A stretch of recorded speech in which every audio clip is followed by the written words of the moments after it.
following program is rated TV MALV. It contains strong language, violence, and nudity. It is intended only for mature audiences. Previously on X-Men. I don't know why you're doing this to me. I ain't done nothing. You had sex with Willa Maston. Ain't nothing wrong with that. She's 18 and legal. She's retarded.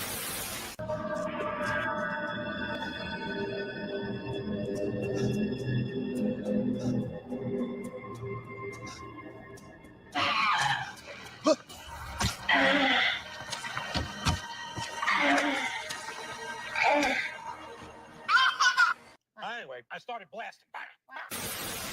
Shit. Clarence is gonna. Shit as far as shit. I took a shit, partner. And it's your people up in my shit. Shit, partner. You should be paying me a fee. Shit.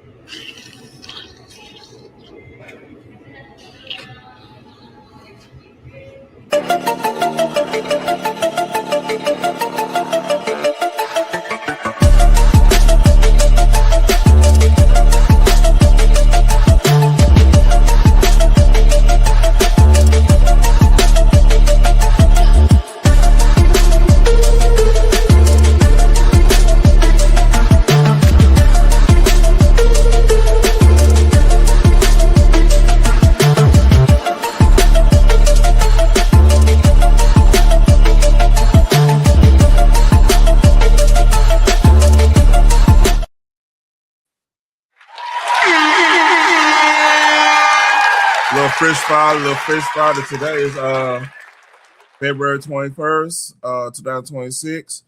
I want to get through this Anton video, the Micca talking on perspective, and a couple more things. I got this all Anton, probably open panel, whatever y'all want to do. But y'all like, share, and subscribe. And hold on, let me make sure the link is pinned. Hold up. Gotcha. Let's see. Bam. It's pinned. Link is pinned. Y'all come up all y'all want to this open panel. We're just going to talk about this a little bit here and there. But all right, let's go. And you know this because we work together. Mm-hmm. I go back to how critical it is for the male. This is from the interview on Talk Perspective. Matter of fact, I got to. And we got a little bit more with Anton. Like, I got 2 more videos to go through and everything. This whole situation blown up. I might need a timestamp. Let's see if I can get a timestamp. It got this chaptered off.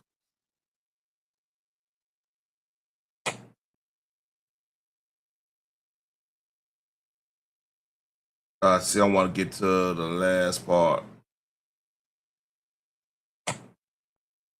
Let me skip a little bit so I'll get on the other stuff.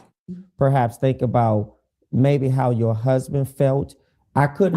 I'm not going to speculate how. Well, let me ask you this: do you think all the images plastered all over social media, he felt good? I'm not going to do that either. You're not going to do what? I'm not going to. You want to come up here? My husband. Did you and your husband have a conversation? So I'm not going to. Right. I'm right, but I'm just saying.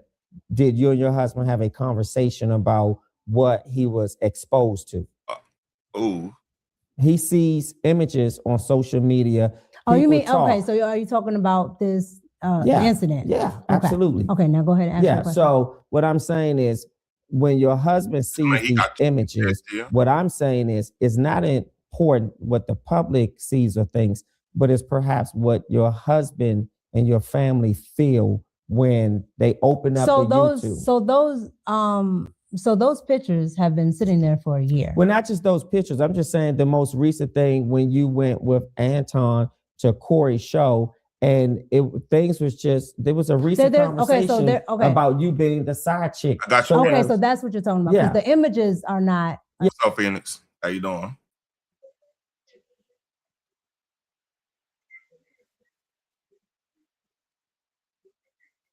Hello. Wait, what are those? Phoenix Rising. Stand ovation. You get stand ovation. You know, you're the homie. Well, thank you. I appreciate it. I appreciate it. I appreciate And then, it. I got 2 videos and it's bad. Like tickets going over this now too, so it's bad. So let's. I seen that. I seen that. Yeah, it's bad. So all right, you see that I went from this and here. I think I felt like I missed something because like the vibe of the interview changed. Yeah, you was a little sleepy, and I was kind of like a lot drugged up, so I didn't hit the panel. But you was sounding like you was sleepy as shit. Oh yeah. Um, but that pissed me. I've come to the conclusion that this interview did not do her any favors at all because the more questions that was asked and the way her answers were set up, it was just like, girl, are you trying to debunk the side chick thing, or like this is you just proving more and more that you kind of were. Yeah, It just doesn't make sense that, all this time you've been working for somebody or with somebody and they've never met your husband. You have corporations that actually have family gatherings so that they can see you and your family environment. But you saying there was like never a time. Have you ever talked to like a woman who cheats? You know they cheat. Yes. She give me the same vibe. Like when a woman cheats, like they are like emotionally devoid from the situation. It's almost like there's a lot of cheating women. Because I mean, it's more they become more they come it's on survival mode in a lot of cases. You know what I'm saying? You can't really. They're gonna always deflect or like they're gonna say something to take away from their actions. Like let's say you confront your sister. Let's say I'm not saying you have a sister that's been doing dirt on their husband or whatever, your brother-in-law, and you kind of confront them and try like, hey man, that ain't right. He doing good and everything. She'll put well, you always been jealous of me. I used to get all the attention. That type of shit. Be always. Or always, yeah, but see, that's all I'm jumping people business like that because you never know how they have their marriage set up. So I try to stay up out of that. I do try to stay up out of it just because I don't know how they have that set up. And then at the end of the day, if I'm in the middle of it and I'm trying to get up with a spouse, and then all of a sudden I'm on the outs, and it's just like, for what? Yeah, exactly. But you know what I'm saying? I can't trust you, but I never said anything. I was directing it toward you, the one that was fucking up. Yeah. See, we on the same page here, so I'm getting that vibe. Like, she's on when dude kind of interrogated her a little bit, so she is gonna be defensive. That's natural. She's gonna be defensive, but like, it's a point where you supposed to kind of loosen up. Like, all right. I gotta do this. Gotta do this. Let me just clear up the air on all this shit to the best of my ability. Right. And then let the chips fall where they may. But it seems like she's getting more aggressive through the whole thing. So it's almost like he's pushing buttons. And she knows she's trying to hide the fact that he's trying to stay cool under pressure. It's not really working. Yeah, and the fact that he's been like doing this for years, and he's a man, so he knows like exactly what questions to ask from that perspective. I don't know if he's ever been to you know what? I'm not gonna finish that, but I don't know if he's ever been in that situation. I would say that. That's what I'll say. If he's been in that situation where he knows what to. I'm sorry, what? He apparently the part you missed allegedly a beard. Okay, so I'm just saying what he said. I'm not putting nothing. I ain't putting pain where he ain't until I see where the can is. I said allegedly. I said allegedly. I don't know. But But I don't know either, but I'm getting the feeling. My spirit is telling me. So he knows what to look out for, what questions to ask. And, he's also getting her tripped up in her own head. Yep. Which is why, again, she should have got them questions prior to, so she could have prepared herself to answer them. Because I'm still stuck on the fact that she was like, "Oh, you mean personally?"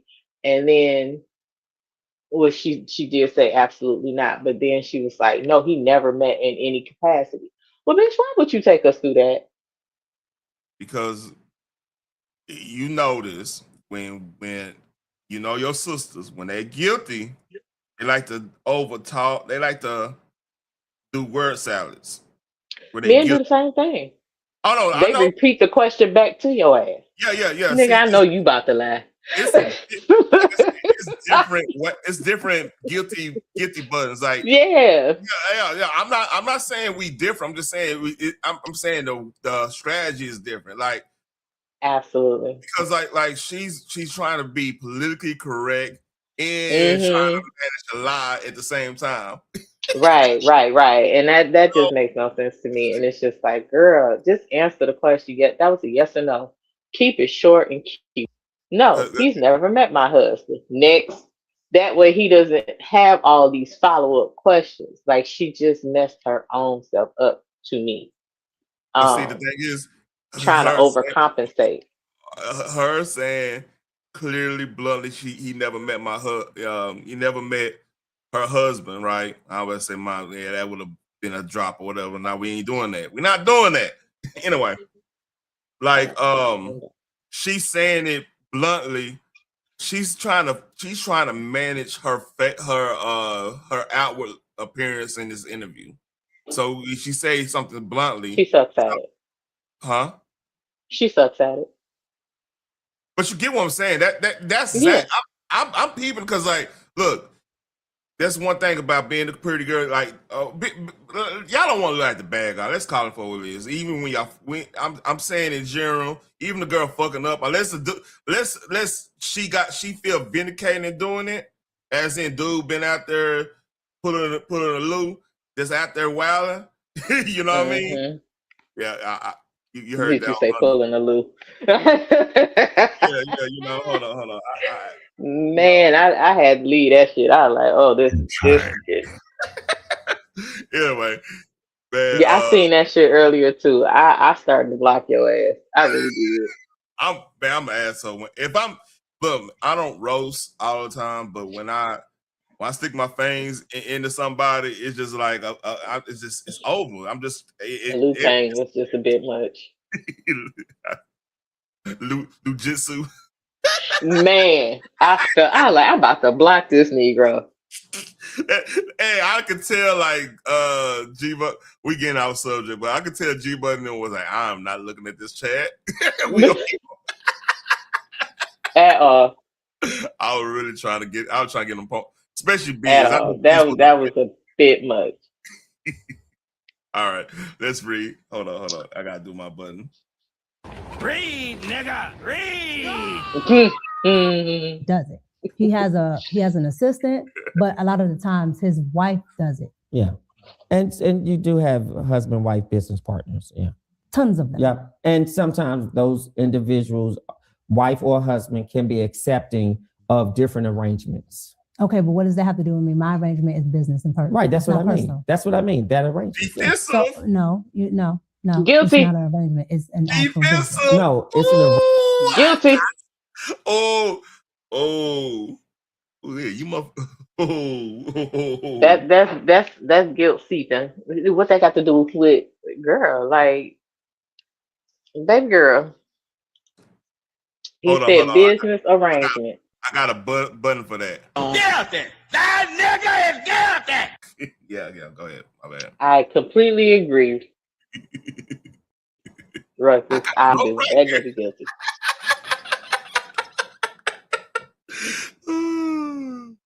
Man, what's up, Cutting Edge? That's a bit much. Hey, Cutting Edge. I think I need to share. I need to share my thing. Hold on. You gonna keep on talking? She is cutting edge. I meant every damn word I said earlier today. Um, that nigga's gonna get cut the hell out. He do it. Um,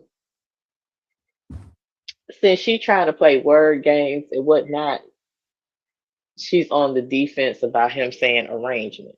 Now, he already said that, married, you have plenty of partners who are married that also Yep. do business.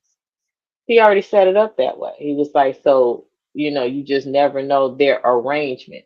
That could have been in business, not necessarily their marriage. When you're talking about how y'all do business, that would be my mindset. But your mind went straight to the guilt shit. What that got to do with how I do business?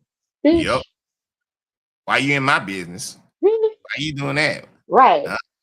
But you're saying it's an arrangement. Yeah, it was an open marriage arrangement, but boo, he said business. How they do business together. No. Yep, that part. Your guilty conscience is speaking louder than. And then he said last laugh, he was like, "You've been to events with this man. You've been to basketball games. Was that all business?" And she went to the wordy version Word. of. Oh, that's that little drop I need to do. I need to get the word party when somebody doing that word party. Mm-hmm. She did the wordy version. She was like, "Look, all that was business. We went to network in different areas, as you know. A business can be handled on the golf course, at a basketball game, at a baseball game, in a skybox. At a bar, at a restaurant, it's different environments. So people who know, know you've been to different places that's not necessarily in an office structure to discuss business, to network, to see how we can benefit each other in different ways. But did she do that? No. Absolutely not. She like, well, it's a room that goes to a room that has another room, and this back there, and this is where he. Like, girl, all that was not necessary. It's out here lying. Keep It's out here lying. Get out there. That it nigga simple and cute. Yep. All right. Keep it simple and keep it cute. That's all. Oh no, she gotta look. She's overthinking it because she's guilty. Yeah. All right, let's read. I mean, but even those that are in that type of situation know how to deal with that type of situation and make it look like you tripping. I need her to learn that skill. She'd be a better side chick though. But see, the thing is though, she's not actually talking. She doesn't have like the emotional, the whole emotional like treasure, like ammunition to throw at this dude. This dude ain't with her. So he don't really have. I don't get it. She from D. She grew up in DC. She should learn how to hustle. But no, hear me out though. Like when you dealing with your man, like y'all could gather up a whole bunch of motherfucking things he done did or said or whatever. Even if it's like not even a big deal, but you're gonna make it a big deal in order to get out of that piece of accountability everybody want to lose. Not saying you. I'm just saying in general. Not saying. But like it's a way. Like let's say, oh man, you know what? You didn't take the trash out the other day. What the fuck? Where'd that come from? But that the part is, you know what I'm saying? But the part that part of the game is get us off kilter so we won't be on that point anymore because you're trying to get out that point. Or yeah. I saw you looking at my sister. The fuck? Your sister? Just say something to get us off kilter so we don't harp in on the point you doing some fuck shit. You know what I mean? It's an old school game. Yeah. Somebody should have taught her something. Like that's just. I don't think that's a lot. I don't think anybody could taught her. It's harder to do. It's harder for women to deal with a man that neither know them and not like trying to get in their pants. Because like we allow a lot of bullshit, especially as a pretty girl. We'll allow a lot of bullshit to the point where we ain't allowed a lot of bullshit. You know what I'm saying? Mm-hmm. And that's. I mean, that you call that pretty girl privilege. You said call it whatever. Like if you look good and you doing what you need to be doing and you cooking and y'all having a good old time elsewhere. You know what I mean? Man, Yeah, you can but say, he is nailing her yeah, he don't give a fuck. He like, at all. I'm about to make money off your motherfucking ass. That's the vibe I'm getting. And Yeah, you fucking off on a homie. This the vibe I'm getting. You fucking off on a homie. I'm gonna prove this shit to this nigga. You know, he want you. right, Yeah. It's a bad situation. right. I think she fucked up when he heard out loud that her husband has never met Anton and there was never an opportunity. What the fuck you mean there was never an opportunity for that man to meet his wife? Meet with his wife and like that just makes no sense. Yeah. All right, let's read.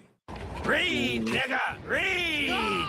Arrangement words by matter. a contract. Words matter. Yeah. And the I'm very context, fastidious when it comes to I know, words. and and you're also a fast talker. Fastidious. Was it fastidious? Oh, that's a big word, boy. Yeah, fastidious. He's not playing with her. I mean, it's risky, Bo. So I pick up on it. I'm not that fast. You fast, but I listen. Sure. However, no, she does a lot of the booking, so she knows who's coming in and out and things like that. But like I said, that last one that we were just talking about, she was there the entire time. That's why in the video I sent you, she just came on in. She had been sitting there the entire day. Okay, going back to Corey. So you were there, you arrived, and the show starts. Nervous switch. No. You see that? Well, let's skip past everything else and just get to the crux of it. Okay. What do you think really set off either Corey or Anton? At what part? At any part. You were there, so you may have witnessed or have seen characteristics that could have been combustible and sort of inflamed them. I think both of them set each other off because you have two men that are good at what they do, two men that are trying to get their point of view across as what is the best view. Sure. And they don't not only not agree on political things, they don't agree on certain values. But what's the issue? Because it seems like Corey doesn't like that Anton allegedly espouses white America's thinking, or he minimizes Black people, or his role as a conservative prowess, if you will, seems to demean and diminish the light of Black Americans. And Corey is perturbed and turned off by that. And Corey, therefore, or maybe Anton Corey says something about sucking, male parts or something. And I think what actually happened? I can't remember who said what. So I think Corey said kissing white people's behind. Yeah. And then Anton said, well, you sucked Black people. Yes. And he just didn't like the sucking comment. Yeah. Now I was disturbed that honestly Corey was that upset. I mean, I get the respectability component.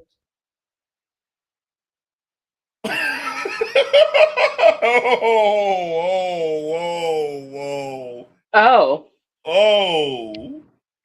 Allegedly. Did. Oh no.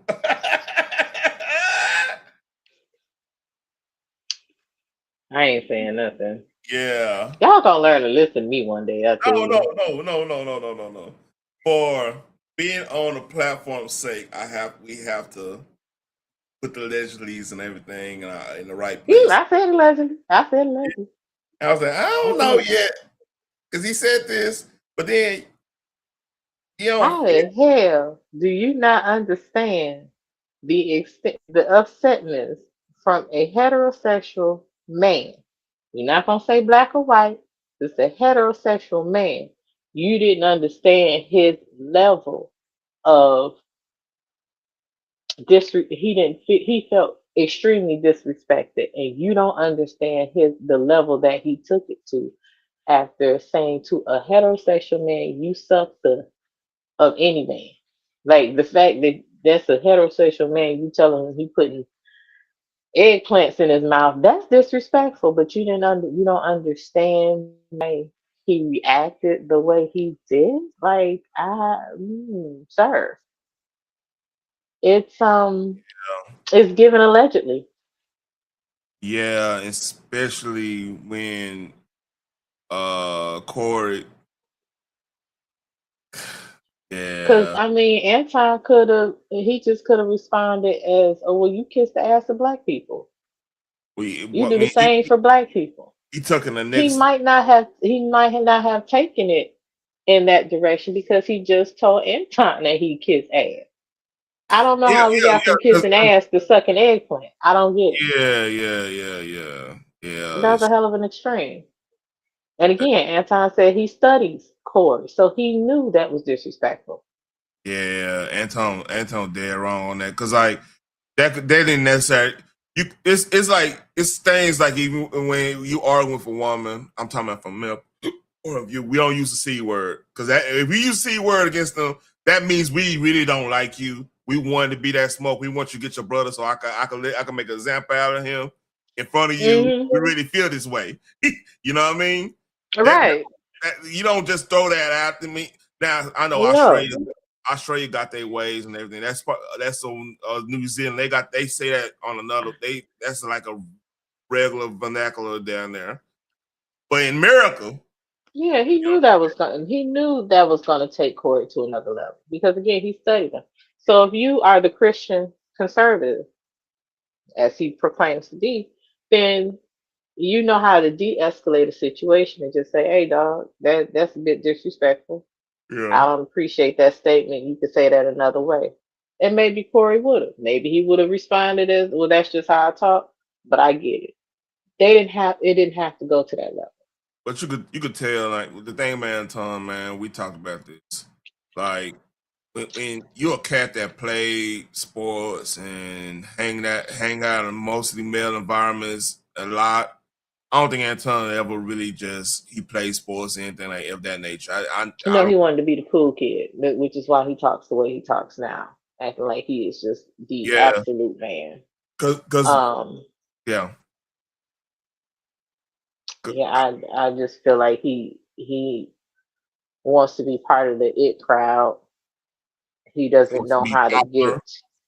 Yeah, he's might still be a little bit lost on how to get there, but he making his money, so he feels that he's going to, I guess, fall into the statistic trap of, well, I keep a bad bitch by me. I do this, I do that. I can fly anybody out, blah blah blah blah blah. I never leave out of town without a bad one. Okay, well, nigga, you a whole husband with a whole wife. That bad one you talking about better be your whole wife. Yeah, I know my old lady. She getting better. Hey, she been Cause working she out ain't with the bad one in your eyes, baby. The me. fuck? Yeah, man. Like I don't What even are we get that. doing? I don't get the cheating, man. I ain't gonna lie to you. I really don't get that. I don't get that either. I do not understand that mentality. You could have stayed fucking single. It's certain things like let's say in your household you just lost respect and then you on a weighing pattern because the kids better be a certain age. You want to get a clean slate. I can kind of get that part. I You know, still say be very transparent with your spouse. it didn't be You can still be because y'all can be in the same mental space. Okay, looky here. We just waiting on these kids to get the hell on. But you can do you, I'll do me, blah blah blah. Just don't bring it back to this address. And I mean, boom. Like, what's wrong with that? What's wrong with being transparent with the person that you married and vowed to honor? Yeah, I don't get it. I don't get it. And like I can understand other parts of it to it. That like let's say it's a situation where you I think it's a show on Netflix where they will run the operation at the dock. They were doing a dock operation that hurt this family, but like they were doing fishing. It was all fishing and everything, but then the cartels was running dope out of that motherfucker, and they were like middlemen for it or whatnot, right? Mm-hmm. But they were so intertwined with all their business and everything, and then you got the cartel involved. You can't really divorce or anything like that. So it was everything was arranged.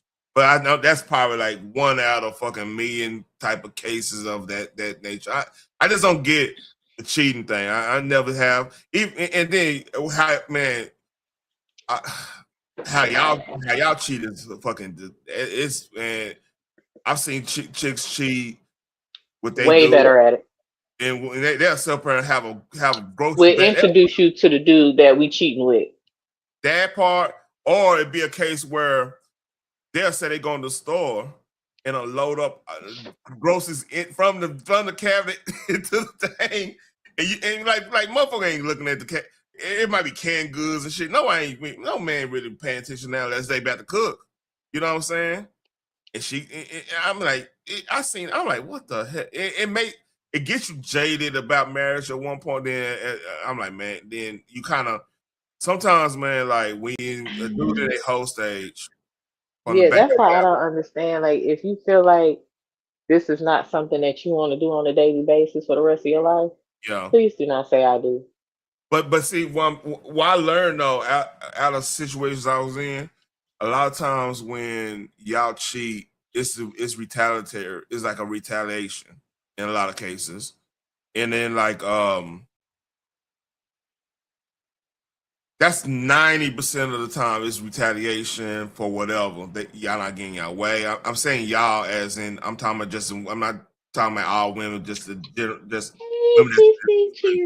Mm-hmm. It's retaliation because the dude been out here doing the food early in their thing.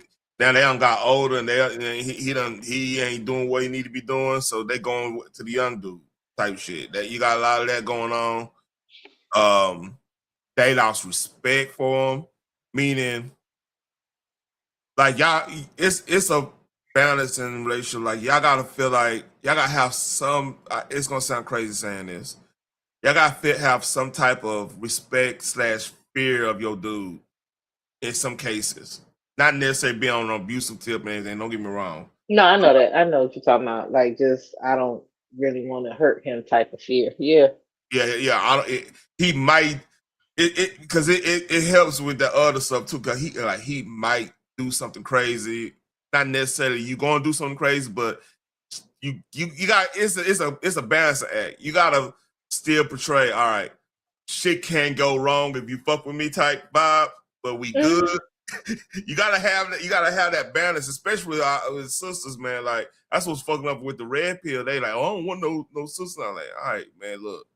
That's because they chumps. We ain't gonna go there. But like I said, I every black man goes through this, and go through that little stage where I'm not trying to get married. I might, if I do get married, it's gonna be hard for me to find sisters that gonna agree with my way of living and my the way I think. So just because if you date none but sisters and like they all say you weird or something going on with them, not saying weird and wrong. They're like, oh, you think differently, or you get this, you get the insecure chick. Oh, you think you know more than me. I used to get that a lot. Oh, you think you know more than me? I'm like, whoa, hold up. No, I just know. That's the insecurity, though. That's the thing. But that's the insecurity. That's not every woman, because a lot of women would love to get their man and learn from them. That's the hell we're supposed to do. We're supposed to learn from each other. We're supposed to grow with each other.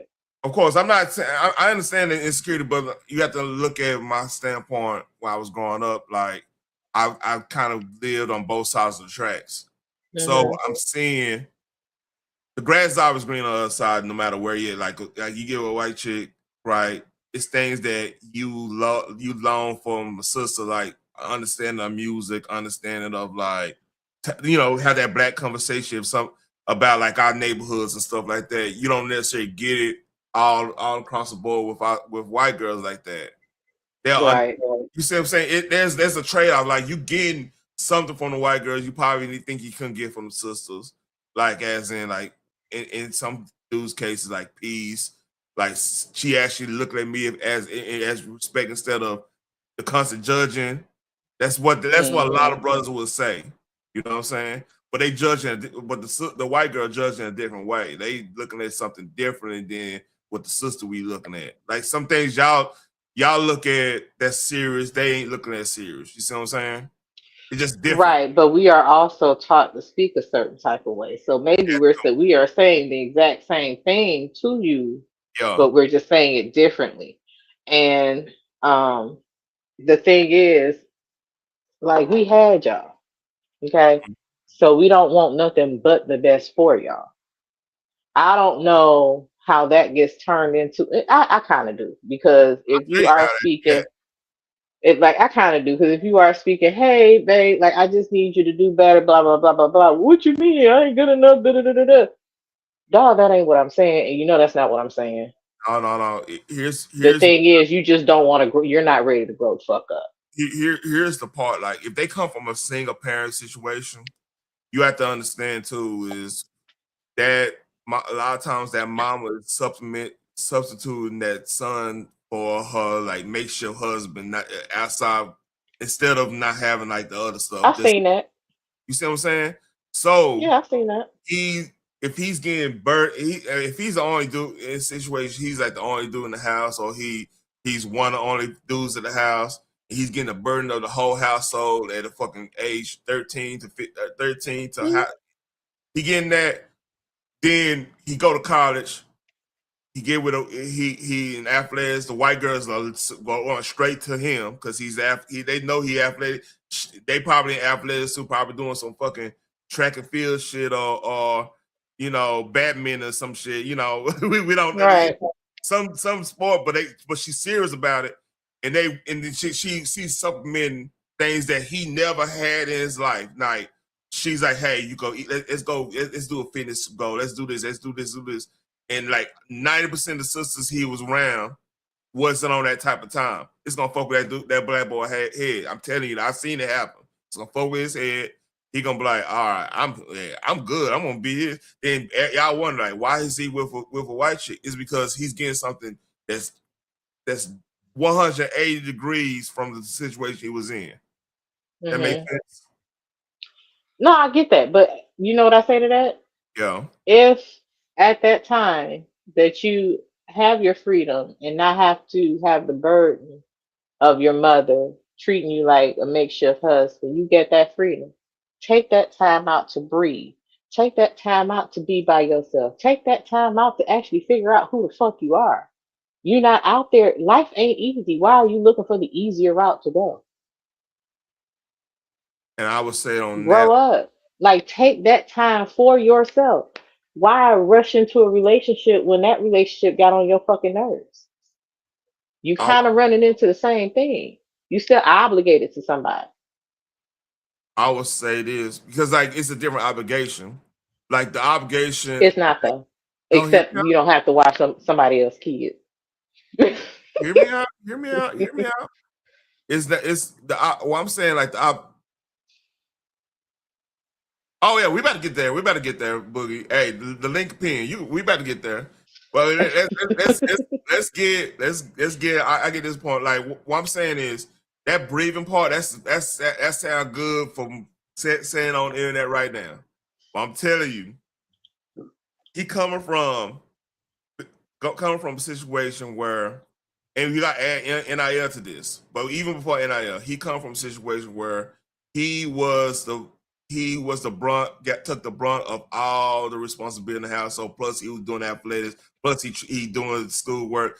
All that side. I'm talking about your typical 5-star recruit that's coming from a bad situation. That's the situation they coming from. You know, he already know he gonna be the savior of the family type shit, right? So he on that type of stuff.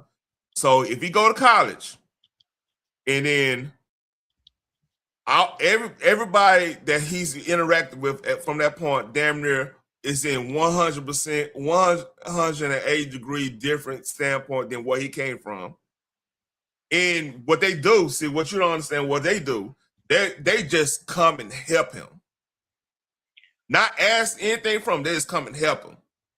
They come and help him. They be around. They help him with his homework. They help him with like if especially out there doing getting commercial deals and all this stuff, doing all that. They help him on all that.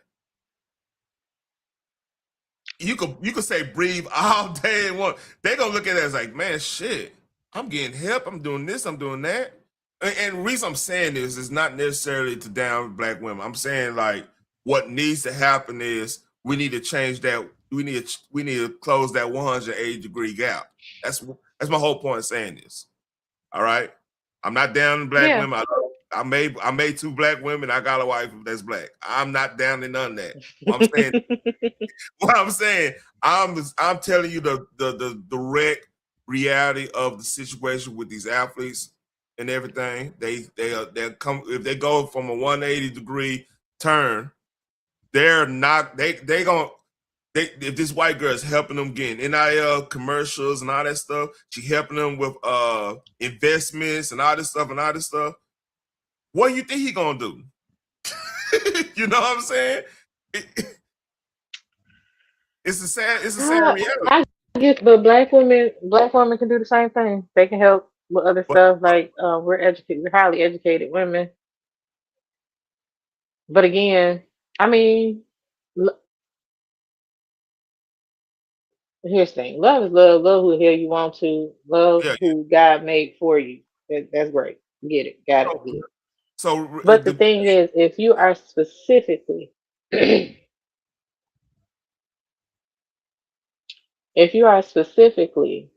dating others, and saying, "Oh, it's just easier. Oh, they don't talk to us like y'all do." Okay, well, you grew up in a household full of Black women. You know that we are trained to speak a certain type of way. Now, is that to say that we won't change our speech for you? No, that's not what the fuck that means. Some of us do. I say this. Now, some of us will be like, fuck that, this is the way I talk and you gonna like it. But at the same time, you want people to accept you for who the hell you are. Yeah. All the way. I'm supposed to accept all of you, but you want to pick and choose what you accept from me. So that's automatically a lost cause. Yeah, I'm not even talking about the way people talk and everything. I'm talking about the what's up, Sassy? What's up, CC? What I'm talking about is it's almost like we always gotta. They looking at us and they figuring us out every goddamn day. You know what I'm saying? Especially figuring out and they playing at both ends. What they'll say, I mean, they'll get y'all when I'm saying messaging, a lot of messaging that go counterbalance to like, especially what Black, keep the divide alive. When the sisters go to the colleges and everything, which is nothing wrong with, but the indoctrination in the colleges, because it's indoctrinating everybody, but they do it in different ways. That's what I'm saying. And like, I like the fact that we can have this conversation because a lot of brothers and sisters ain't having no kind of conversation like this. And what I'm saying, and really what I'm saying in ending that divide at 180 from the situation in the hood, everything, it's a mentality change. Like,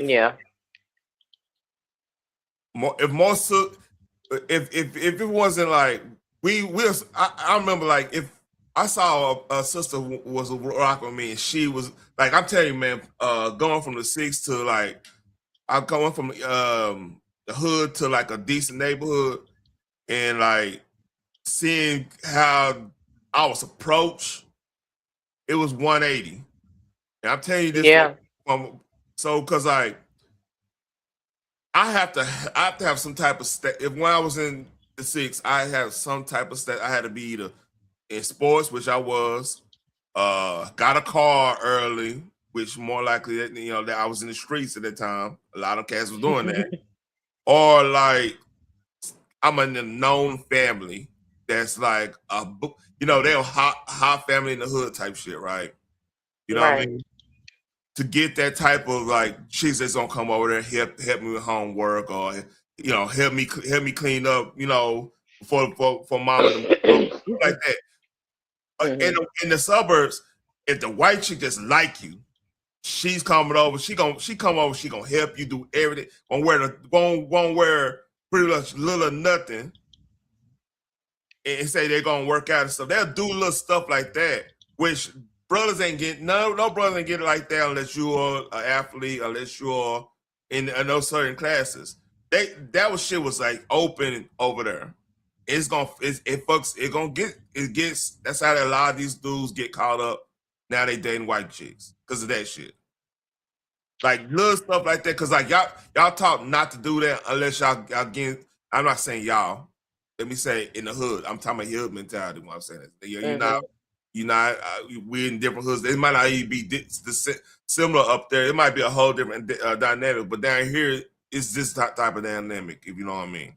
So like, yeah, like if it and even approach like they come and talk. They'll just come and talk to you. Like you could be on the bus, mind your own business, listen to music and stuff. They just come talk to you.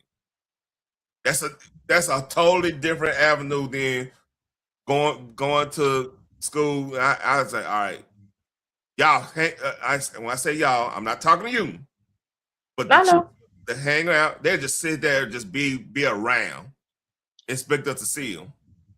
So that you had a lot of that, and like I said, the approach is just different. And I mean, we went off topic like a motherfucker. But hey, let's go. True that. Read, nigga, read. I thought it was just a bat because you just said, I kiss somebody's butt, so I'm just upping this one. Well, you do this to black people, and a lot of people, use that. Yeah, but in the urban black community, you can't say to another man, suck something. But I also think Anton had a right to say what he said about you can't tell me that I'm kissing somebody's behind. Correct. And you can't tell somebody how they feel about the disrespectful comment. That's correct. Some people may not feel that, saying you kiss white man's, but if you feel the way Corey feels, then maybe you don't, because you think it's appropriate. I think Anton handled that so respectfully. I thought the exchange, was warranted. Hold on, did I hear that right? But I be tripping because I said it's given allegedly. Okay, cool. Phoenix, chill. Chill. God damn, girl. You know what? I know what this is. You still got love. You got that tension from earlier. I got Listen. I feel you got take it out on. That ain't got nothing to do with this right now. I know how to. I'm emotionally mature, sir. I know how to deal with that, but I'm just saying. I feel my ear is hearing allegedly real loud. I'm just saying. I hear it too. I hear it too. I'm not gonna even tell you y'all don't hear it. I hear all the allegedly. Ooh. Just certain things he's saying. It's like, ooh. Yeah, I mean, little. All right then. All right now, Al. Yeah. DC is one of them hubs too. So you know what I mean. All them beautiful women. I'm trying to told you, man. Beautiful women in TDC. How can you even? Let me shut up. I'm pro pussy. I'm sorry. How both of them went, but I didn't think it needed to be elevated to where. And I say respectfully in the sense that Anton didn't allow it to get physical, because I thought Corey was about to dog him. When if Anton has said one more time what Corey you got a point. You damn right. Hey man. Hey man, he would have Corey lost everything. After all that went down, Corey lost everything. You said that one more time. Listen. Yeah, fuck this shit. Yep. I can rebuild. Yeah, I mean, look, I just do live streams at the house. Fuck dumb shit. he about to. I'm trying to Corey came a long damn way, because if you remember, he was renting out his own little studio and doing shit before his sponsors and stuff came in. Yep. Corey already came from scratch. And he was investing his own money that he was getting from going on the road into back into his show. Mm-hmm. So yeah. That's real. Told him not to say. For some reason, I thought, wow, he may punch him. But then I was disappointed to see two black men. I didn't like it. I didn't like it either. I didn't like it. One, because there were myself and Darlene and other females in the studio. Yeah. So I didn't like that.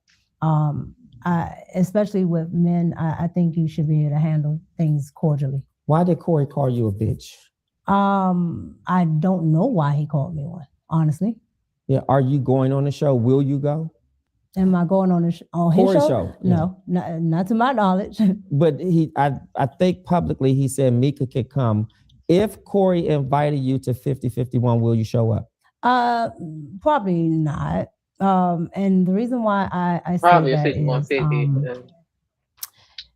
The same way, I can accept an apology. I can accept somebody saying a wrongdoing. I accept people make mistakes, and I'm not putting that above anything. But I understand what that show is now, and so I don't think I fit the audience too much, and I don't think I would provide any value. What is it that you want people to walk away with today? What truth do you want people to walk away with? And what more do you want to say about all of what we discussed today? Anton, Corey, your business relationship, your husband. We've touched on so many categories. So let's start with the first one. What truth do you want people to walk away with? Not what truth. There's only the truth. Sure. The truth really honestly is that there are lessons. There are. Oh, this is good. I love lessons. What's the lesson that you extracted from this experience? Because your life was speaking to you. Do you understand that? I learned a valuable lesson. Outside of your wordsmithing, outside of your wordsmithing, I do think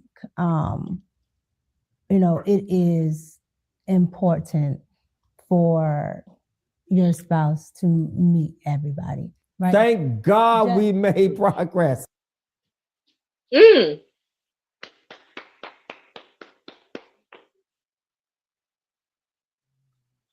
see. That's what you got out of all this, though. I wanna be hard. Hat to the back, talking about the gats in your rats. But That's a new drop. I'm as impressed that one. That's a cold one, ain't it? Hold up.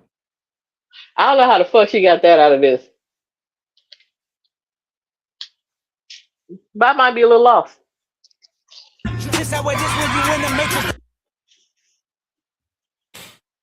Oh man, give me a headache. You suffered and went through the whole thing, and you finally figure out, yeah, I probably should have had him meet my husband. Really? Oh shit, Sherlock. I need to find that. No shit, Sherlock. You don't say Pooh Bear. Oh man. Oh. Okay. Oh. Well, the lesson I learned is don't take your ass anywhere you're not invited. I think we gotta do this one drop. Is it?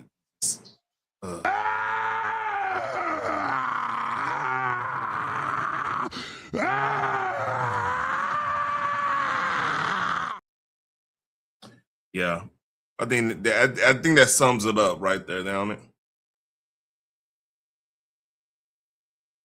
Phoenix.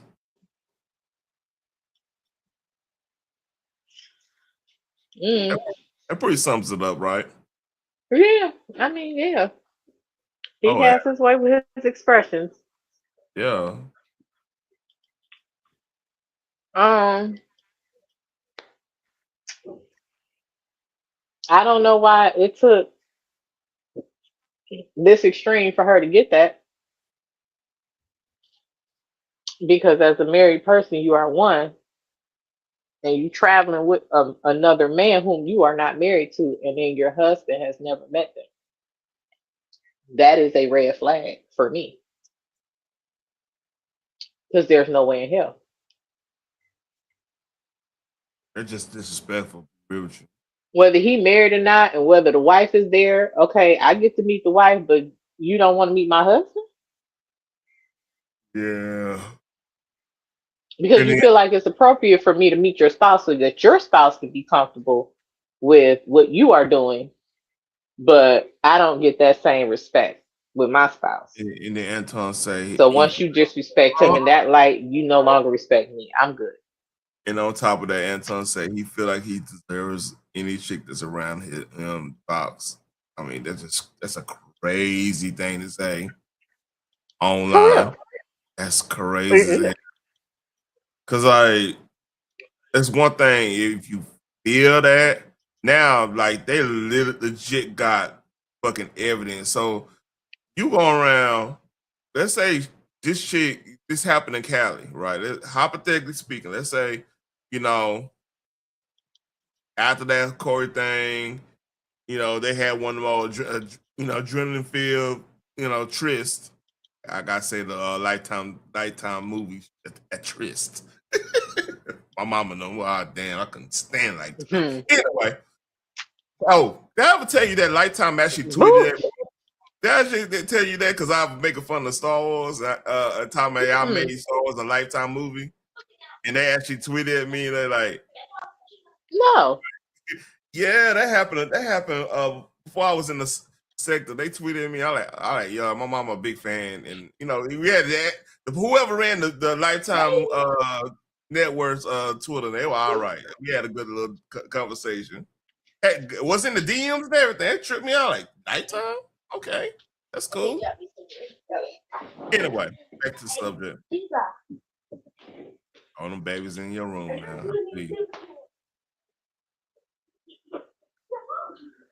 My goodness. Ain't that crazy though? That is. It really is. I used to throw Lifetime up in plenty of people's faces too, because they was talking about Tyler Perry always keeping us looking like we just some desperate little chicks. Black women as a trope. Yeah. We don't know how to make good decisions in relationships. And I'm like, y'all the same hoes that promote Lifetime movies. If y'all don't stop this shit. I mean, somewhere in a Lifetime movie, the white woman getting abused. She's afraid to report her husband, even though her face is all busted up. She done ran with the kids and everything. He found her to beat her again. And do y'all think about like all white women are like that? No. So why the fuck what Tyler Perry is doing is a problem? I mean, you got Lifetime and Hallmark. Yeah. Y'all don't think about that about white women like that. So why do you think white people gonna think of us like that? I mean, they think not much of us any damn way. And then you're promoting that type of thinking.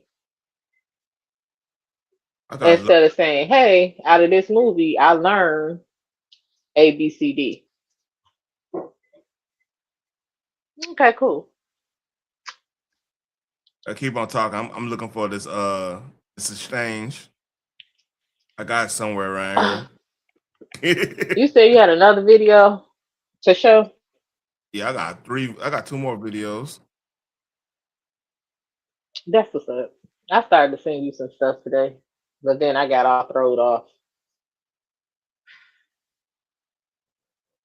Keep on talking. Just because I need to no. But anyway, let's read. I wasn't ever not agreeing with you. Sure. I just still wanted you to understand that there wasn't anything nefarious there. Yeah. On whose part? On yours, because you can't speak for anyone else.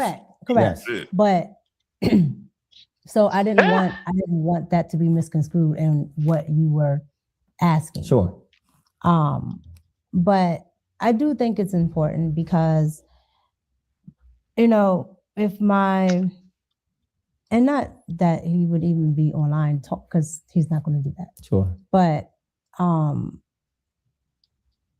just to be able to have that sense of if. All right, I found it. Bam. Oh, good. Because she put me to sleep with this bullshit she's talking. So I heard I heard that Star Wars is based on a Saturday afternoon Lifetime movie now. Say, do we have permission to share? Oh yeah, she wasn't prepared. Yeah, so yeah, that they tweeted at me. My mom actually had a good laugh on that. So that actually did happen. That's crazy, huh? Yeah. Shout out to Lifetime. They said, do we have permission to share this shit? Something like this happens. You understand, other people can have an understanding that, that person definitely knows what's going on, even though he does. Absolutely. I've told him this, that, and third goes on. This is what we're doing. This is the paperwork. We're just blah, blah, blah, blah, blah, blah, whatever. Paperwork. But you should say paperwork. Mm-hmm. What type of paperwork? I guess in the business that they are in, there has to be paperwork. Anytime that she goes to any events or anything, there should be a contract signed, agreeing on the pay, how much, how long she's gonna stay there, what all is gonna be paid for, how much she got to come up out her pocket, if anything. So there should always be a paper trail. You're right. Especially if you working together. Wink, wink. Yeah, that part. When you have somebody, like you or others that are asking questions, I don't have to try to defend something that isn't happening, that absolutely isn't happening. And so I think the best way to put it is not having to make something a thing when it's not a thing. And not having to have got a question though. Since everybody this wasn't a good view, and now we're seeing other videos of them in the same hotel room and all that stuff. Right. Is that a possibility this is just a troll they doing just to play the griff off the situation? I mean, I do not put it past Anton or her to play it up without admitting it. You know what I'm saying? Just to drive traffic to their channels. Anton is still doing his Patreon thing as well. Maybe he got more subs in his different shows, especially because there was a lot of content creators pointing out the fact that old girl hasn't even been on his show since she was accused of being a side chick. Yeah. Salute to you, Jenny.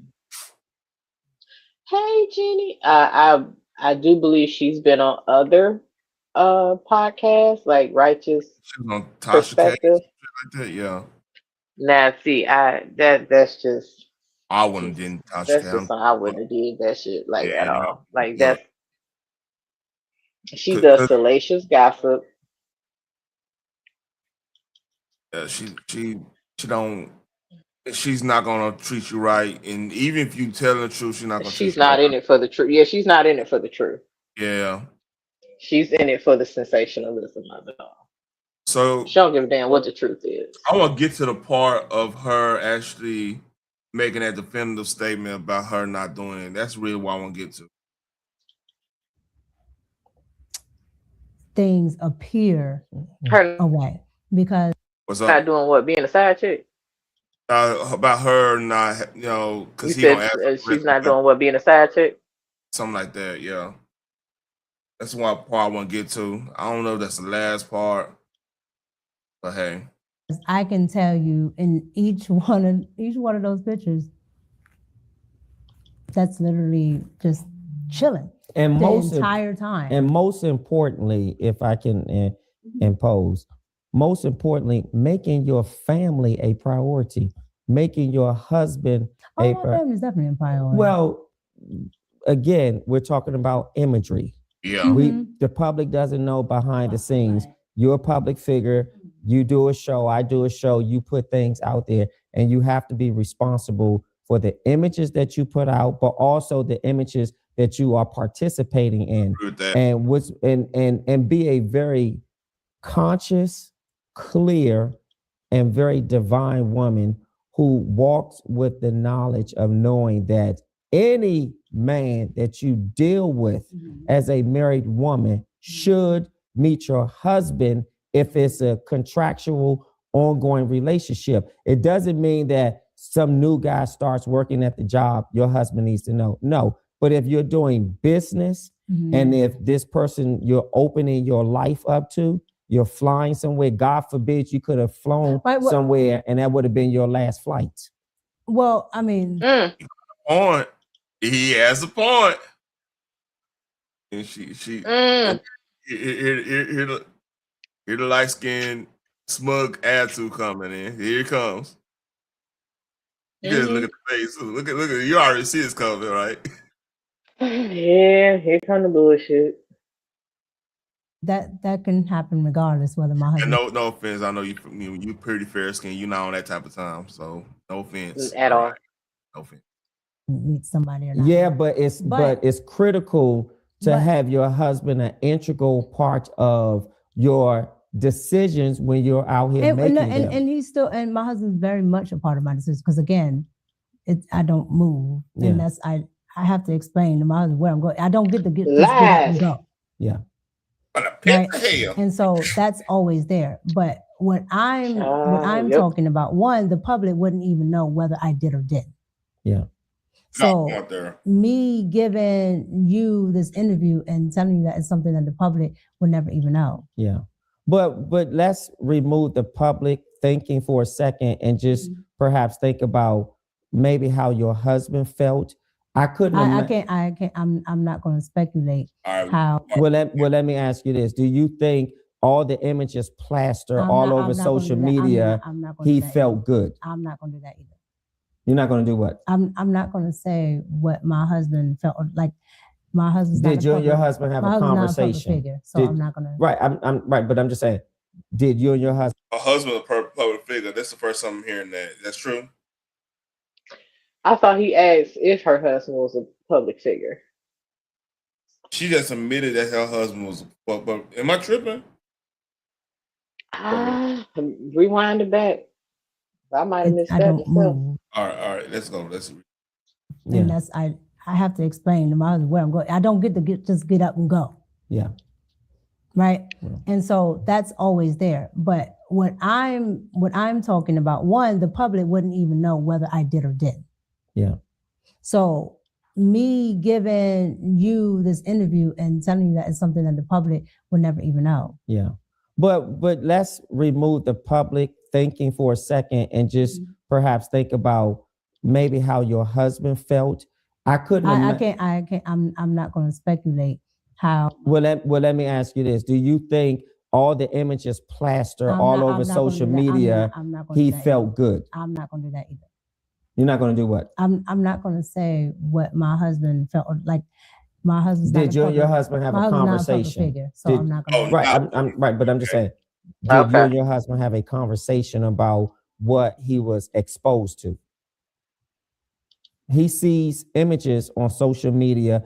Oh, you mean okay? So are you talking about this incident? Yeah, absolutely. Okay, now go ahead and answer the question. So what I'm saying is, when your husband sees these images, what I'm saying is, it's not important what the public sees or thinks, but it's perhaps what your husband and your family feel when they open up YouTube. So those So those pictures have been sitting there for a year. Well, not just those pictures. I'm just saying the most recent thing when you went with Anton to Corey's show, and things was just there was a recent conversation about you being the side chick. So so that's what you're talking about. Because the images are not. But those images corroborated.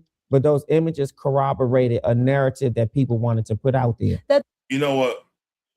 One problem I do have, if I was her husband too, you went to Cali and pretty much, I think Corey's thing ain't too far from the hood. Like, it's in Los Angeles, like crazy. Like, the hood is there. You know what I mean? That situation could have went super bad. Yeah, it's like Corey disrespecting. They probably like, not Corey, but Corey know a lot of, he probably linked up with a lot of people in the hood, right? He been there for 25 years. He's in the, absolutely. Anton could have really got them in a situation. Absolutely. Real. And shit. So for her to be dismissive and say, well, that could have happened whether my husband met with him or not necessarily. Because if your husband meets with this man and he has a conversation or two with this man, and he's feeling something about this man that is not right, he is going to tell you. And he is going to say, I do not feel comfortable with you traveling with him because he can get you in some shit. And then it's not, let's just say you out of town and he running his damn mouth and his mouth writes a check that his ass can't cash and you caught in the crossfire. So he can know that if he met him. You can't dismiss it and just be like, oh, that's just his personality online. He's not really like that in person. How would I know? And even in Cali, like, in some of the hoods, but all the hoods there, shoot, they got women. They had a woman wait for her to whoop her ass. They be on that type of time out there. Right. Yeah, it's a different animal. Like, I don't think she ain't fully grasped the situation. No, because nothing happened. But it's very important to have your man, your husband, the one you have a covenant with, to meet up with the man that you are working with, traveling with, going to these different public places with, especially someone who has a very volatile mouth.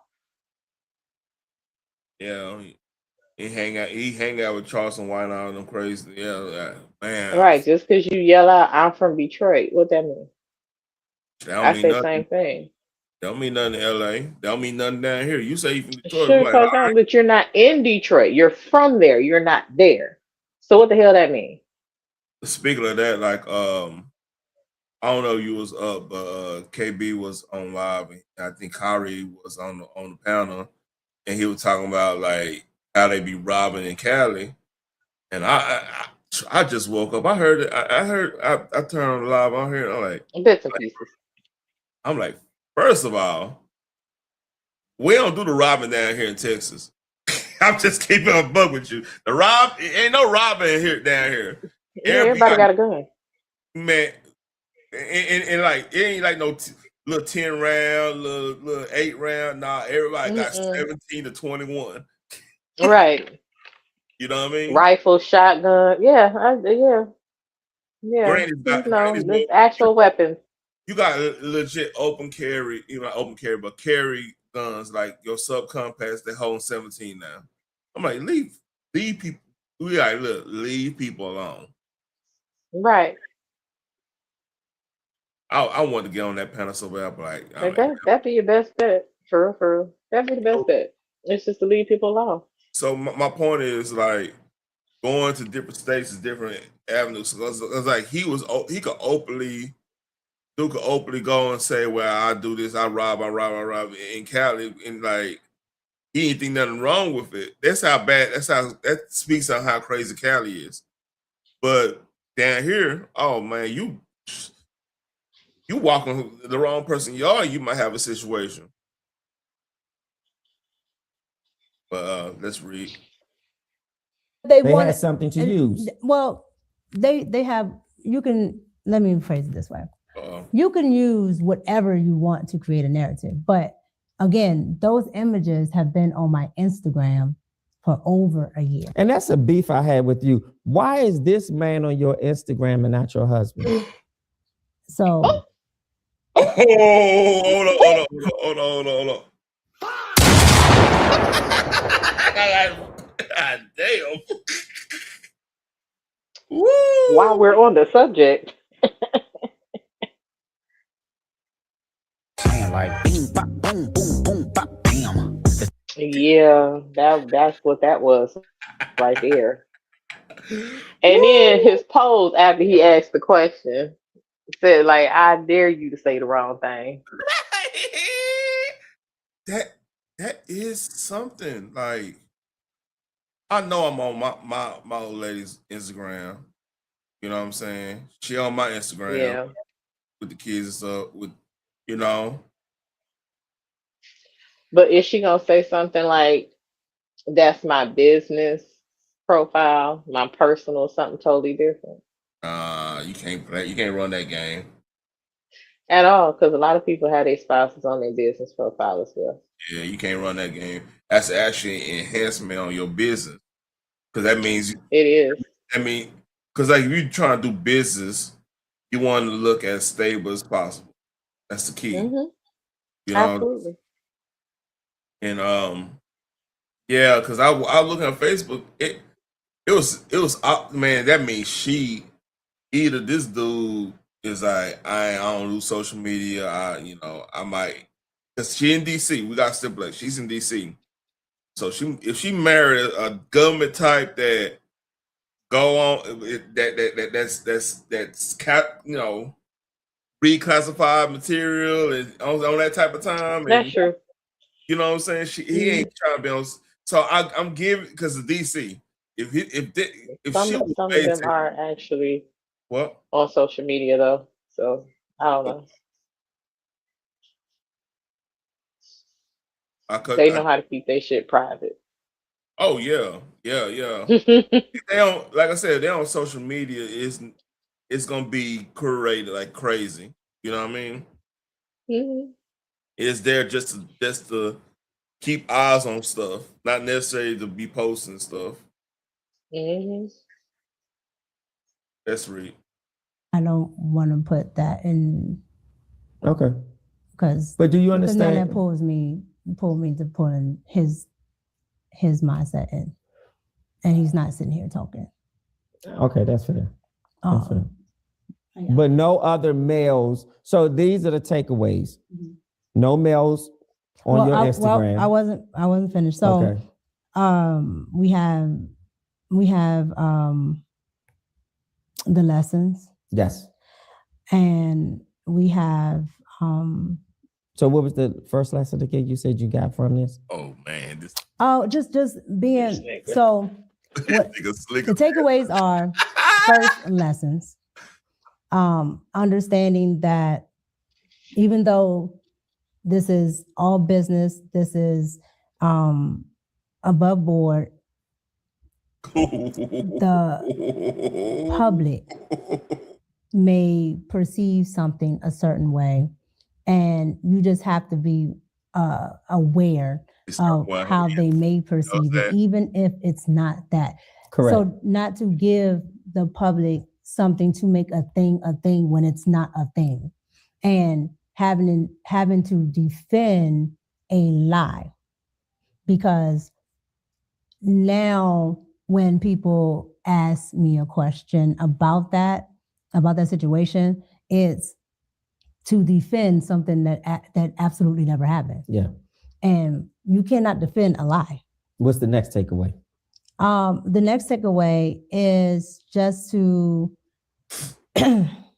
make sure that it's everything is contractual, right? So even though if me and you are, my manager, just to make sure everything is contractual, even with the third party. Next takeaway. If there's a next, I don't want to just line them up. Slow than old folks floor play, man. God damn. She gave me a headache because the thing is, she's trying to sound like she actually learned life lessons, but the life lessons that she has learned, I do not understand her explanation in it. The first takeaway should have been like, listen, my husband should have met this man. It took years for me to get to this point. I thought everything was okay. Looking back at it, I see why my husband really should have been a priority to meet him. Second lesson, traveling with certain people, excuse me, especially with him, everything needs to be a contract. He said I was going to be able to actually get on that show, but then we got there and his people was like, well, we didn't know anything about that. I should have left. I should have said, well, it's not necessarily for me to be on the show, but I could still learn by sitting here, or I could just go to the restaurant nearby and go have a couple drinks and chill. Go talk to my husband. You know, just let him know, hey, this is what happened when we got here. I didn't know, but blah, blah, blah. She should have left. Whatever. Third lesson, if there is a third lesson. I should handle myself better as a married woman. That part. It should not be, it should not have taken me 4 or 5 years to learn that my husband should have been at this. Especially when I'm traveling with him, because we have different, different levels of family days, and he works a lot. He doesn't like to be out, meeting a whole bunch of different people. He does not even like being on social media like that, blah, blah, blah. He wants to keep as private as possible. But at the end of the day, I was traveling with this man, and so I should have made it a priority. And I have to carry myself as a married woman so that this does not even be an issue. Because a lot of people didn't even know this girl was married. Yeah. She wasn't hiding it, but it was a shock to a lot of different people. Oh my God, and she has a husband? Yeah. Well, man, I want to get to that point, man, because like we got roughly 11 minutes left. Let's go. For you. On this video, shit, my head hurt. I can't do it. Honestly, I think just overall, just to make sure that you're just not giving people things that they think are going on, not to let stuff linger, because I'm a very private person. That's the Pisces in us. Yeah. That's a goddamn lie. And again, that's a lie.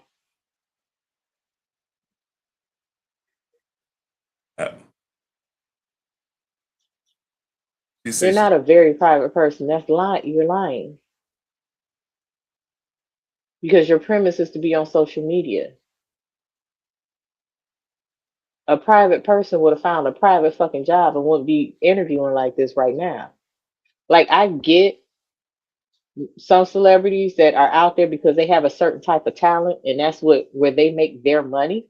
I understand that. But they keep their personal life private. I get that. And to be fair, she was a singer. She had a little singing career before she so she's not a very private person. She could say, I keep my personal shit private. By definition, she can't really be super private on that. So yeah, you're right. Right. That's a lot. Yeah. Because you have plenty of celebrities look, I put my talent out on display. My personal life is not my talent. That's not how y'all know me. I wonder if they still got some music. She got music. You know? I'll check that. She's supposed to be a singer. But let's read. I'm trying to get that point, man. I wish you would have had chapter. I would have went right there. And I'm not doing anything nefarious. And so sometimes when I hear things, I'll say, okay, well, people are gonna just talk. I don't give life to it because it's not true. Do you like a little bit of the attention? I've always got attention. No, that's not what I'm asking. No, I've always got. That's not what I'm asking. No. I've always got. You can't modify my question. This is called perspective. It's my perspective. And this is my perspective of your. There you go. You see that? That's a little, it got heated right there. Her issue is she don't listen and she can't answer a question directly. And that's probably why something went down, because somebody said something. You can't modify my question or my perspective. This is my perspective of your question. No, your answer has to match the perspective of his question. That part. My bad. That's too loud. Answer. Okay. This is what I had to go through being her executive producer, y'all. This is what I had to go through. So the attention from the negative stuff, absolutely no. Do not. You like attention from men? Ooh. No. Okay. I like attention to what I'm doing. Are you happily married? I'm definitely happily married. Are you bored in your marriage? Not after this interview. Okay. Just people, you wanted me to ask the questions. They want you to be messy. No, listen. Let's call it thing to thing. They want you to be messy. They want you to hold on. This is the internet. They want you to be messy. They want you to be all in my business, and they want you to get something out of me that isn't there. I don't have a problem. I don't have a problem in my marriage. Most of y'all didn't even know I was married because this is why. And two, outside of entertainment, just like your girl Beyonce, it's none of your damn business.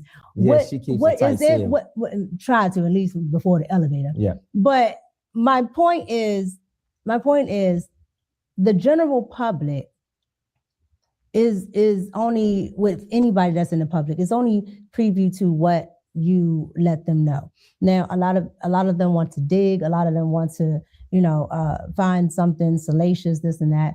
That's fine because people like drama. But do you think it was embarrassing to your husband?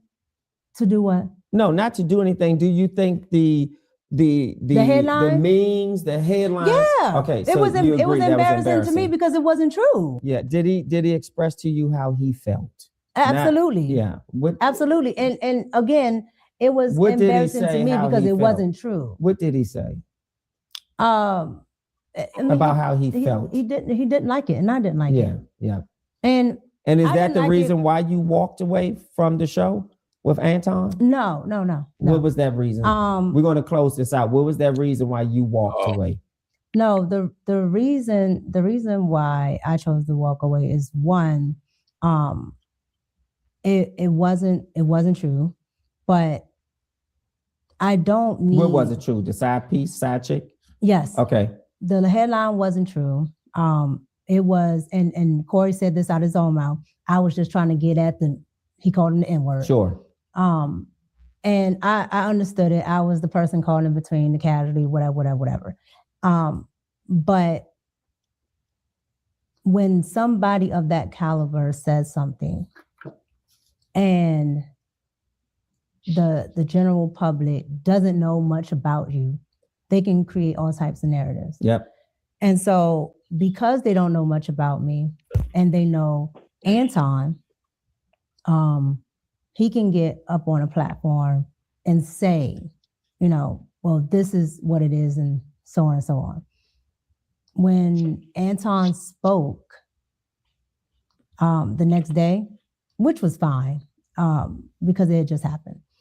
But when he spoke the next day, he was, so hype and boisterous from, what was happening with him that he didn't properly address what had happened to me.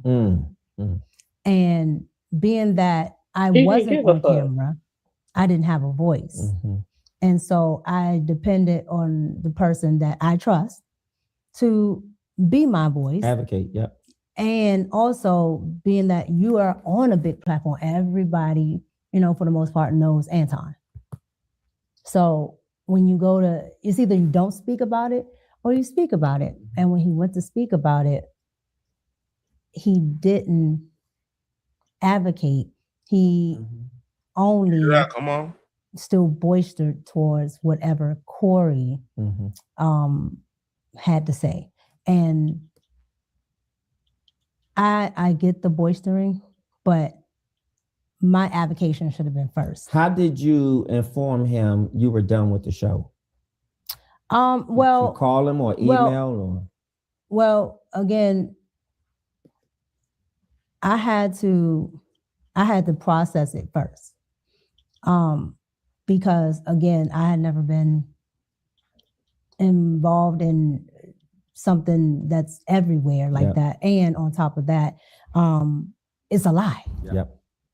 And so I had to process how I wanted to move forward with that. But all right, anything on this before we get any further? She gave me a headache.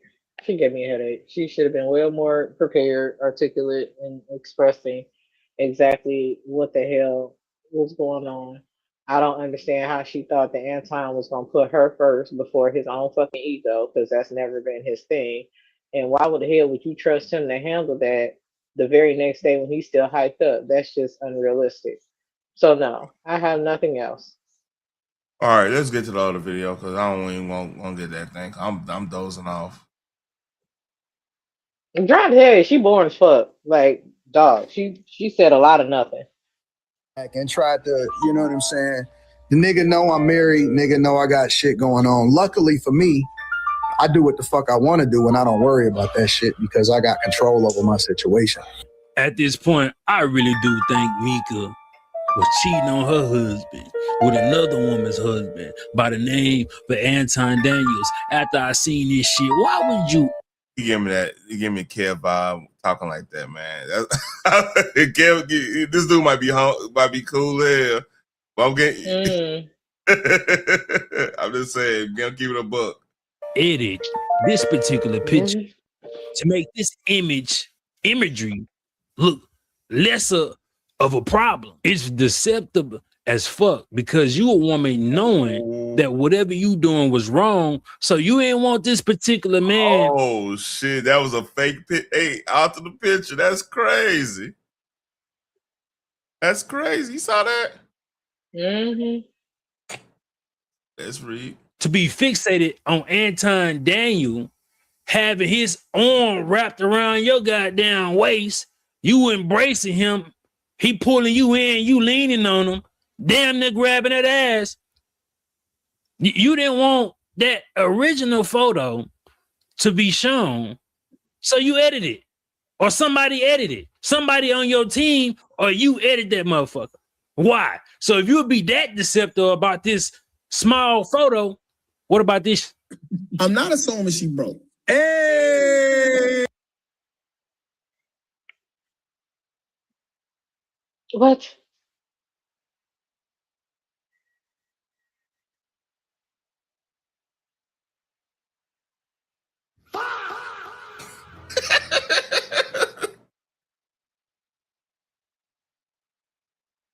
Oh, Jesus. This is who you trusted to handle or advocate for you.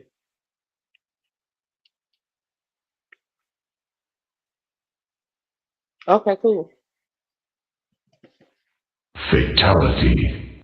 Hey, look like you. What is your hair doing, Micca? You look like you just. What's up, girl? Y'all did this nice. They said you had the Glock out, bro. What the street saying? You on mute, Micca. You on mute, Micca. That's what the street saying. They say you was the shooter, bro. I was the what? You was the shooter. Man, I'm just letting you know what the streets saying. I'm out here in the LA streets right now. You shot the sheriff. Yeah, they were like, man, Micca was. Phoenix, help me with this. While she's on this man computer. So this was the next day after the whole thing, and she's not even advocating for herself.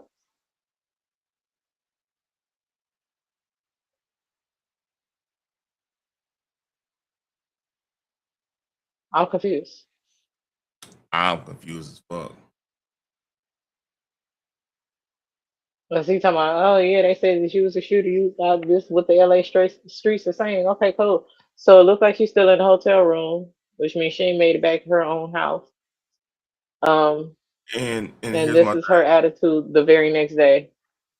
no, hear me out. That part and the fact that okay, I would think if you make your money going on shows and doing interviews and all that stuff, you will have a laptop with you. You want to be using nobody else's laptop, especially if somebody that you already got a room with and being in some type of situation with. It don't look the imagery. Well, I can't see the names of everybody past the fair use thing. Hold So on. That's why I was looking crazy. Now you see why I was looking crazy? okay, cool. So this had to be the next day. She's in the room with them, and Molly looked like she has an issue with the whole thing. And again, this is who you was trusting to advocate for you. You're not even advocating for yourself, man. I'm not sniggling and giggling. I guess she got chewed the fuck out by her husband. Her attitude changed, and she stopped going to that damn show. It had nothing to do with Anton, per se. He didn't advocate for me. This is the person I was trusting, blah, blah, blah. Girl, you didn't even stand up for you. You trying to sniggle and giggle about it. All right. You in this man room. It's hard for me to believe that The next day or later on that evening or the next day, I'm believing it's the next day, you were in this man's room after being called a side chick. There's I'm no fucking way in hell. It's hard for me to believe anybody that's doing vlogs or like I'm just now. They don't have their own fucking equipment with them. Yeah, you're right. Point. That's my whole point. Like I have like you, man. It's so I got mobile. I got a laptop with a whole setup with the microphone and everything. I got the one you can plug the microphone right here. I got all kinds of shit. I'm like, I'm not even monetized yet, and I got this. Mm-hmm. I don't know, man. This shit gonna make And me her mad. husband basically lives at work, I guess, in so she's living the soft female life where she can get to do what she wants. I don't understand this. You need him, man. This is crazy. All right, let's read. What's the shooter, cuz? Joshua. No, and I just came upstairs. Joshua. No, and I just came upstairs. Joshua. No, and I just came upstairs. I might be wondering why I played that 3 times, because you gotta have an eye for this shit. When you offer information out of guilt, so you can get ahead of it. Yep. And control the narrative. Yep. You do something called a confession leak. So what the fuck you saying, House of Hypocrites? She know that the perception of her being in Anton Daniels' room at 2 to 3 a.m. in the morning is not gonna look right because she's somebody's wife and he's somebody's husband. So when she got a chance to actually kind of articulate herself, knowing that she fucking drunk, knowing that her hair all fucked up, she did not arrive to Corey Holcomb's studio like that. So she got to this confession leak because it looked wrong. Because it is wrong. And that guilt made her try to get in front of this narrative when somebody asks why she's in Anton Daniels' room. This wasn't a big deal because at the time, at this very moment, she's in his room. The panel and the panelists and everybody is so focused on the Anton Daniels and Corey Holcomb. Say it again, or let's go outside. Nobody is honing in on that particular dynamic. Like, bro. Now, to be fair, I gotta be fair. I gotta be objective here. I think Anton. I wonder if the time frame. I think Anton did Yuck Mouth right after, and right in the next day, and that's when he did a lot of responding towards Corey and stuff. So I wonder if Dad was doing the time and because like he ain't around. You see what I'm saying? I want on that end, but not saying that's a one way or the other. Don't get me wrong. It's just observation. Make sense? Mm-hmm. And I missed it too at the time. But now I'm like, what the fuck was you doing?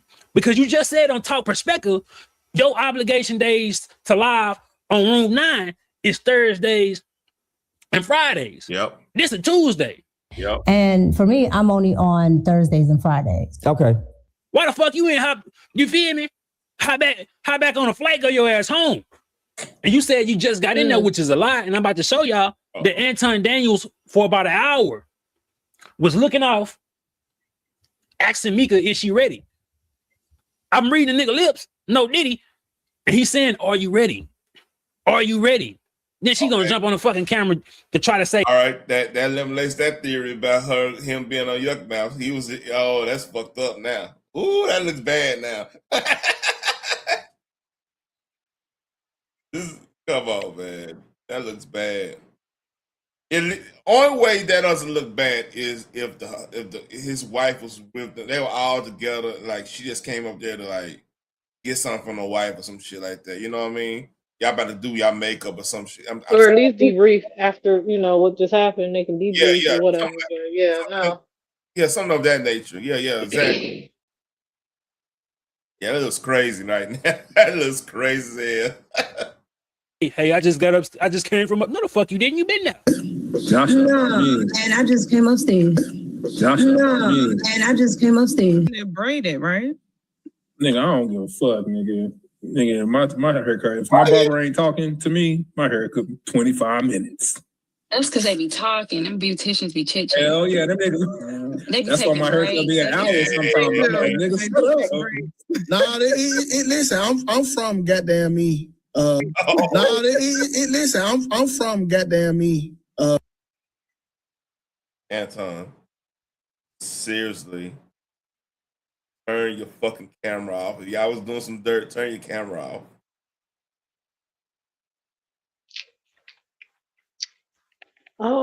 Again, this is an egotistical man. He feel like he can get away with it. Look, this is how you have to do. His ego won't let him.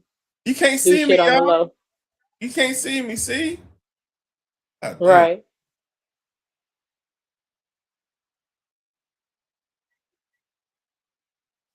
This is crazy. At that particular time, he's saying, that's cool. You ready?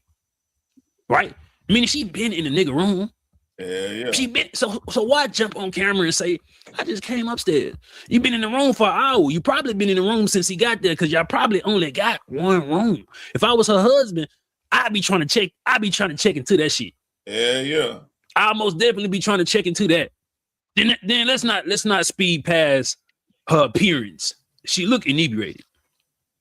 They both look inebriated. And when Anton Daniel was goddamn pausing and muting and I guess when Anton was disabling his camera, I'm like, shit. The further they got along, it seemed like he getting a little bit more looser. Maybe they were drinking off camera. You feel me? And it's just speculation. Speculation. Out of all the times this woman she got curly hair, right? Big curls. Every time she ever came on camera, her shit ain't all fucked up like that.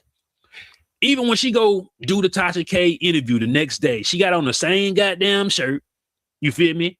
Same lit necklace. You feel me? And that is an indication that maybe she showered, right? Because whatever she wore to go meet Corey Holcomb, it wasn't the same shit. Bitch ain't about to wear the same shit for 3 days. I'm sorry. Unless she just like that. But what I'm saying is, if you've been in that goddamn room since he got there, then you're off camera talking to him for about an hour. But when you jump on this bitch saying, "Oh, I just came upstairs," is it fair to me to ask, did she take a shower in that room? Because good point. The nigga Anton was preparing to jump in the motherfucking shower while she was on screen. You don't believe me? Okay, he got his own platform going. He got his own thing going. So it should be fine. I think a lot of you guys are 1,000%. Anton, boy. God damn. Oh my I tell God. you, God. this nigga ego. I ain't gonna say dumb. This is This is who she trusted to protect her non-husband, and put her first, her non-husband.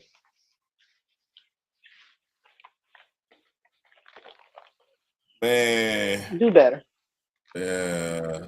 Look at Valley ain't shit. Look, she got that Valley and leg. They peeping game like a motherfucker. Like, oh, yeah. I told you, Molly face I peeped it too, but it's more pronounced now. was looking like, bitch, are you serious? The entire time. Damn, man, it's crazy. And you know, this seemed like gossip stuff. I admit this seemed like gossip stuff, but this man called pretty much me, you, whoever that be on KB Lives. They call us the Dusties. Dusties. Yeah. Mm-hmm. Broke Dusty. Yeah, broke Dusty. You know, cool. Percent unable to be impartial on what you saw and or heard. Big shit. I don't want to hear that shit, nigga.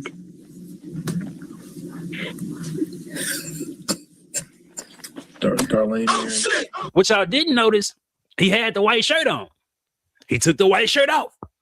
Nigga went in the restroom, started brushing his teeth, walking around. He want to be seen. It's like he want to be seen that he's in this moment with her. You go throw your clothes on the bed, them drawers. He throw his drawers on the bed and whatever, his little pajama shorts or some shit. He's wild. Just to pick it up on camera. He winding down. About to go jump in the shower. He's wilder. As Anton's representation. Thank you. We want to say that we went to the 5150 program to have an educated conversation. The conversation took a left turn, and we decided to use our judgment. And you have something to say? She funny. Again, she's not advocating for herself. She's saying we. Yeah, Anton probably here that night. I don't keep up with you. We went there to have an intelligent conversation. Why didn't she say then she found out she wasn't invited? That part. And the thing is, if she's been married, this is probably the most excitement she probably had in a minute in a situation. Mm-hmm. And she's been drinking. They had a shared experience. Oh yeah, Anton probably hit, allegedly. He probably hit. She said the next day when he went on the show, he was still hyped from the night before. He didn't look hyped that same entire night. He wasn't even on his own panel being hyped. He seemed calm. That's my point. He kept going on mute.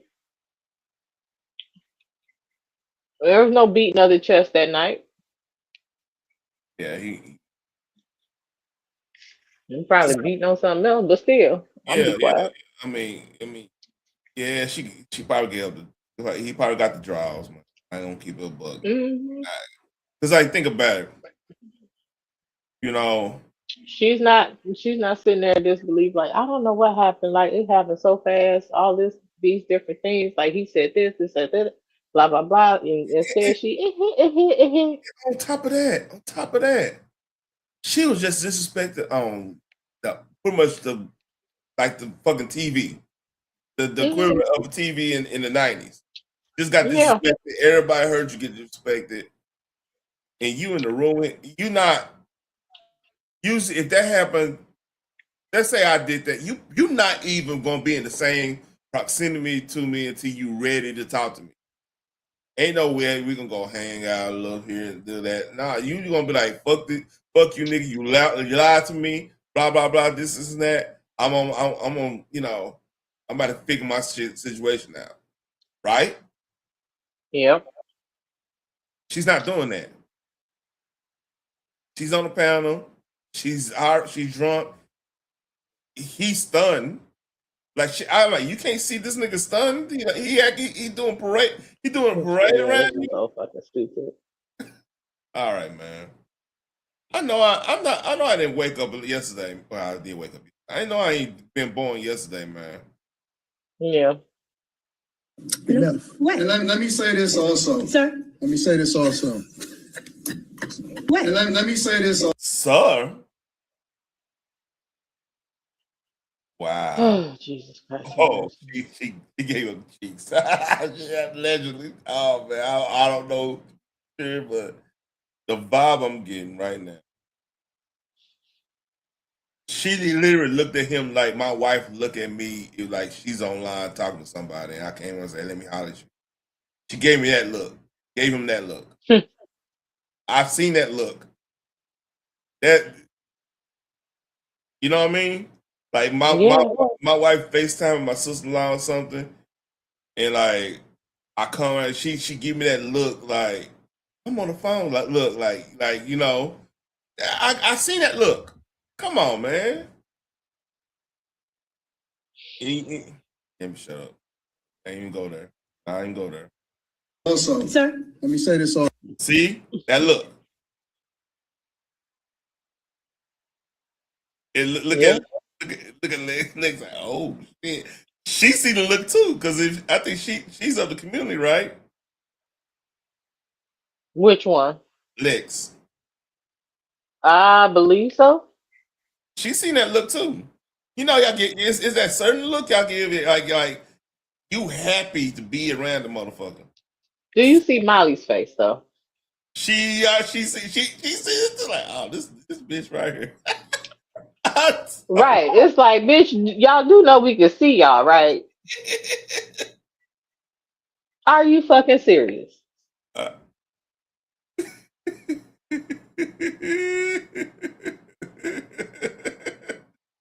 Oh man. Like y'all on camera. She had a what's it, Regina I King? believe it was after this video that her husband fucked her entire world up. Molly? Oh no. Oh girl, yeah. Got you. Like, nigga, if you ever go around that man again, it's over. If you have a loving wife, this is how they look at you. Absolutely. I trust me. Awesome. Even Q looking confused. Everybody got this bitch face. She's like, oh, this is some gold. They gonna eat this up. that's what she's thinking. She like, right. These niggas are they really doing this shit right in front of me? That's the vibe there. Q was like, oh shit. Mean. This is the old shit. This is gonna be mean. You know what I'm saying? It looked like even Q checked out. Just get a shit eating grin like, ooh, y'all fucking up. Just get a shit eating grin. She holding in. Oh yeah. I wonder what 2K like. I wonder what 2K looking like. I wish I would have saw this live. This is crazy. She followed my lead. She ain't do none of that. She ain't trip. She just said, yo, I'm rolling with you, and that's the end of the conversation. She ain't say one word. She just kept it moving. That's how women are supposed to move. That nigga drunk too. He's swaying. You see him swaying? Yes. Not supposed to do all of the extra shit and all of that. You follow the lead of the person that you're with.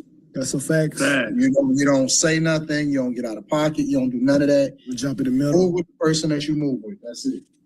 After this, the stream ends. Anton Daniels eventually go jump on somebody else's stream and start talking about this. Yeah, bro. I mean, it's a nice sweep. Well, that and let me say this also. Shout out to my girl Micca. You know what's interesting about that Glaze? He looking directly at her. He ran. This is why I say when I say confession leak. He just shot it out Micca. As soon as she looked at it in that goddamn corner. Yep. You peeped that too? Yeah. There ain't no reason for him to turn around and stare in the space while saying shout out to my girl Micca. My girl, not my homie. Yeah, you gonna be the homie. I won't give a not my co-host. Yeah, homie. The most emotional we might twin. We damn right. Yeah, we on some homie shit. But like that's it. But like he looking at like, yeah, I just got that. Ooh, yeah, that was shots about. Yeah, she did. You know, he cloned this old man. I understand, but I don't understand. You know what I mean? All right. And single me. Oh yeah, it would have. Yeah, I understood, but married now it don't make sense. It don't. Cause like this is a clean glow right on the internet where everybody can see, and the internet's forever. It's not like TV. Like TV, you might lose a tape or two. Internet shit, that shit gonna be there till the fucking Stone Age again. You know what I mean? Mm-hmm. And again, he not all hype and beating his chest and saying off the wall shit. That part. But you know, after it just happened, so why the next day he want to sound like he all big and bad? I think he on that day. If we're gonna put allegedly on everything, I think he will focus on. Oh shit! This is my chance. This is my chance. Shit, type of time. You know what I mean? Because he was like, "All right, we just had a side man." Because it's something about if you went through either a near death experience or in your head, not necessarily with somebody of the opposite sex or something. That tension does get risen just because y'all probably weren't supposed to make it type shit. You know what I mean? Right. So in his mind, that might be the most excitement he had with, that was unpredictable. He had in probably his lifetime, probably since high school, or like growing up, or you going to a party at another side of town. You know all the sides of town, Detroit and everything. And you wasn't sure you gonna make it. You going with your people, but it was a more sketchier part. Yeah, that probably the most excitement he had since that type of shit. Because everybody went to them type of parties. You know what I mean? Yeah, to the after hours. Yeah. Yeah. I mean, and even Square would be able to go that one or two times, or probably go to the strip club that was part of the shady part. You know, you live and learn type shit. You know? Yeah. All right, let's go. I mean, she was still there.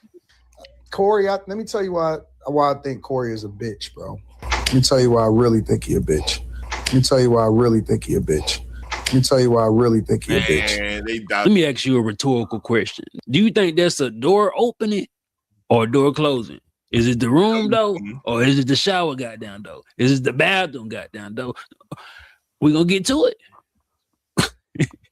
They gonna be like, this nigga house of hypocrites lame, did a motherfucker. You can't whoop me, bitch. You can't whoop me, goddamn. But it's provocative. It gets the people going. It wasn't. You know that's from, right? Mm-hmm. Was that a couple of places? That's Will Ferrell. Will Ferrell.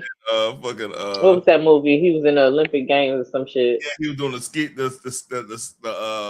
skating. Yeah. Oh yeah. Was it? No one knows what that means. It's provocative. It gets to be. Hold on, I forgot the name of that movie. Movies.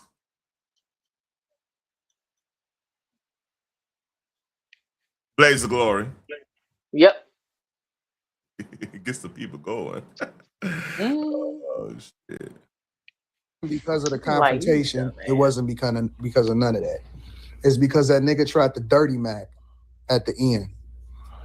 How you gonna dirty Mac a married woman and a married man? That's what I'm trying to figure out too. He tried to dirty Mac and tried to, you know what I'm saying? The nigga know I'm married, nigga know I got shit going on. Luckily for me, I do what the fuck I want to do and I don't worry about that shit because I got control over my situation. Kitano. Oh, my bad. Wrong one. Now, if he's saying about his wife,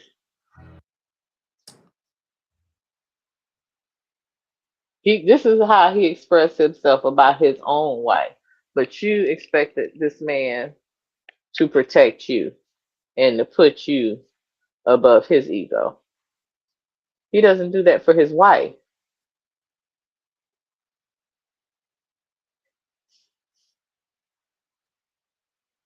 I have nothing. I literally have nothing. Why would you expect him to do differently or treat you better than he treats his own wife? Because you fucking her? Well, so is the wife. And she got a ring. And she got access.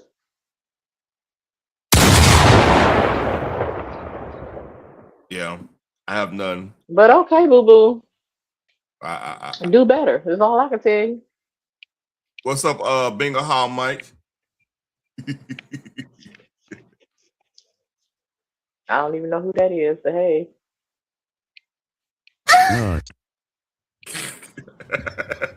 Oh, you didn't hear that? This new one I got.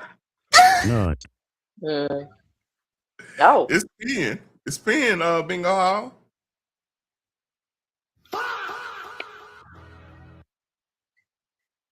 But what if my chick wasn't familiar with the fact that I got a chick out here with me?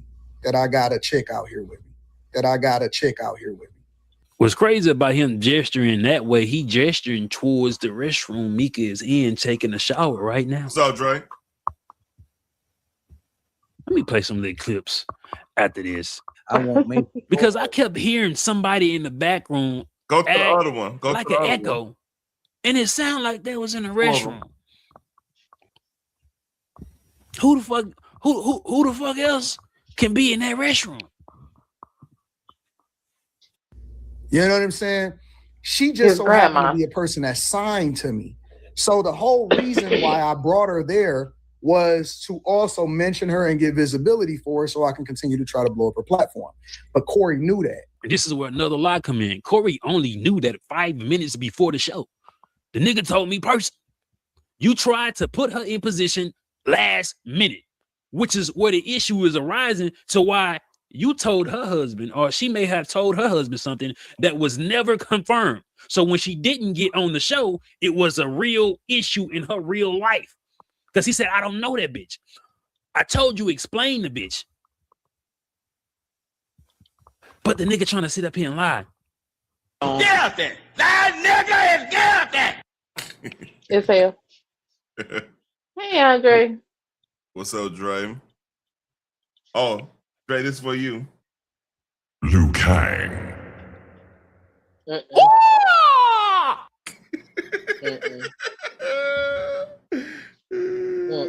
Finish him. Flawless victory. Fatality. I got the whole thing. Jesus Christ.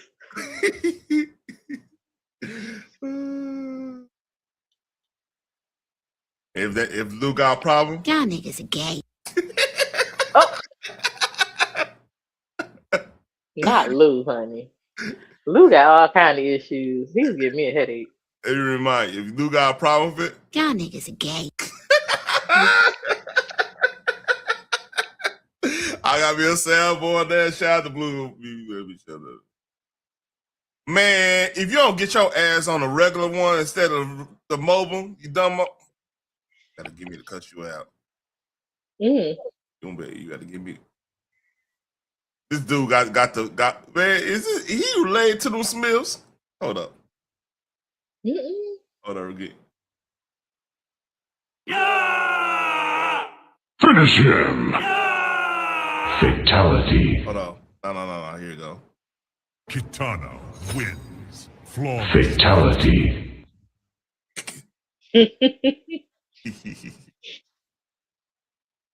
Liu Kang.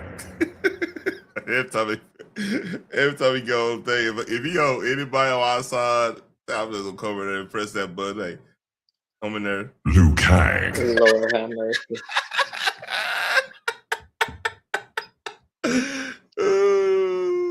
Liu Kang, boy. Do you know why I fell out earlier? Because he was like, oh no, that's my hearing aid. And I'm like, this nigga is on the sick and shut-in list. Like, how the hell you got all the disabilities The sick and shut in Ninja Clan. He can't walk without a cane. He need a hearing aid, and like, really? Liu-Tang Clan. Yeah, I was done after that one. I really started to block your ass.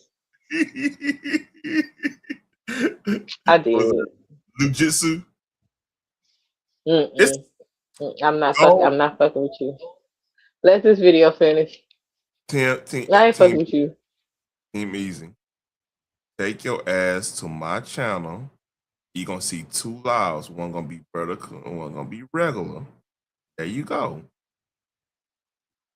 Where is he? Fatality. But see, Corey tried to throw salt in the game afterwards and tried to, you know what I'm saying? He was trying to like do some dirty shit. I don't fuck with niggas like that.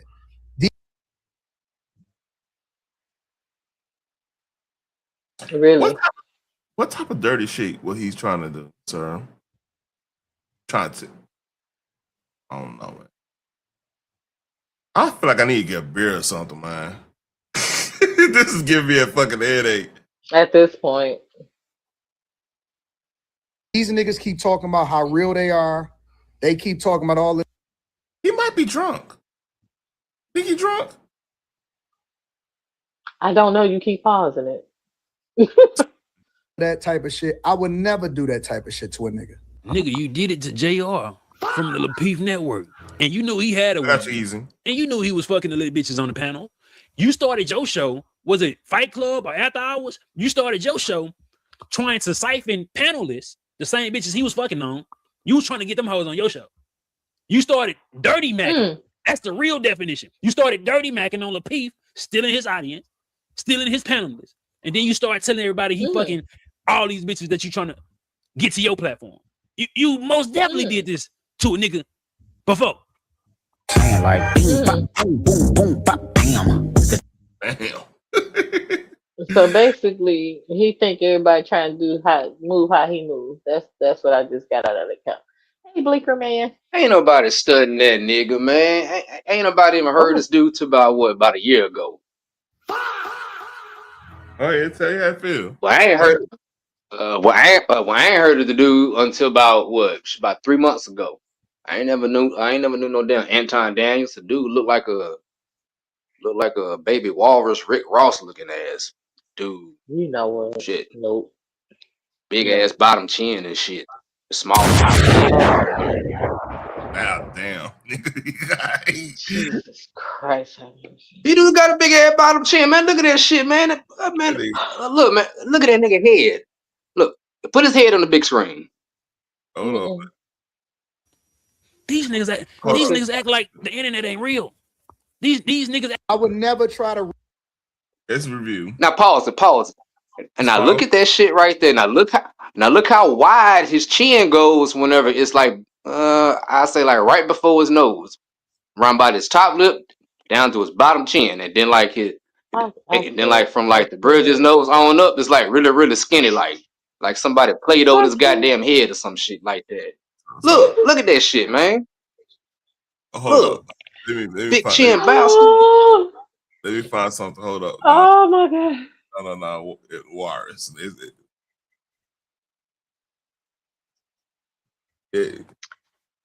Nope. Put a walrus and Rick Ross and him in the same picture. And you can't tell me that them niggas don't look. I'm just saying, all right? I'm just saying. Oh, you ain't shit, nigga. You ain't shit, nigga. Nope. No, I'm not looking. Look, every time I look at that dude, look, man, every time I look at that dude, I think of SeaWorld. Oh. Yeah, I think of SeaWorld when I see him. Yeah. Oh, we gonna get flagged. I'm gonna get flagged. This is gonna be our first flag. You ain't shit, nigga. Oh, dang, my bad. Oh, my bad. But edit that out. Edit that part out. I ain't gonna say nothing else. My bad. Hey, it's cool. Man. Oh my god. Hey, I talked about You know, Moonlight got kind of cool after my little rose session. She all right with me. I give it to her. She ain't no stalking anything yet. Shout out to Moonlight for that, man. We in no good terms. Say what? You Oh can have damn, that boy, shit. hell must have froze over.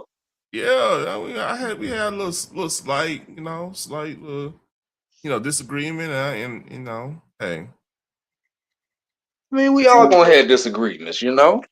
Yeah, she at some point in time, we all gonna have a disagreement or two, or 3 or 4 or 5, or all year That's round. 16. Or 100-year war like France and England in a 12 or 1300s. Just fighting, just be fighting. Why not? The fact that you Yeah, said this man looks like Phoenix, a I'm glad to walrus. hear from you, Phoenix. Oh Lord Jesus, what happened? Not easy. No, I'm just saying. I'm just glad to hear from you. I'm just glad to hear your voice. You know, I mean, I know, in other places, they got your ass in their I guillotine. Like, knew shut it. the fuck up. Shut the fuck up. Who? Where? Oh shit. When have I ever shut the fuck up? Like where? Where is this at? I need to know. Shit. About to say, don't be like Lou now. Lou. Hey, I will never be a lost cause, honey. Like, don't do that. No. Not a lost cause. I ain't talking about a lost cause. I'm talking about getting put in that chokehold where you can't say nothing. Oh, good. I would never. I'm always gonna be me. Okay. I ain't gonna lie. I pulled KB outside. I said, "All right, man, you gonna fuck around with Christy? She gonna have you sound like Lou in this bitch." Hell no. Oh Lord. Hold up. Yeah, no, I don't know how to be quiet, so that's not gonna happen. Hey. Okay, all right. Easy. You know I nicknamed him Liu Kang, right? Since all them ninja stars and everything, right? Man, don't even disrespect Liu Kang like that, man. That's my favorite character on Mortal Kombat. Don't ever disrespect Liu Kang like that. Oh, he was being very disrespectful early in the chat. I was evil today. Phoenix. I took damn, Phoenix, man. I had Phoenix, CC. Who else? It was a whole. Yeah, I started to block that ass. I said, man, y'all Because play. Which panel? Which panel? Armando panel or this panel? Oh no, that was on Takeover. Takeover. I wasn't on the panel. Oh, okay. I'm at work, right? I'm at work on lunch. I was like, man, I was angry about something else, and Lou's name just came up, and I just sink my fangs in. And wait a minute. Hold up. So you were angry about work and you took it out on Lou? Lou got it. That's how you look. That's how you're supposed to treat YouTube. If the outside world gets you upset, you take that shit out on YouTube. You escape that reality. Just for that second. I understand. I completely understand. I've been roasting. I ain't gonna lie. I've been roasting Lou ever since his name came up. Because his name came up. Damn. I was up. I was like, what? What I say? Oh shit! I said something fucked up the other day. I said a lot of shit. I said some fucked up shit. I was like, man, this is true. Man, look, I ain't got nothing bad to say about Lou except stay off that alcohol, stay out them chokeholds, and stop crying. That nigga just honest got true. I was okay with Lou until every time he got on a panel, I'm over there on doubles. Talk about the same shit. I'm like, repeatedly, because he doesn't want y'all to think that he was actually in a chokehold. Y'all believe her. Whether anybody believe her or not, so fucking be it. Like, you keep trying to defend it is making you look like a weak dude. Like, let it go. With that woman like that, shit. Man, I'm like, people are going to believe what they want to, regardless. You are not going to change their mind. They can see the shit happening in real time. Or whatever story they decide that they want to believe, they're going to believe it. I have never. And I believe the shit too, because Earth Day, she was on them goddamn bags. I said, oh yeah, she probably punching the shit out of Lou while she had him in the show. Easy. I cannot understand for the life of me. If I'm going. If I've been on a whole mission. The last thing you thinking about is fighting. How do you get? It's supposed to be. You go over there, even if it's unannounced. It should have been cordial, like, oh yeah, I'm sorry. Well, you know, some of this isn't that. Make a smile, make a laugh, or something. I mean, shit. I'm like, how did you get yourself in position to be choked by a chick that get? It doesn't make sense to me. I never understood it. Man. And you was crying about. I'm like, and then I put when the punch back, I said, oh, he got the West Coast production treatment. That's why he's. If it clicked, so I was like, and that's when back. If you remember, I said, oh, Lou, I understand. Every day the homie, but every day, look, I understand why you tripping. You know, it is what it is. You know, I don't know how it went from that point to still be talking about 3 years later. I don't get that part. I don't understand that. But I understand, like, yeah. Oh yeah, I did say oh yeah, on the panel. I said I was on Monday. He's like, yeah, she put a fucking gun chokehold on that nigga. The $1 Million Dream. I was going in. Boy, you stupid. She put that Bob Backlund on her ass. That crossface. West Coast production. Yeah. She put that Elegant Angel on his ass. He didn't even know what to do. God damn. Elegant Angel. I'm wondering whenever but I'm wondering whenever old girl had him in the chokehold, did she cut off his blood supply to his brain or his air supply? By the way he acted, air supply. that motherfucker got brain damage. That could be the alcohol that he consumes on a daily basis. And when he got in that, well, I mean, if you get choked out while you're on alcohol, that ain't good. Shit. Man, this nigga got in that Delta. And now, so he said earlier today he had relatives in California. That was not. Has he said that before? Because that's new information for me. He ain't never said if that nigga had relatives in California, he would have been called them whenever he was in that chokehold. That nigga lying. Or better yet, he would have been kicking it with them. He wouldn't be in that fucking hotel. I'm just saying, I've never heard him say that until today, so I wasn't sure.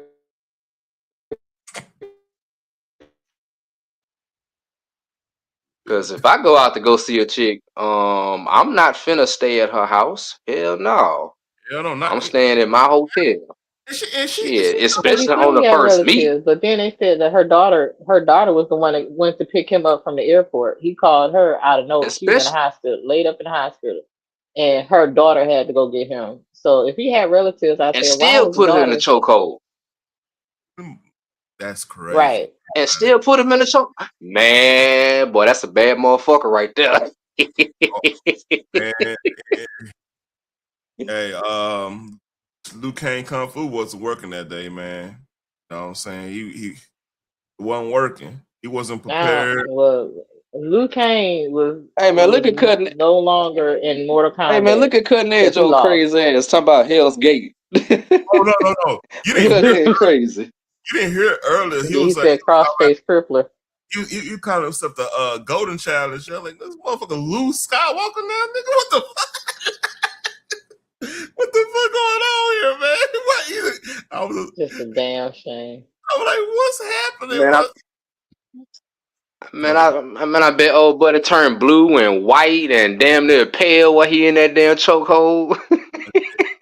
Hey, it was almost like, you know, on Lord of the Rings when Gandalf fell in that. I know if he was having this conversation with Armando in person, Armando would choke the shit out of his ass because he was sounding frustrated as fuck on that panel. I ain't get a chance to check out the whole panel. I only caught like probably 10 minutes. I super chatted twice and I was gone after that. Man, I seen that, but I fell out when he said you act just like D-Truth. I said because that's exactly what the fuck D-Truth. He asked 5 fucking questions, and before two words can come out your mouth for the first one, he cutting you up. But wait a minute, what about nigga? Can I finish? Yeah. What you mean? But what about when I ain't saying shit? Yeah, man. Hell no, you can't finish. Oh, That's how you throw people off. Apparently. Hey, let me tell you what I was doing. I went on the panel. I just started doing this. I just started doing all that shit. I was instigating like a motherfucker. I was like, oh, I want to have fun with this. I know Mondo just over. He on mute, just shake his head. Damn, he gonna fall up. Oh shit. Hey, Fitness, I was a damn fool today, boy. Yeah, you were. I don't know.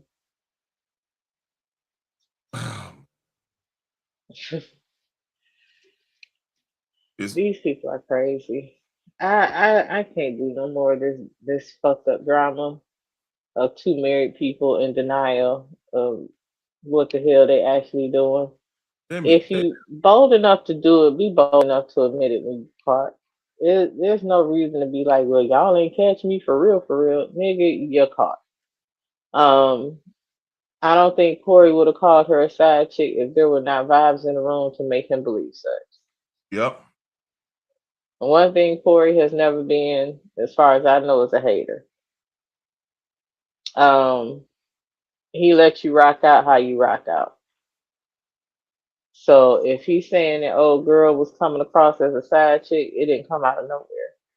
It's because of y'all behavior off camera. He kept trying to get your get you attention on his show.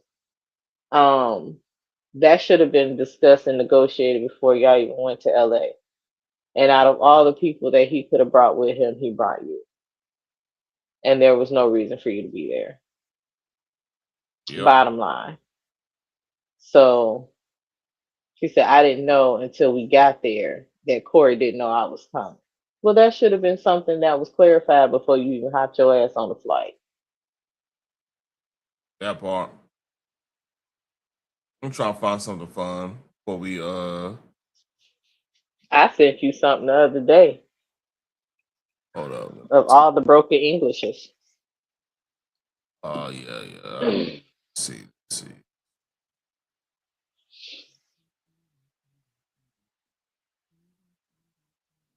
I don't like when people try to gaslight me and try to play in my face. Oh, we fucking, but we ain't fucking for real.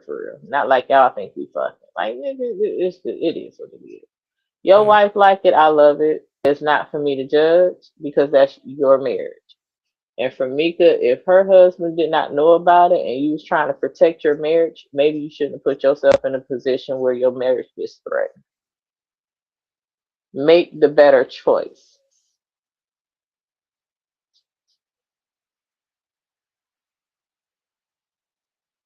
You have a whole brain and want to come across like you're intelligent, but make dumbass decisions. That makes no sense to me. New Resident Evil come out next week. I ain't know that. Good to know. Yeah, I've been seeing all kind of trailers. Did you see the See the Hellraiser trailer? I got you. My bad. I was looking up something. I got you. No, I don't think I have actually. I sent it to you. Is that what that was? Yeah. I had to do better.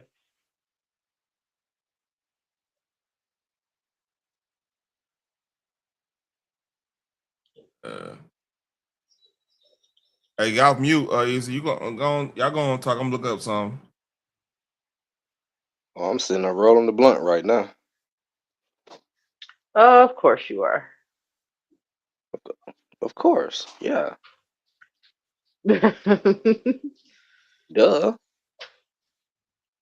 That's it. Of course you are. About to have me some fun in a minute. Who invited you?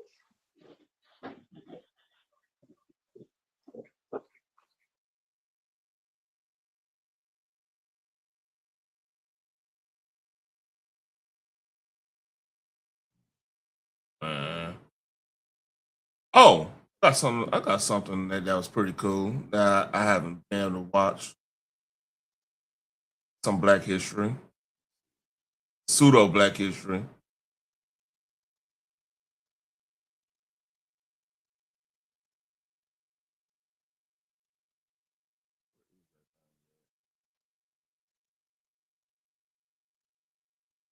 I got a lot of fucking.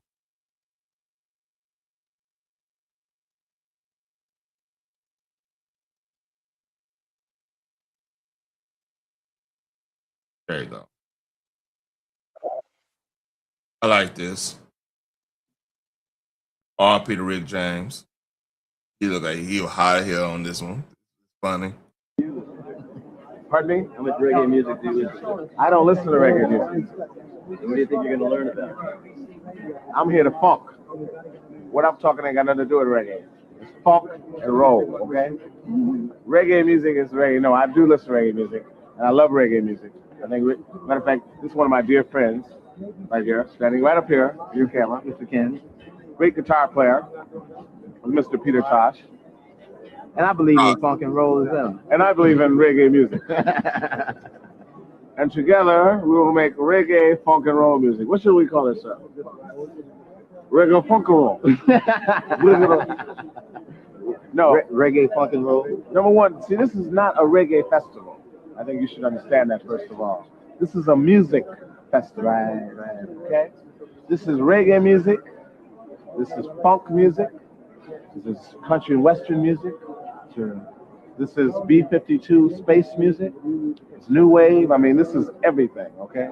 International. This is international, intercontinental, inter-skin-wean music. True. Okay?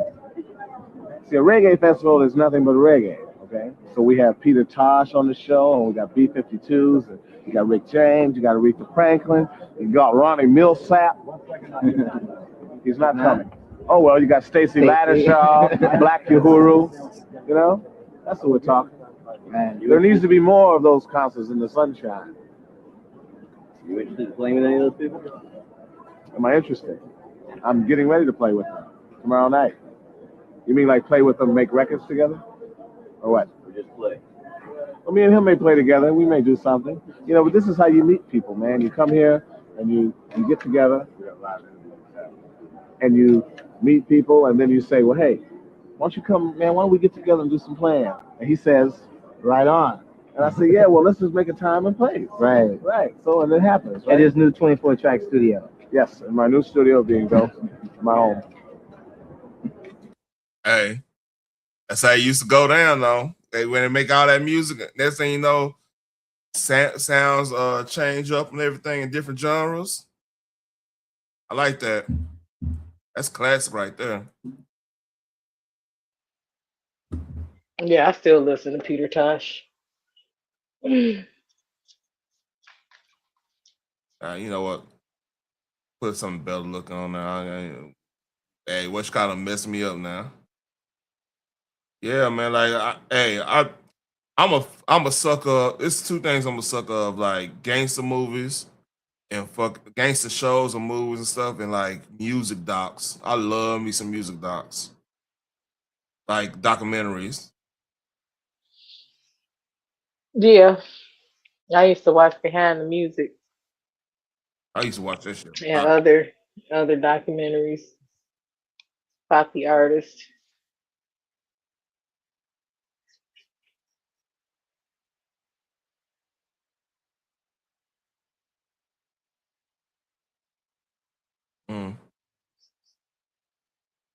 Y'all quiet as hell, man. I'm wondering why the slow chick is back on the screen. You rather the Wars or the slow chick? I'm looking for something. I don't want to hear her no more. She gave me a migraine. I'm not about to play her. Praise the Lord.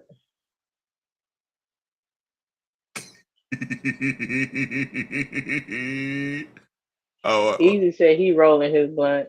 Watch so this. He's not talking. Imagine going to this church as a dude. Deus abençoe o seu Antônio, que ele pare de trair sua esposa.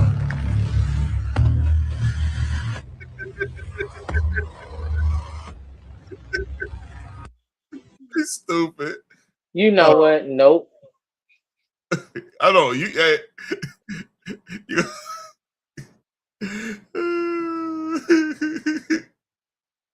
That no. Just no. You just had to laugh at that. I mean, I'm sorry. That's so stupid. Motherfuckers, hey, motherfuckers, everybody go to church. You're like, why are these dogs in this church? You know damn well what the hell you doing with that, doing that shit. Like, don't. That's just so stupid.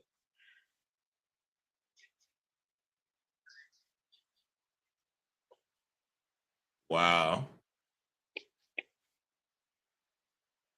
You want to see how powerful AI again? If you insist. This is AI.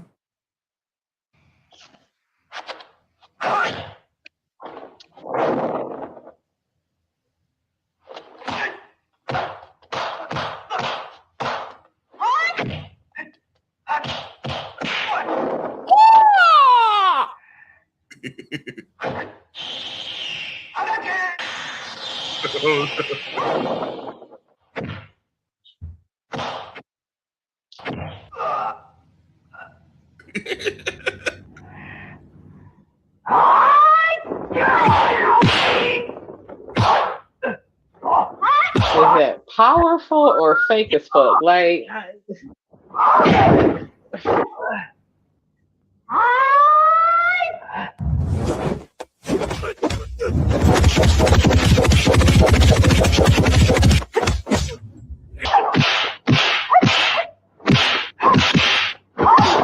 not he trained, Lou. KO. Okay, first of all, the he trained Lou, that's funny.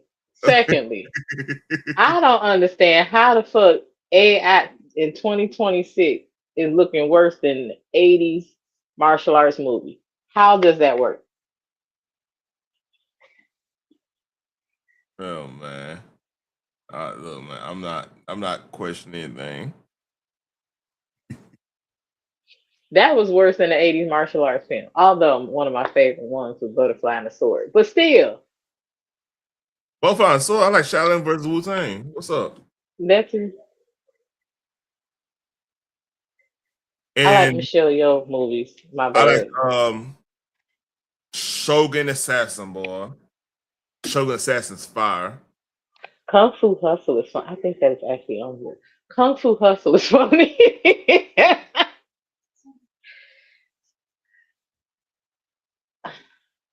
Oh, this is funny. This is Yo, hey, niggas get shot every Yeah. Hey, yo, hey, niggas get shot every day, B. You tough, right? I'm out, Rico. You understand what I'm saying? Look at me. I've been shot in the head, baby. My body different. I'm breathing different. You understand what I'm saying? The doctor said I wasn't gonna walk the same. You understand what I'm saying? I'm out. This some bullshit. Oh damn, B. Yo, hey man, it's like this, man. We down to our last bricks, man. Shit's drying up out there. You hear me? Niggas ain't eating on the streets, man. Everybody getting antsy out there, baby. I know what floats A's. Nobody eating on the streets while his ass is chewing. Okay. Your different emotions. What? What is my own? Right here. I know all about your career. Right? Don't need this lousy. What? Remember this nigga? You clean now. What's poppin', Kermit? I make the murder game down, let niggas know we not fucking around, man.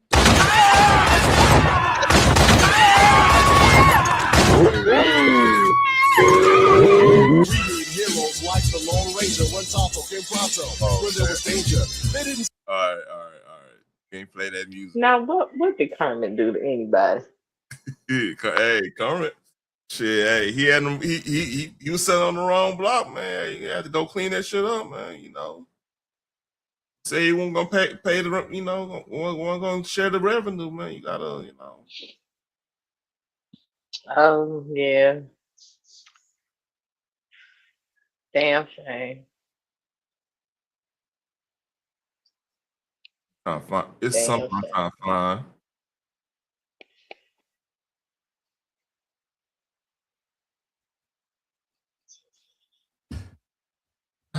see, it's something I'm trying to find.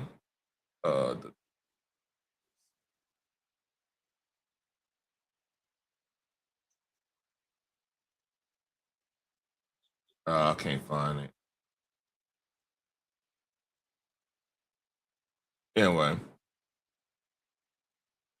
anything on your mind? Oh yeah, I can find.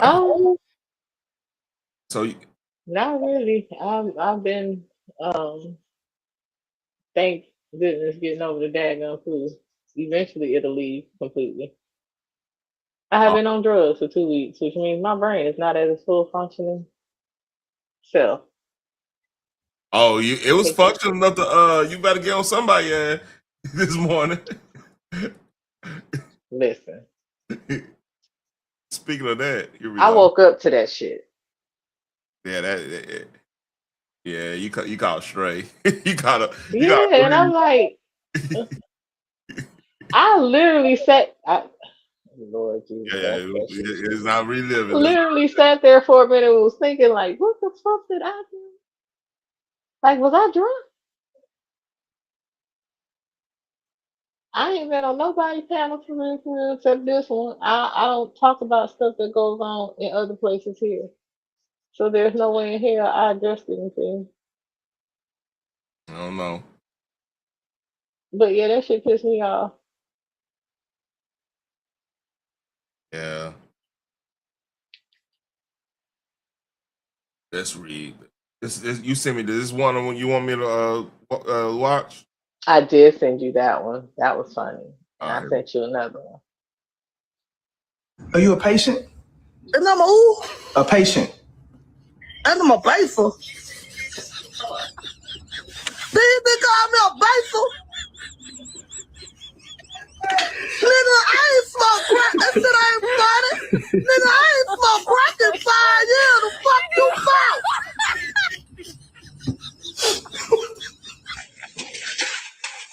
Hey, real quick though, who she look like?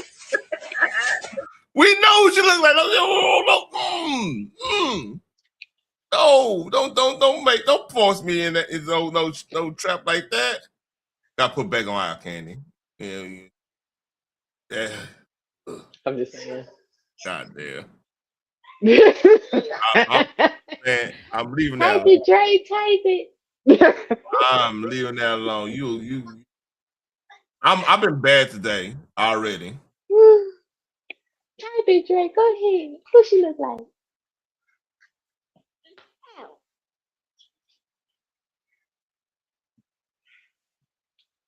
All right. We're gonna do this one. All right. We got questions to answer. You know what I mean? We got to get to the bottom of this shit. Don't you agree? We gotta get bottom. Bottom of which one? Which subject? Gotta get on bottom of this. Gotta get on bottom of this. Hold up. Here you go.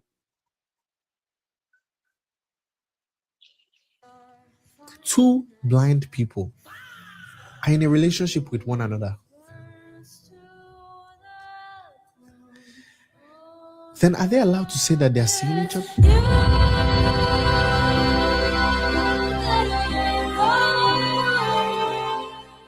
Listen, if you enjoy this, I need your commentary on that. Two blind people are dating.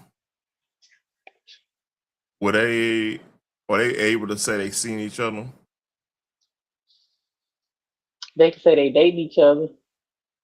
No, that's not the question I asked. They be able to say they seen each other. They would not use that language because they can't see shit. They're blind. So why are you not being inclusive, ma'am? Why are they not being inclusive? Because blind people don't use the term seeing unless it's necessary. So you speaking to all blind people? I haven't. I'm speaking for the ones that I have heard and been around. They don't use that language, sir. You were struggling. You struggling that one. No, they don't use the term seeing because they know they can't, and that opens them up to a certain type of discrimination. So they avoid saying that. Okay. I Yeah. Mm-hmm. Yep. I'm glad we got to the bottom of that one. Yeah. So they could say I'm dating someone. They will say that. They won't say I'm seeing anybody. Because that opens them up to jokes that they don't feel like hearing. Yeah, you sent me this too. We probably. I'm going to church tomorrow. I don't want to go ahead, man. I've been mean this weekend. Been really mean. I would definitely. I sent you that for a reason. All right, I'm probably gonna get flagged for that. I can't even play it. I can't even play it, even though I love that song. Right, I do too. But that hit. I'm gonna tell Russell that was him. Boy, that's him. Because you see where it says "Long Live Red." Yep. Well, you can't tell Red. Thing, boy. Yeah, that hat. Well, they couldn't tell him a motherfucking thing. I'm surprised he had a cigarette. He had a cigarette in his ear or some shit. You know what I mean? I don't know what the hell that is in his belt either. And yeah. But the way he was, you can mute it and just let him dance. Yeah, he was getting it. That's what I do. Boy, couldn't tell him a goddamn thing. Baby, he's coming sure at could not. I think that's his cell phone. Yeah, that's cell tucked phone. in his belt. So I don't got a Bluetooth with the boots. Because, you know, he's from Houston, so he got to have the boots. Yeah. At first I thought it was some new pepper steppers. You know what I mean? Okay. You can tell he's serious. I don't know why his pants is pulled up like that, though. That is just so wrong. I don't know, man. He flooding right here, man. I don't know what's going on. There's a lot of stuff happening. She down there got Jerry curl. I was about to say she got the Jerry curl going. Follow the drip. Follow the drip. Yeah, man. Yeah, singing in the microphone that ain't plugged into nothing. Ah, damn thing. That cord just swinging. Oh shit! Guess who got caught up in Epstein, which we already knew. Whoopi Goldberg. No. Naomi Campbell. Oh, Naomi Campbell. Yeah, her and Ghislaine used to hang with each other for a long time. Yeah. Mm-hmm. Crazy work. I will play this, but I don't feel like going back through that shit again.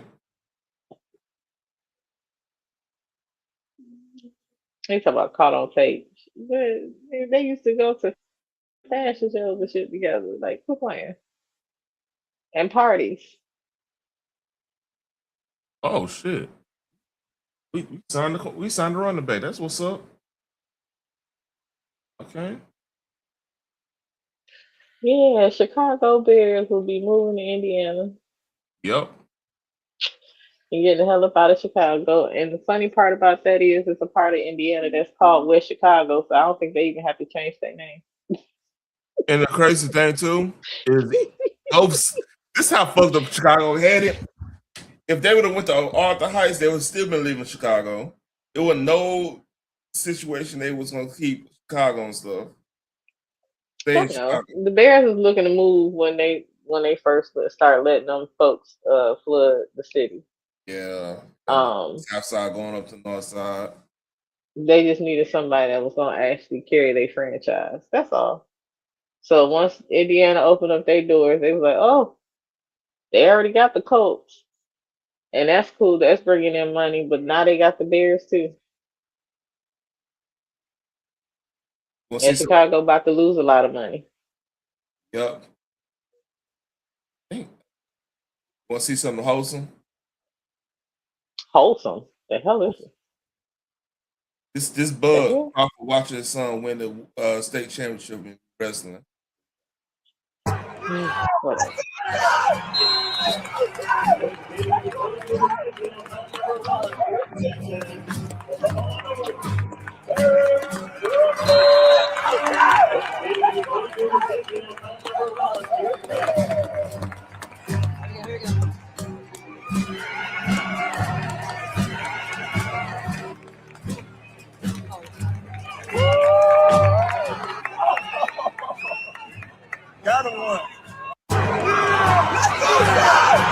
That's cool.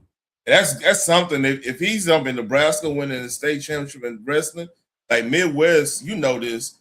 Wrestling is a big ass sport up there.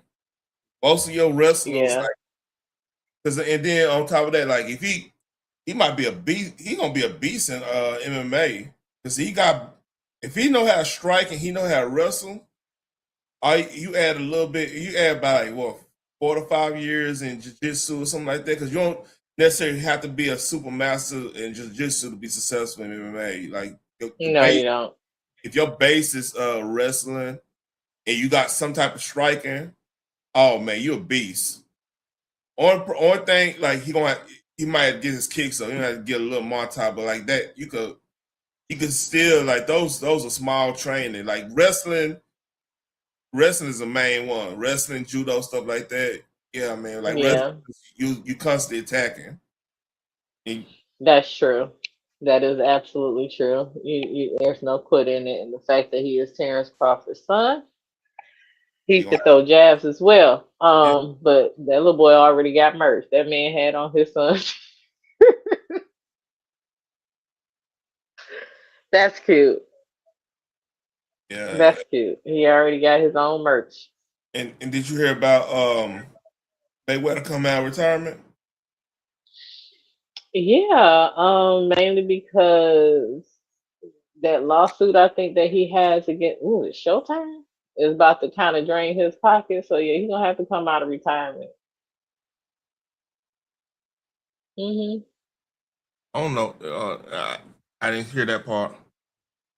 He has a lawsuit against Showtime. I think it's like for $350 million. So I believe with the type of lawyers that he is going to need for that lawsuit is going to kind of drain his pocket. So he's going to need that extra cushion for his savings. Yep. That's crazy. And then I think he had a little issue with some real estate folks that was trying to play with him. Correct. So he did lose some money as well. And it's gonna be in that lawsuit that he got, he has a few. Yeah, he does have a few lawsuits. So the type of lawyers that he has on retainer, baby, they cost. So he's boxing Tyson.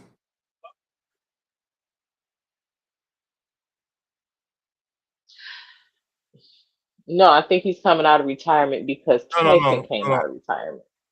Hold on. Let me read this. Before Mayweather is coming out of retirement, Mayweather announced that he will be competing professionally in boxing after an exhibition fight with Mike Tyson in spring. Yeah, he's fighting Tyson in spring. Like a exhibition. I don't see how that's gonna work because Mayweather is middleweight. Tyson is a heavyweight. They are not in the same weight class. Mayweather will end his professional boxing retirement 9 years after riding off into the sunset with a perfect 15-year-old record. On Friday, Mayweather announced his plan to box professionally again with a planned exhibition bout with legendary champion Mike Tyson. Mayweather signed an exclusive deal with CSI Sports and Fight Sports for his upcoming. All right, still have what it takes to set more. So is it like a Mike Tyson event that he is actually fighting an actual fighter in his weight class, or he's fighting Mike Tyson? That's unclear. He's doing the exhibition. It's saying that it's a Mike Tyson event. Okay, from my upcoming Mike Tyson event to my next professional fight afterward, no one will generate a big gate, will have larger global broadcast audience, and generate more money with each minute than my events. CSI Sports said they revealed details about event dates, broadcast information, and the professional opponent for Mayweather sanctioned return in coming weeks. Last year, Mayweather. So what? I said, okay, it doesn't sound like he's fighting Mike Tyson per se. Hold up. Let me finish.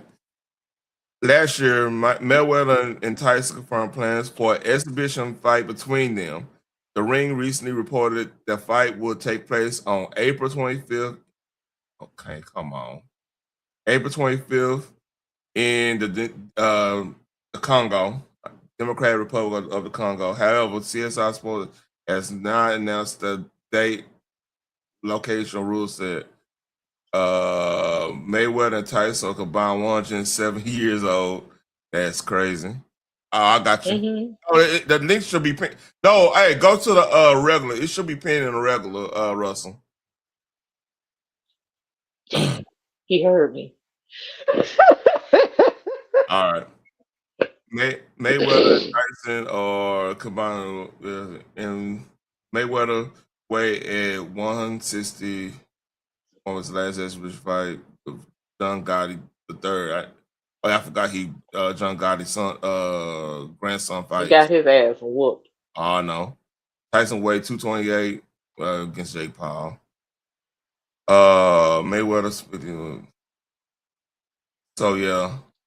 There was a way to fuck up your entire perfect record. Yeah, fight Mike Tyson. Go ahead. Rest, I got you. Well, homie. What go down, man? What's going on with you? What's up, Phoenix? Hey, Russell. Man, finally caught your live, man. I be missing you, Terrain. Yeah, I go. I've been going a little your old ass be sleep. Yeah, I be getting up like 4 o'clock in the morning. Mm-hmm. What y'all got going on? What y'all discussing? We were talking about the Anton Daniel shit earlier. Then we doing random stuff right now. Like Russell sound like he half asleep now. Yeah, you sound like you better be out of there. I went in for about a couple of hours a day, so got up about 5 o'clock this morning. So I'm just chilling, man. I'm just drunk me a couple of beers. That's probably what it is. Yeah, I had some wings and beer before this. That's why it's finally setting in. Yeah, I got full, man. They got this what's the name? This Cajun food truck down here. I went over there and tried it real quick. See what up. Interesting. Yeah, I got full.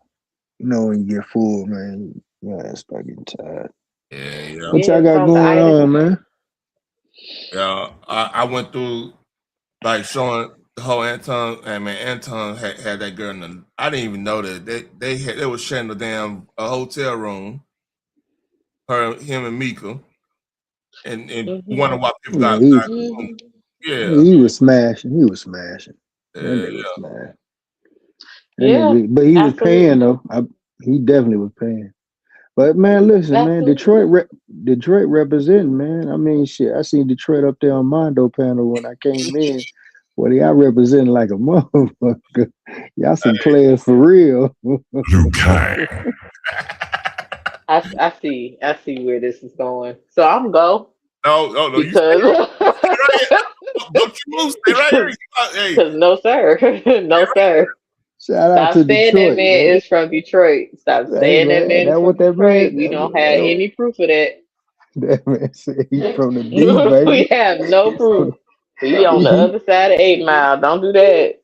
Hey, he on live right now, still wearing that same dingy ass sweater. Oh, good Jesus, that's so fucked up. That motherfucker in that Delta 88 with them sagging ceiling. I'm like, man, you ain't like nobody. Ceiling, his legs don't work, and neither does his ears. I can't. I can't take him serious. Yeah, I turned on. I got that late. I didn't even know Mondo was live. By the time I got up there, Earth Day was tripping. I was like, man, Earth Day tripping. Man, she got that twerk on that. Yeah, showing her ass. I was like, God damn, hold up. Yeah, I got the hell on. I can't watch this circus act anymore because CC kept saying in the chat, "You talked to Lou a couple years ago. I said, can we still here?" He ain't learned shit from this conversation. I said, leave this shit alone. Let it die down. Let people believe what the fuck they gonna believe. No matter how much talking you doing, it's not gonna change their mind. Leave it the fuck alone. That's hard headed. Yeah, he be playing that He victim gotta role prove too much. himself. Yeah, Yeah, and like that's his that. problem. That's his problem. And then he be lying on But folks, y'all don't man. understand. Yeah, Y'all he don't be trying. understand. She was lying on me. Okay, Yeah, cool. yeah, but see, that's the thing, and he always be trying to include everybody else in his bullshit, just be lying, talking about, yeah, that he was doing this and they all grouped up on me. And I'm Right. like, nigga, ain't nobody grouped up on you. That woman, I've been had BS paperwork. Okay, cool. That's fine. How does yeah, any of this affect your real life outside of YouTube? It don't. not well. He trying to get in good with them new folks. See him and that other chick. I'm not going to even mention her name. They went over there and they had to act like they knew what was going on, over here, and give them some information just to get in the door. You know what I'm saying? And that's just what that was, man. That's stupid. You know? Like that's so dumb. But I Hey, need folks to just hey, Russ, did you ever see that video that dude slapping that content creator? no, which one? No. All right, Oh, that shit was funny. yeah. Did you see your video earlier where you was dancing? Who, me or Teron? You. Nah, I just logged in. Matter of fact, I was flipping and I guess he was on the virtual. Yeah, you was on the virtual. Yeah, and I seen you was live. You should see the video you dancing. It was cute. Kudos. Russ, this is when people play too much right here. Can I get a hug? No, don't do. Oh, whoa. I know we're streaming and shit. I know, hey, bro. Don't disrespect. Don't disrespect the king like that. You know why? She a queen, though. Listen. Whoa. I know we streaming. Gotta chill. We got chill. I know we streaming, nigga. She a queen, though. Hey, honey, or liquor, nigga. I know we streaming, but honey, His wife up for grabs. Hey, he's been mad disrespectful. Hey, did you get that? This. We doing the hands. Listen. You guys want to get it?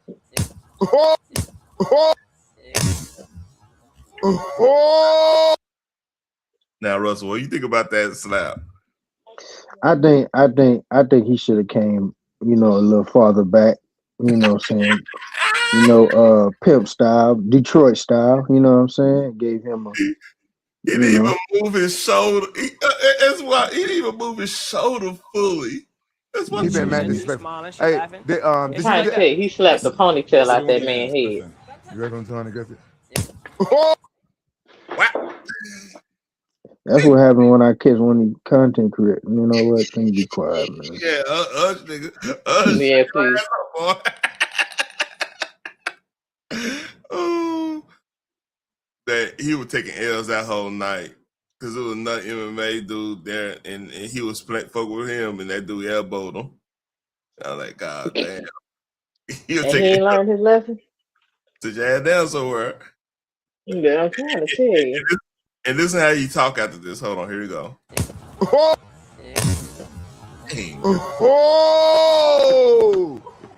Ding! All night getting shit on. Yeah. I was waiting for that fucking moment. Happens again. Man, I just nigga, you know this nigga ain't just fucking slap me, bro. Yeah, man. Hey, man. Yeah. No. Hey, that was a hard ass. Fucking slap me, nigga. That was a hard ass slap, nigga. Man, how you gonna get slapped in the ass if the nigga slapped you? You know the man slap shit out you. He slapped the shit out of you. He tried to tell you leave that man and his wife alone several times. I know you've been drinking. I know we doing content, but hey, don't cross this line. Oh, fuck all that. His wife is a queen. Okay, cool. After that, I'm stepping aside. I tried. And he gonna follow. Like, I want to see what you're gonna do now. You gonna stay slap or you gonna do something? That's how you look at him. I'm like, God damn, boy. It looked like it was a play because you can't be just getting punished the whole night. Everybody will whoop your ass. But here we go. Come on. You want to follow? You did good. Hey, fuck that shit. Come on. Y'all we meet y'all there. Don't cry, nigga. He definitely look like he about to lose. He look like he about to lose. Don't cry, nigga. Man, hell nah. We just had to vote motherfucker talk. He on camera, by the way. He look like he drunk.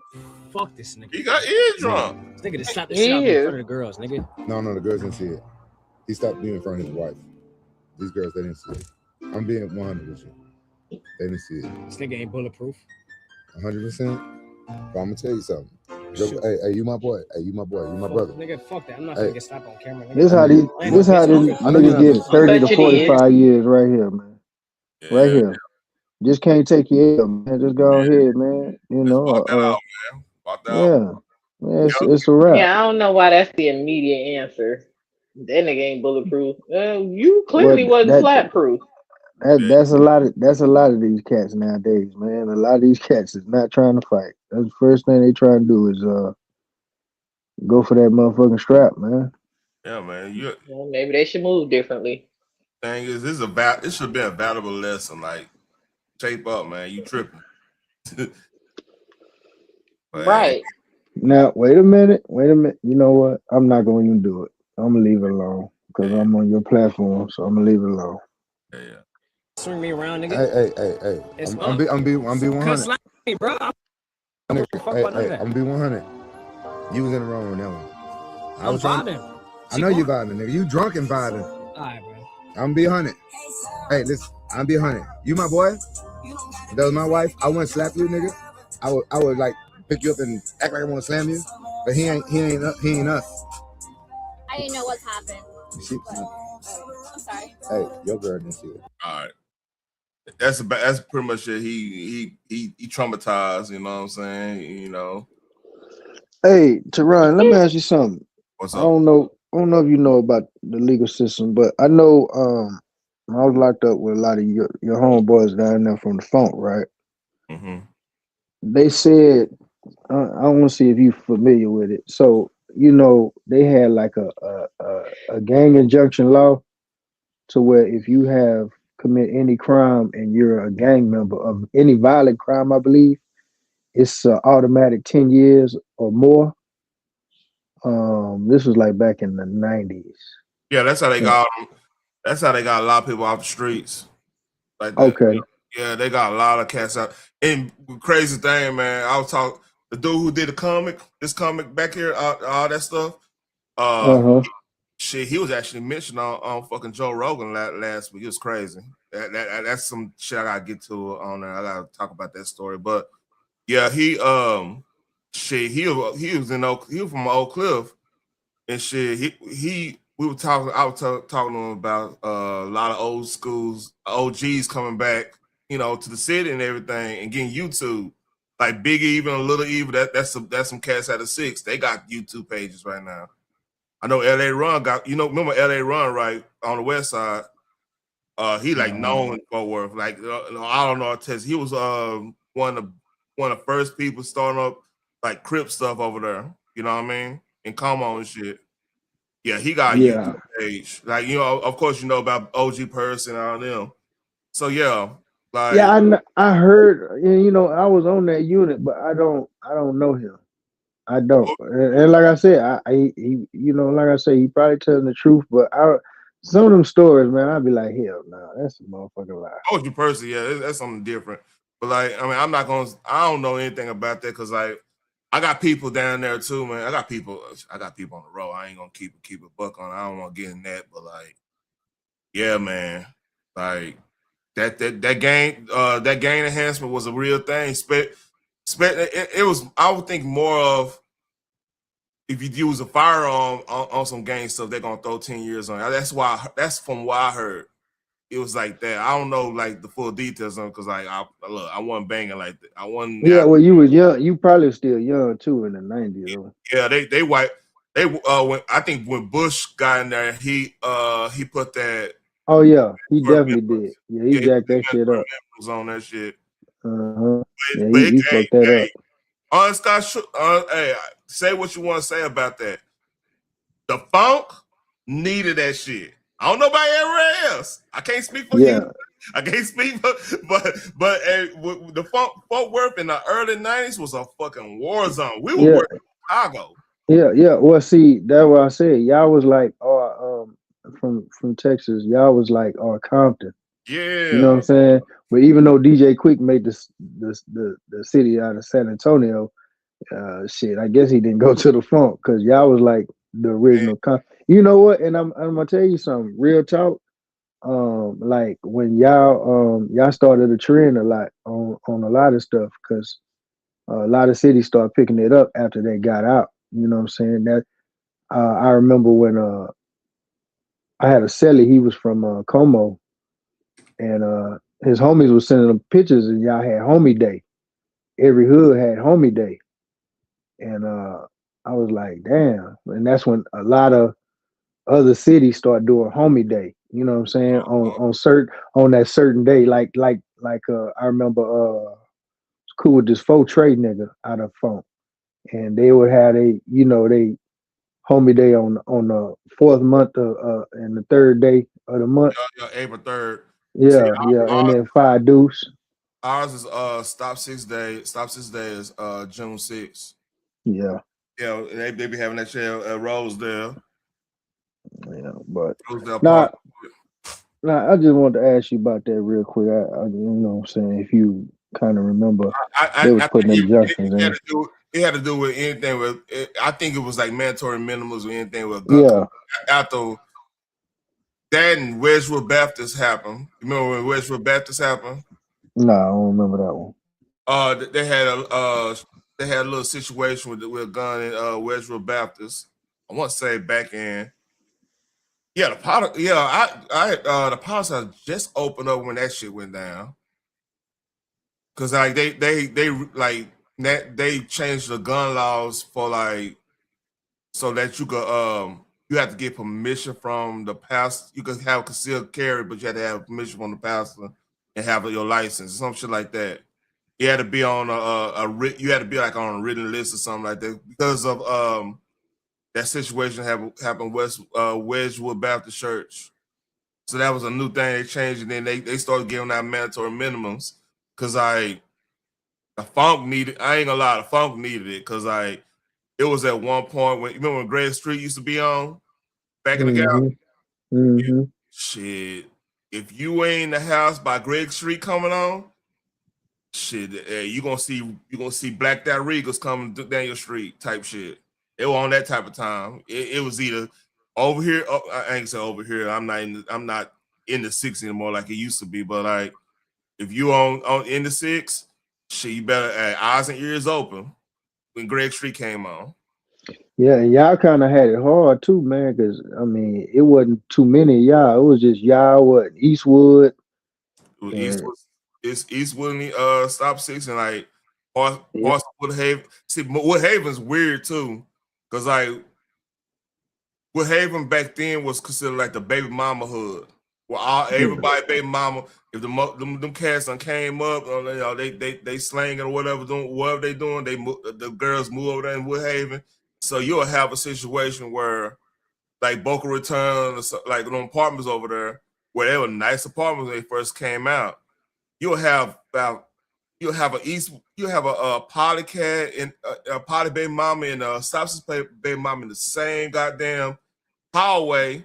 So if both of them came and saw them, that's an issue. Yeah. You know what I mean? Yeah, I remember. Yeah. I mean, like I said, I remember. Like I said, I had a celly. He was from Lake Como. And yeah, he was Grape Street. You know what I'm saying? Oh yeah.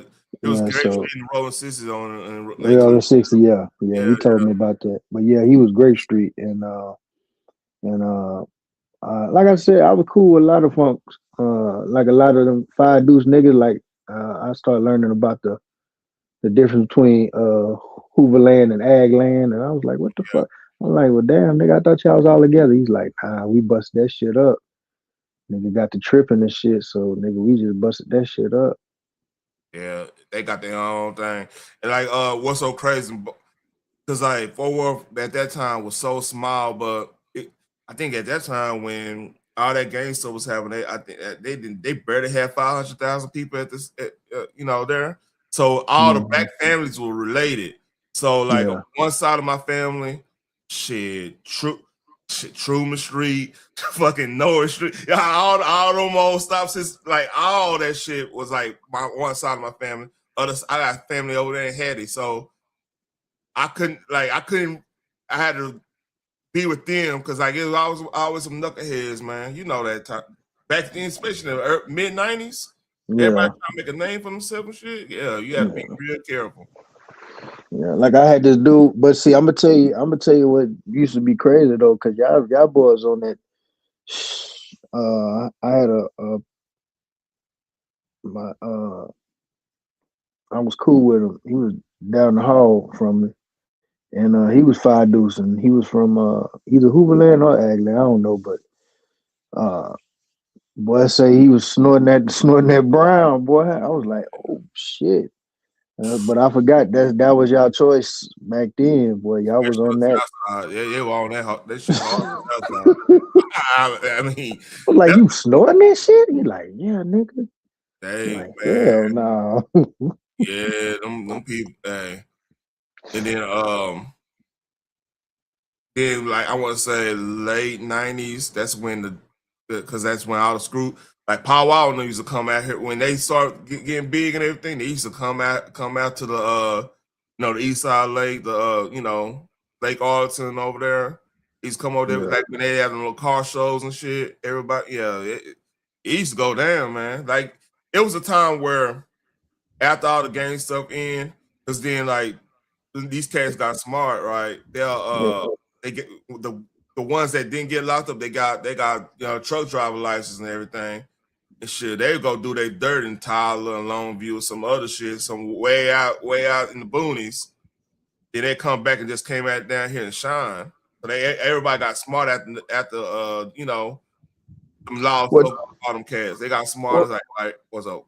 What I was saying is let's like the years you kind of start growing up that's when all the money era came in. You know what I'm saying? When that's when everybody was talking about money. Everybody having money, so everything kind of flipped. Like because all that game banging shit, that shit ain't gonna give you no money.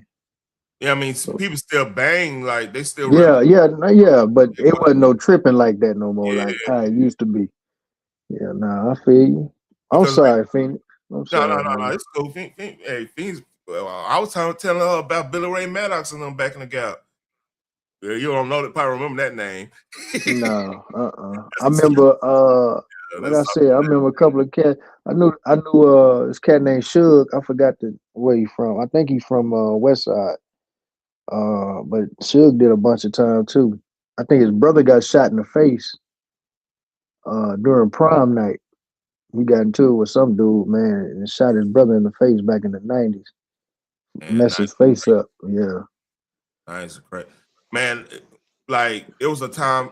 See, it was weird because like in '89, I would say from like '87 to '89, it was like Uptown Saturday Night type shit, right? You a player, you going to the like what's called going class later. That used to be Bill Ray Maddox spot back in the Gap. Man, he was big time king. He was like a big time king. Man, he passed away a couple years ago. So yeah, like when Charleston was trying to do it, he was going to a notorious like spot in Fort Worth. You know what I'm saying? The Classy Lady. Mm-hmm. It just tripped me out when KB talking about the Classy Lady. I'm like, man, y'all have no idea how that used to go down. that shit. I can imagine. That shit crazy. I was like, what KB know about the Classy Lady? But hey, it was on the map because that knucklehead, man. I'm talking about CW. You know what? I'm gonna ask y'all something, man. I'm gonna ask y'all, you and Phoenix, something real quick. So knowing what we know, and we much older now. Thinking back at it, myself personally, I know these young cats, these little YNs and shit, they wild. They real wild. They do a lot of, just dumb, stupid shit and killing and stuff. Yeah. But I can say in our era, I feel like we was more destructive because I'm gonna say we wasn't trying to shoot at innocent people or anything like that. But if you remember, shit, we used to have drive-bys. Oh yeah. You know what I'm saying? Oh yeah. So my question right here is, do you think the 90s back then, and even you, Phoenix, because I know Detroit was wild back then too, in the 80s and the 90s. You think it was more wilder back then, or is it more wilder now? I'll let you go first, Phoenix. I think it's wilder now because the respect factor is gone. Back then they had rules in place. And if those rules were not followed, there were consequences. Yeah, we had drive-bys, but you couldn't like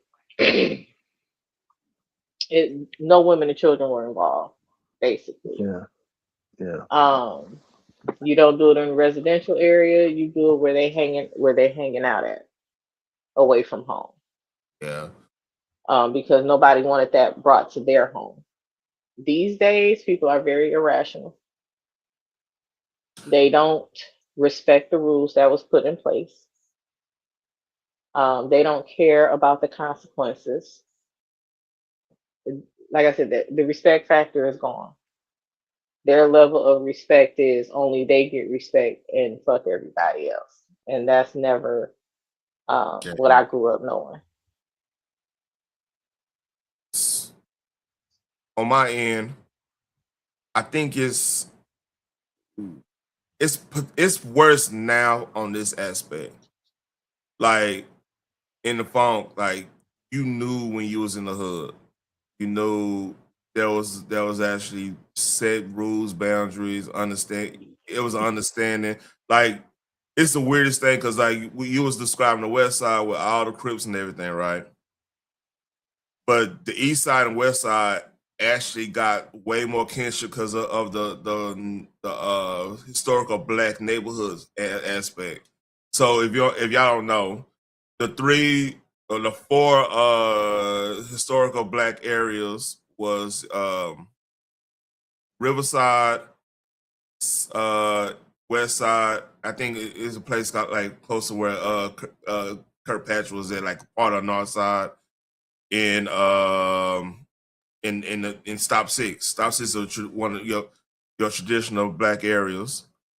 So like, of course, it's different type of gangs, but like 4th of July and certain type of events and everything, it was love. Like nobody really tripped on them events because like you would literally have the most hardcore motherfucker from Stop Six and the most hardcore motherfucker in Como. They'd be cousins. Ironic enough, it's just like how LA is in that aspect, where you could have your baby mama could be living on the crib. You could be West Side Peru, and they could be their baby mama probably like what East Coast or some shit. I mean that's just how we similar in that way. Like it was known for having like people from opposites co-mingling in that aspect, but could be beefing the same time. It's weird because Fort Worth was a small town, but all the Black folks, you either got some type of kinship or you like 6 degrees of separation type shit, you know. So now there's no boundaries. There's like you get got in the suburb now. But the thing is, because like Farney, they hot in Farney right now. Farney was like shit. It was like a one horse town back in the Gap. But I mean, you go look at the news. Hey, people coming up missing in Farney. Yeah, my cousin in Dallas, she just moved to this little town close to the funk. I ain't gonna say the name, but I'm gonna say this. Y'all ain't too far from Seagoville, huh? Seagoville closer to Dallas. Okay, so but I think she closer to you because I forgot what highway it was I took, but it's like it was like from what she was telling me, it was like an all white town, and they started building houses out there. you know. You tell me the first letter of this other thing, I kind of figure it out. You don't have to necessarily tell me everything. It starts with a K. Oh, okay. I think I know what you're talking about. You ain't talking about Seagoville then. You probably, I'm not close up. Oh, yeah. Hey, I'll tell you this. If she at the same town, I think you talking about. I know it's got a ICE detention center out there. Ooh. Hold up. Yeah. Oh. Oh, okay. That's okay. It's not too far from the funk. I don't think it's like right by it, but it's more closer to the funk than it is, you know. Yeah. So if this is the same place, I almost got a All right, hold on. I'll put it in the back. No. I think I know what you're talking about. You don't have to tell me. I think I know what you're talking about. When you say ICE, I kind of figured it out. But like, no, I'm gonna put it in the back real quick. That way, you know, we can be on the same up and up. Yeah, there you go. Yep, I know exactly what you're talking about. Yeah, I can tell you about that 7-day. Well, let me say, you know, it's a situation that it's a big institution there. I know what you're talking about. Yeah. Mm-hmm. And make sure she's situated. Even know what I'm saying? I mean, it's cool. Yeah, I mean, it's a bunch of you know, but she was telling me like, you know, it was it used to be like a all, you know. Yeah, I know exactly what you're talking about. And they didn't allow that, but then I guess some of them folks is dying off, and then people buying up land out there, and they building up houses and shit a lot. So and they say it's dirt cheap. Like she got her house, and she only had to pay like five bands. Yeah. And she had like a 600s credit score. Yeah. Well, I got family all down through that corridor. Like I got like not that town, but on down. I ain't gonna go deeper. Like my brother went to high school down there and everything. Look, man, I know that area. Trust me. Okay. It's way better than it used to be. Like we would not go to King in that place, and you know. So was it like Grand Prairie or something like that? Nah, that's country. That's dead ass. Oh, it's just hillbilly country. Okay, so yeah. So it was like Tyler Longview back in the day. Let me think of. Think Kilgore. Okay, I heard Kilgore. Yeah, Kilgore, pretty much college town. Mm-hmm. It's cool when you there, but in there, you gotta be, you know, keep your head on a swivel type thing, back in the gap. But it's way better. See now, like our country is different now, man, because like it was one like they listen to most country motherfuckers listen to Kevin Gates now. He's the biggest. He's literally the biggest rapper in Texas country right now. Oh yeah. You know, I mean, it tripped me out because like Big Brazy, we found out we kin to each other. Cause he said he brought up one of my family towns, like legit family towns. And he's like, hold on, we had a little conversation on that shit, right? But like, when I went down there one time, my cousin, like, first of all, everybody black down there is my cousin. Literally, like everybody black, so they can't unless they leave there, they outside the race, so everybody kinfolk. It's one of them type of towns. Mm. And the white folks got the same situation. It's like it's like probably like 4 big white families that have been married integrated before, and my big ass black family down there. That's just what it is. So yeah, that it's different because like now, like at that generation, like people way like Gen Z and on down, shit, they ain't hearing none of that racist stuff. They talking about, they listen to the white folks are listen to Kevin Gates, Future. They listen to shit. They listen to more hip hop than some of us. Yeah, that's the difference. You know, back in the day, they looking at rock and roll and heavy metal, and even the Mexicans, you know what I'm saying, were doing that shit. Yeah, I mean, they still listen to metal now. I ain't gonna say up front with you, but like most of their stuff, and shit, most of the metalheads listen to hip hop now. We don't took over the whole game. Shit. Hey, Phoenix, when I come down there, man, take me to Joy Road, man. Let me get my goddamn teeth fixed, you know what I'm saying? Let me get my dentures waxed, you know what I'm saying? Oh, not the dentures wax, honey. That is hilarious. That is hilarious. You tripping, man.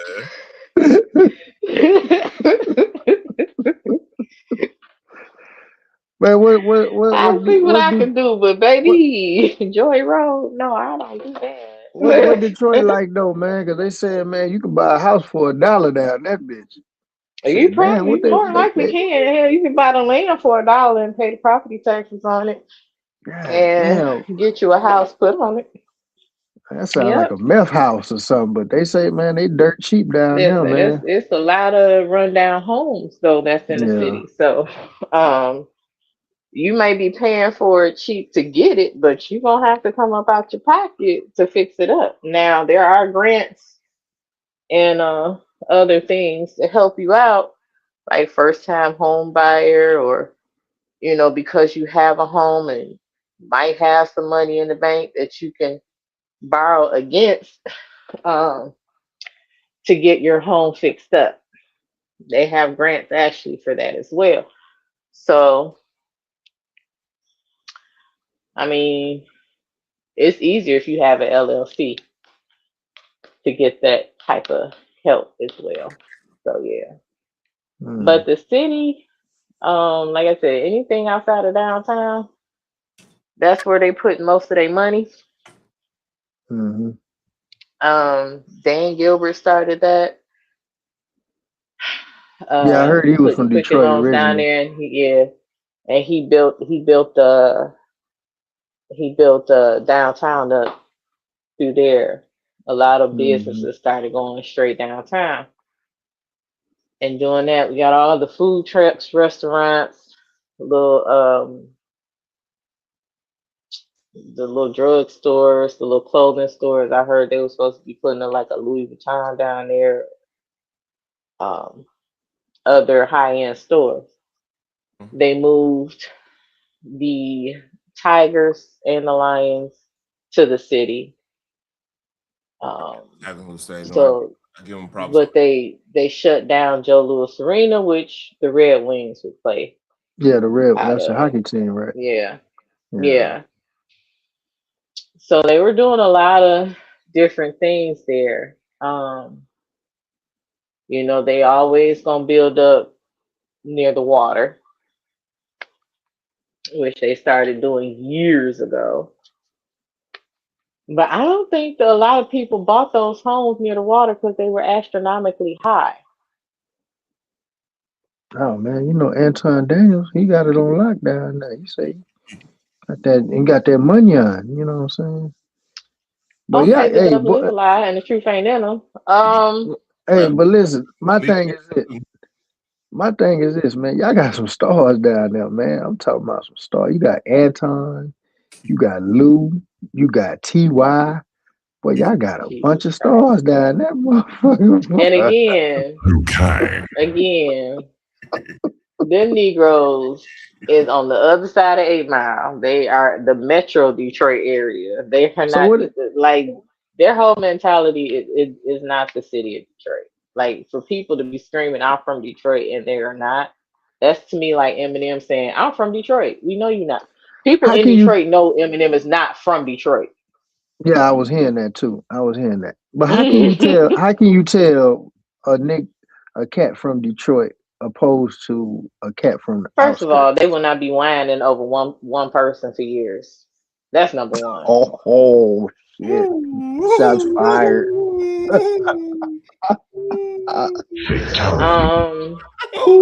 Hey, but listen, Earth Day look like she got some goddamn manyan. You know what I'm talking Hey, about? Russ, that thing went back and did this number. Oh shit! Like that shit would have been dead. Like been dead. Like it's there will be no back and forth.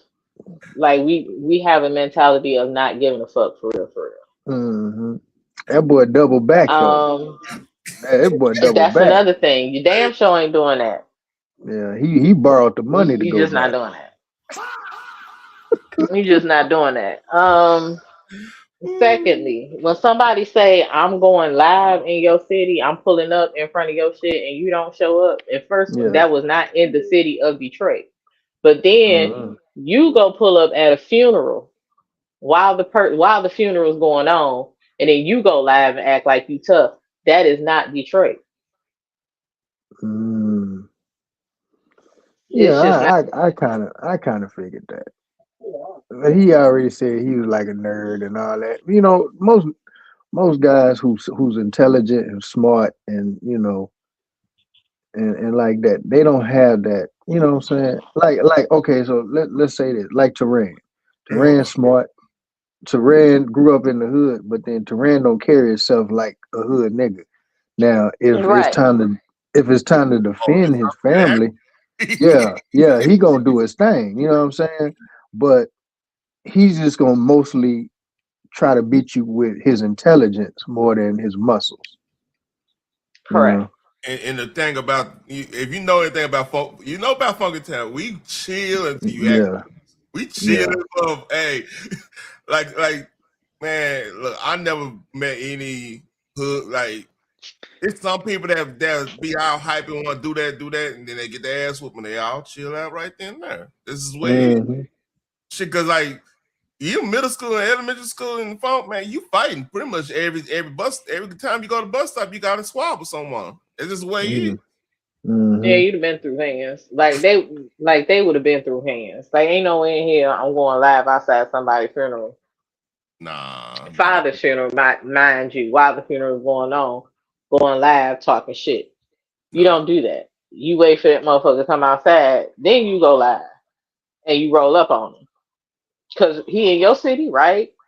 If he's in your city, but he's surrounded by family. We don't care. Exactly. Because I grew up with people who run up in your house to get to you.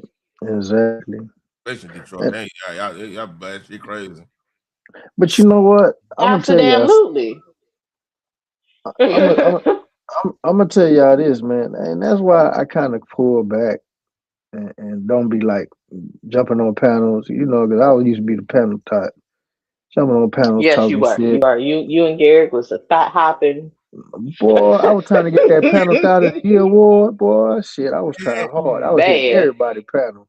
By the way, shout out to Gary, man. He calmed his ass down. He chilling the motherfucker now. Oh no. See, no, he didn't. No, he didn't.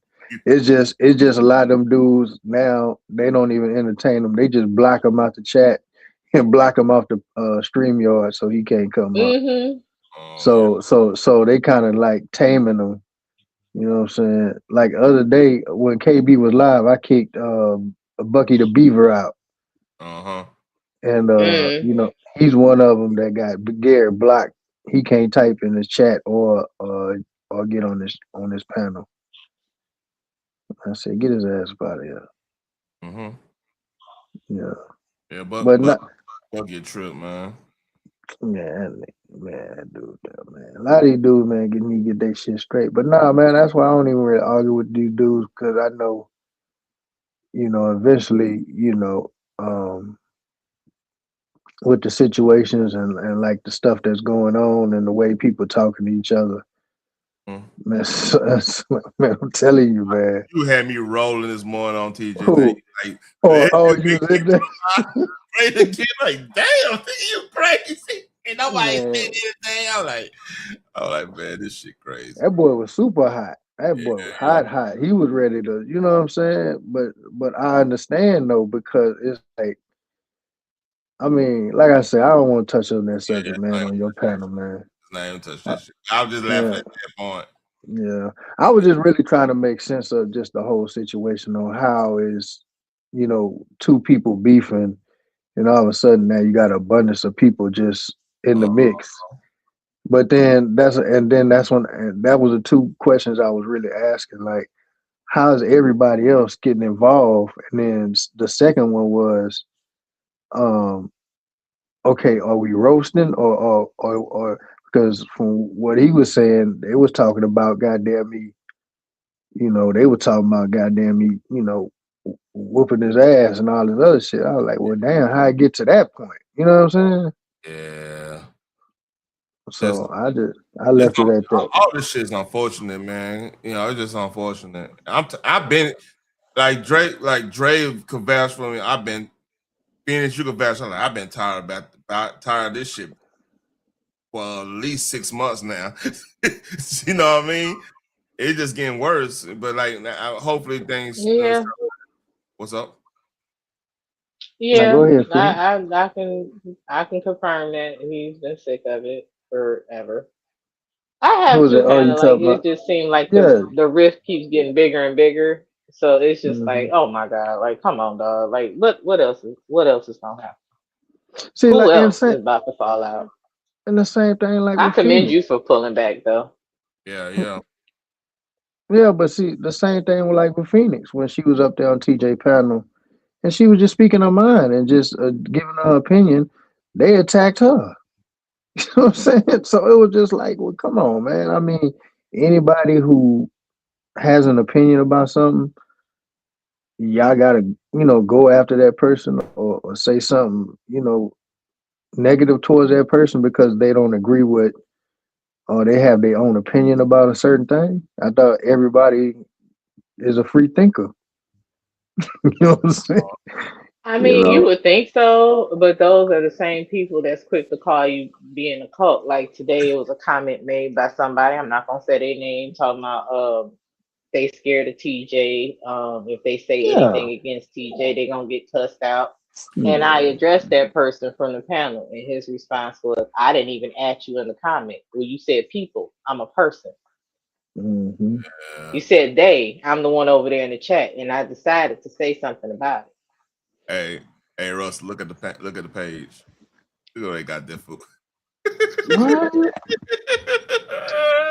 Who they got as Big Worm? Big Worm. Yeah, 15. No, 15%. but who is that? That's who? That's Trump. That's Trump. Oh man! That's Trump is Big Worm. Did you see that? Did you see that TikTok one where they had him doing that? What's the name? I don't be on TikTok. I seen it to Rodney. No, I've seen it on here. I seen it on YouTube. Look it up. He doing that. This is America. You remember that song? This is America. Yeah. Oh, I seen that. You seen that, man? That shit was funny, man.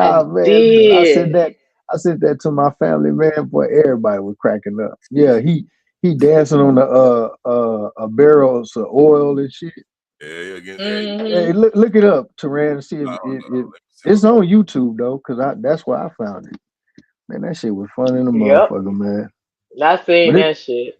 This AI scan the shit out of me though, boy, cause this shit be starting to look real than a motherfucker, man. Yeah.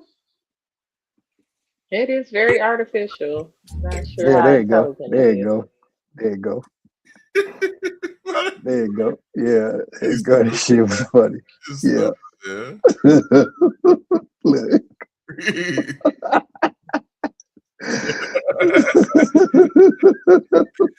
Stupid, man. Oh my God! Like, yeah, man. And Trump. That shit was not tripping. JD Vance and them. Yeah, JD Vance was in the choir. Yeah, I think that I seen that, and that was hilarious to me. Yeah. He was getting it though. Yeah, he was hitting it. Well, I was like, boy, whoever choreographed this shit and put AI on it, this shit was good. That shit was funny, boy. That shit was funny, bro. That shit was funny, Lord boy. have mercy. All right, that's the it ain't that long, man. That Like shit's he so kind of got funny. the soul of a black person dancing, but he still dance like a whole white man. He blended that perfectly. That probably. But hey, this man, that's funny though. That big word, because Supreme Court say, "Oh, you can't do the tariffs like you want to do." He said, "I can't."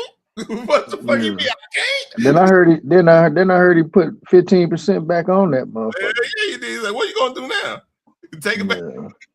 Cold work, Yeah. Man, I think I'm about to go in. 3 hours and 40 minutes. Oh shit! Damn, you been on this motherfucker. I thought you had just started, man. I didn't know. No, we've been up here for a minute. Yeah, man. Go on, get you some sleep, man. You gotta lift them. I'm going to gym. That dog food. And hey, what's up with thumbnail lady? I ain't heard from her, man. I know you gotta still talk to her. She was in the hospital. Yeah, she was in the hospital. Oh, for the thyroids. Oh, I think she got her kidney. Yeah, she got a little surgery and some testing. Yeah, so I ain't seen her lately. I'm check on her tomorrow. Actually, she was in the chat a couple times this week. It was temporary though. Wednesday. Mm-hmm. Yeah, well, I'm glad she's staying out the way. I'm glad she's staying out the way. I didn't like that shit either. Absolutely. You know what I'm saying? When that shit happened, all that shit went down. Yeah. Yeah, I didn't either. And that's what I was telling Lou punk ass when her and Double was getting into it. And when she made that video and then Double made a live right after she made her video. And I was typing in the chat like, hey man, just leave that shit alone, man. Just squash that shit. And Lou bitch ass, no, fuck that. He gotta tell the truth. She lying on him. You know what I'm saying? So I was like, nigga, you been a messy motherfucker, So but now you triggered. but now you want people to feel sorry for your situation. No, nigga, you went all the way across the stuck your meat up in a woman, and then you think she just supposed to act a certain accordance. No, nigga. She gonna play your dumb ass, nigga. You the one married, nigga. You the one got something to lose. She don't. But nah, man. That's what I typed in the chat today because he was like, yeah, when Armando asked him if he was pillow talking, he said, yeah, I thought I could trust, I was pillow talking to somebody I thought so you thought you can trust the motherfucker you cheating on your wife with? Like, what's the logic? And I have nothing against Earth Day at all, but it's just the situation as a whole. Don't make any sense. Your wife trusts you to go out there and represent her, but you out there leaving town to cheat on her. Even though he swore up and down that his wife know about all his hoes. I doubt it. Whatever. I just don't believe that. That's me. But my thing is this. You've been living that type of life your whole life. He even admitted that he had a baby at 14. Mm-hmm. That's why he went to the military. He had like 2-3 babies, I believe, when he was young. But nigga, you still doing this shit in your 40s? Mm-hmm. And that's why you look old in the motherfucker, because you up here stressing out, smoking. You know what I'm saying? But like I said, it's just like, but you sitting up here trying to come up on here and trying to talk down on the lady, talking about she had roaches and this and that, where you double back. You double back. It don't make sense, dog. Right. Yeah, like man, stop it, man. Cut it out. But I see he's one of those guys, he's trying to impress other people. You know what I'm saying? Because he really ain't really got nothing going on really in his life. My opinion. I would agree with that. I would agree with that. But the thing is, again, because I get irritated when people, he's from Detroit. No, he is not. There's no way in hell. You don't think so? Somebody beat the hearing out that boy. And they hired. They hollering at him, Anton, big money. But again, so did Eminem until people found out he really wasn't from the city of Detroit. People say they from Detroit because Detroit is more recognizable than saying I'm from Highland Park or I'm from Warren. I'm sure Houston is a city within its own self, but then there is cities surrounding Houston. Yeah. Right. Yeah, they got a lot and of people will outskirts say, parts. I'm from Houston. That's like Dallas and Funky Town. A lot of them Funky Town niggas don't even like Dallas niggas. No. Hey, that's the thing. Like Dallas cats, they look down on Fort Worth and Fort. It's crazy because it's kind of reverting because like Fort Worth, for example, like the hip hop scene, right? Mm-hmm. It's a lot of talent in Fort Worth. It's crazy how much talent in Fort Worth when it comes to, but like they don't have like the necessary resources. Like K1, of course, like the radio stations wasn't in Fort Worth. We don't have the radio station. You don't got the studio space like in Dallas and stuff. So all them cats had to go to Dallas. Mm-hmm. And shit, a lot of times them Dallas cats they see the way we on because like. You have to understand, a lot of people from Fort Worth got family in LA, got family in the Bay Area, got family in San Diego, all in the West Coast. It's got a lot of family. Like I got family in fucking LA, Arizona, some in the Bay Area, Oakland. You know what I mean? So yeah, like they all that style is coming all the way back here. So they come with that style, but they don't have like the spaces of it's changing now. But like back then, they didn't have all the studio space stuff. So they go over there with the Dallas cats. Shit, Dallas cats, they more organized and they got the stuff. They don't necessarily have all the fucking talent like that. You know what I mean? And then that next thing you know, they hear one cat from fucking Meadowbrook something that's rap a certain way, and they're gonna just jump off and jump on that shit. Are they gonna steal a flow or something, or just take the order? Okay, all right. Yeah, you steal the flow, create a beef. Yeah, steal the flow, create a beef with a motherfucker. You know the whole nine. You know it's no different than like it's no different than how y'all interact with Dallas cats. I mean, I'm not hating on, and they are not all like that, but you know that's a significant amount that goes on. Nah, I understand. What's that little young boy that did that and caught that body, man, and he got that time, but he's supposed to been blowing up. A little rap out of Funky Town. What's his name? He a little young boy. Not go Yayo, right? I don't know. No, he caught a body, or he was in the car with some. No, you know what? I'm thinking about. I read up on it. It was like a little football star. He was like a running back. He was supposed to be cold, and his homeboys and did a drive-by, and he was in the damn car, and they caught him on the murder. Yeah, I'm looking at your face. I can tell you know what I'm talking about. I gotta ask my nephew. Yeah, man. I want to stay that cat out of Heights. But it was also a rapper who caught a body and he got like a life sentence or he got like 40-something years. A little young cat. But they said he was up and he had a hit song, like a solo song. I'm gonna try to get his name, man. TK? TK, yeah. Yeah, that's his name. That happened back in 2019. Like, I remember that. I remember hearing about that. Yeah, I think it was TK. They said he was supposed to be starting to blow up or something. Well, he had a song went viral. But man, I ain't gonna hold you, man. I know you trying to get up off of here, man. But when you be going live, Taryn, you be same time or different? On Monday, Tuesday, and Thursdays around 8:30 is my TTB after dark. I just want to talk more politics than Wednesdays and everything. Tonight, I had to get over because like on Wednesday I went over a little bit of the Anton, but Micca interview and stuff. And Nacho's over here, man. We had a ball, but like we only went halfway through it because it was like an hour or something. Yeah, because Nacho's stupid. Man, that nigga be asking some stupid ass questions. Wow. Baby, it'd be funny though. Like, nigga sound like an old drunk man. Who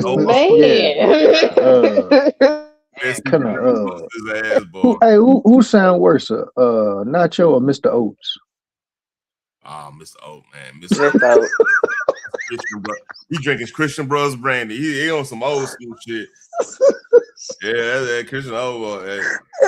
Everybody be kicking Mr. Oates off the panel. Man, get your ass over here, man. Yeah, hold up. Wait a minute. Wait a minute. Like what's it called off of Black Moon Rising. Oh, good Lord. I had fucking Elsa rolling. Yeah, man. I was over there hollering at Elsa. He was over there. He was on the virtual. They were turning up. They was in Houston. I said, man, why you, man, listen, man, why you always in H-Town, man? What you got going on, pimp? Nah, man, we know we just chilling, man. You know, I said, yeah, nigga, we know what's going on with Whatever. you. You can't get it up out of your system, boy. Right, you know I can see you. But now, man, I'm gonna catch up with you, man. I'm gonna let you, man, go on knock out, man. I'm finna surf the web for a minute. I'm off tomorrow, so I'm gonna go see what's popping. Well, you have a good evening, Russell. Hopefully, we have a peaceful day tomorrow. I ain't got much hope in it, but we can pray about it. Yeah, we definitely go. You know what? D is out of town, so everything gonna be pretty chill until Damn. Well, I'm not gonna put my 2 cents in there, but hey, man, you know it is what it is, man. I already see what's going to happen. I put my 2 cents in respectfully, but it is what it is. Yeah, but to say I was waiting on TJ live, but then when he jumped on the panel and they let it go, you know. But it's going. Hey, listen, in my opinion, it ain't over, man. It ain't over. Man. It ain't over. But like I said, man, if it's gonna be, I hope that part of it is over. Well, you can't let people convince you into certain things. You know what I'm saying? Like I said, I've been watching D for the longest, and I know his tactics. I mean, his tactics don't change. He's consistent on this shit. That's what I'm saying. So I don't see how you fall for it. Man. You know, I don't see how you fall. I don't get for it either, but you know, especially when everybody's saying, "I see what it is, I know what it is," and then you still fall for it. It's a bit much. You remember that time he tried to get Barbie? He tried to get Barbie to turn on what's her name, Bad Boy. Barbie was like, "Nah, I'm good." The bride of Chucky. Right? She just left. Yeah. She left. She was like, "Well, look, I ain't got nothing to do with none of that." He was like, "But you don't see it, Barbie. Even if she did, look, if she want to be Stevie Wonder, let her be Stevie Wonder." Yeah. But I mean, I was interested because I didn't, I don't watch these, and I was interested in seeing what was said, man, because he said, man, he said 2 days in a row, a panel full of niggas just going off. He played like one night, and I was interested in hearing what they said the last night, but I guess everything is squashed. I seen both. I mean, he even said that you left because of TJ, not because of a whole live that he did. Look, I ain't talking to the chat, man. I ain't about to be no target. Fuck that. I was letting people game. Like, all right, I want because my thing. My question is okay. So let me ask you this, because you said you seen both of them, right? Yeah. Okay, so was it? And I asked him this. I said, was they roasting you or was they talking about whooping your ass type shit? So, here's the thing. Coach Vic, a lot of this, like, I mean, TJ talking shit, the game, and he gonna get more, he gonna get more, he gonna be on that type of time, like, hey, I'm gonna do something, not necessarily do it literally, but he just talking his shit. So they responding to him talking his shit. You see what I'm saying? So it's a lot of this is them responding. And then, like, I mean, I know Biz was more confused earlier because, because he was. I'm telling you, I don't listen to all this stuff. He basically wasn't talking about TJ. He was talking. We were all on Lou Jenkins in the first. I know that for a fact because that aggravated me because this motherfucker blocked me for no reason, and then unblocked me. I'm like, what the fuck is going on with this dude? So I'm like, all right, I'm roasting his ass. It's up. I'm not even playing around with him no more. Every time in Phoenix, you know, every time it's some people like Runner, I'm out actually all right with. He actually make it. It's bad when he make it sense. My God, I be feeling like my brain don't work when he makes sense. Yeah. So, but now Luke just irritates me. So I mean, he should know he irritates everybody. He should know this. Because he a grown ass man crying all the fucking time. Yeah. So like, but then people came in the chat. See, it's really the chat. Yeah, I already know that's Because TJ, I mean, like Garrett called like one of his moms, TJ moms, like, yeah, he been sizzling. I mean, you know, sizzling them chat. I don't know. Like he said it this morning. Like, so what? Yeah. What Garrett hit the panel this morning. What instigates this stuff more is okay. TJ, like, look, if he don't fuck with you, he don't want you even around. He don't want that. So, and then if somebody telling him somebody doing some fuck shit, he gonna get activated. That's just the way he is. I know. Like I said, I got cousins like that. Like they hear one bad thing, they ain't want to hear from you because they're not gonna believe it because they already heard a bad thing. They on that type of time. So you got that. You got people in your chat feeding them on his own, and some of them are mods. You know what I'm saying? Yeah. Gary called one out. You know what I mean?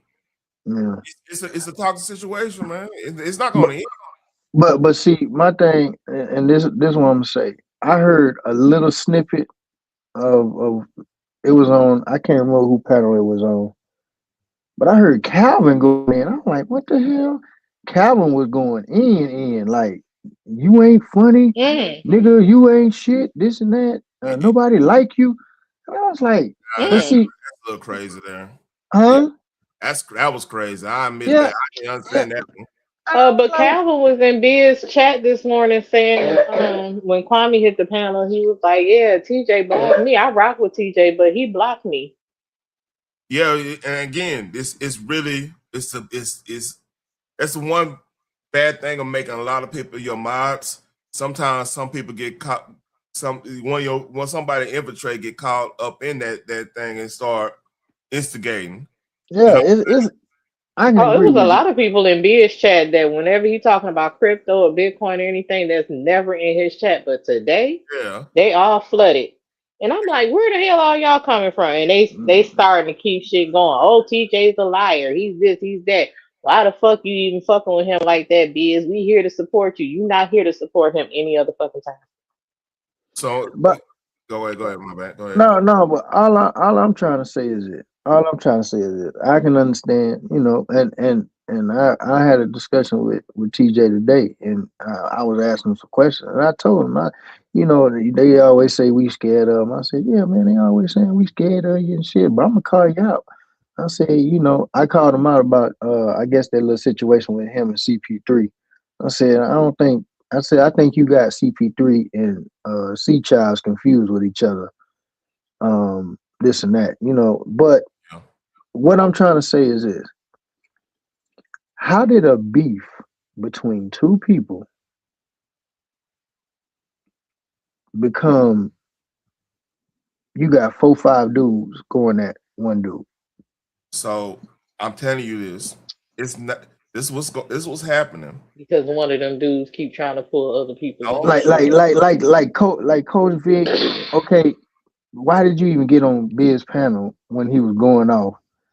Lions Den, I don't even know what the fuck, how the fuck they beef started. You know what I'm saying?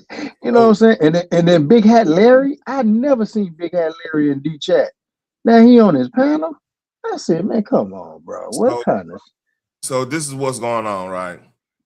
Again, these cats, everybody on that panel pretty much rock with KB on his regular stuff, right? So they go over there rocking with TJ. Whoever, because you know TJ is beefing with D. To me, that shit's stupid.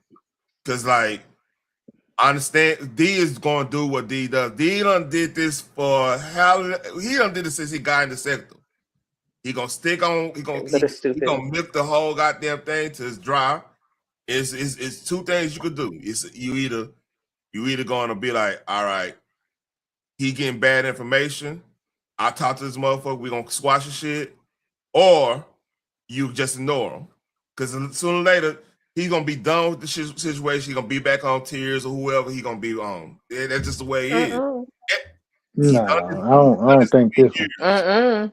I don't think this situation is gonna happen that easily though. Yeah, but the thing is though, like you got egos involved and everything on both ends. D gonna constantly do because now once I feel like this once D said SMD and once TJ said that D is working with Skinny, which Skinny hate that D hates Skinny. Everybody know D hates Skinny. They had a long war. Probably long. This I don't think he hate him. Huh? I just don't think he hates him. I just don't think he likes being associated with him. He don't want nothing because that would bring him issues in this sector. But go ahead.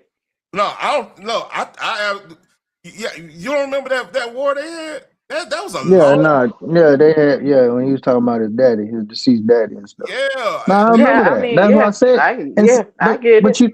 But you know, this is the crazy part of this, Teron. I wasn't part of that sneaker shit. That sneaker. Yeah, I wasn't that. I don't know if you was over there.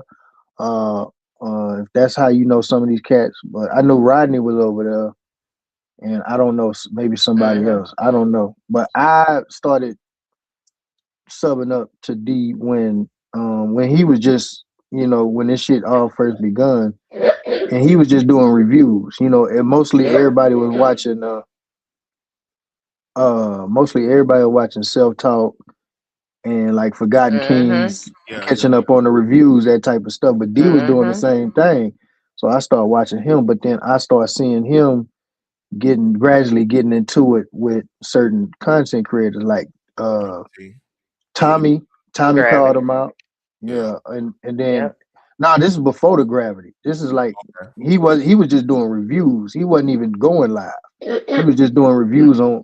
That's when you remember KB was like, man, y'all start a page and y'all just go on my videos and make money. You know what I'm saying? Yeah, that was like 21, 22. Yeah. So that's when it was just jumping. Like he was just going off on Becky and Charlemagne and all them boys. He was just going off on everybody. But that's when certain situations start popping up and people start getting into little striffs and beefs and that's when Tommy started calling D out. And then he started. You said what? I don't remember that. I ain't gonna lie to you. Well, that's when you remember, the Judge Joe Brown interview. Yeah. And him and Tommy started getting into it. And then when B or D? No, when him and KB was getting into it. Okay, but everybody, some people was D. D got into it, Tommy. Okay, I got you. No, but see, Tommy called him out though. That's when, and see, that's why I be saying, I was around to where when they use that word Quamites, they talk about us like we supporters, but that wasn't the terminology. Tommy came up with that term, talking about people when he was going at it with KB. Other content creators was going at him. That's right. I remember that. And he was saying, and that's when that boy, the boy up there in South Carolina. I ain't gonna say his name. The Busty Bus cousin. They all was making videos against Tommy, and that's when he started saying, "Hey, let him fight for himself. Stop being Quamites." And that's what was the real terminology of Quamites. Everybody who was helping him fight his battles, not because you was a supporter. It was because you was making videos against Tommy, help him fight his battles. All right. So, but like I said, to be personal, I don't think that this was going to end at all, because this. My thing is this: everybody that D went at, we probably didn't like them, or we didn't even really care about them at one point. You know what I'm saying? Yeah, this one's different on that end because like Yeah, everybody rock, yeah, you know, that's yeah. the same thing. This is like two people. This is like close to the closest I seen this was like when KB and that nigga in South Carolina broke up. Mm-hmm.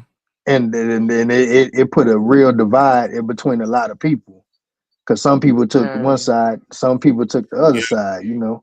Yeah, I remember because like then on top of that, I remember AK. I mean April. Yeah, and then they got caught up like in that that's Discord I stuff. think that they Discord, they lied on them and said that they was donating while they was, old boy was dragging old girl egg body, and that's when AK them left because they was over there.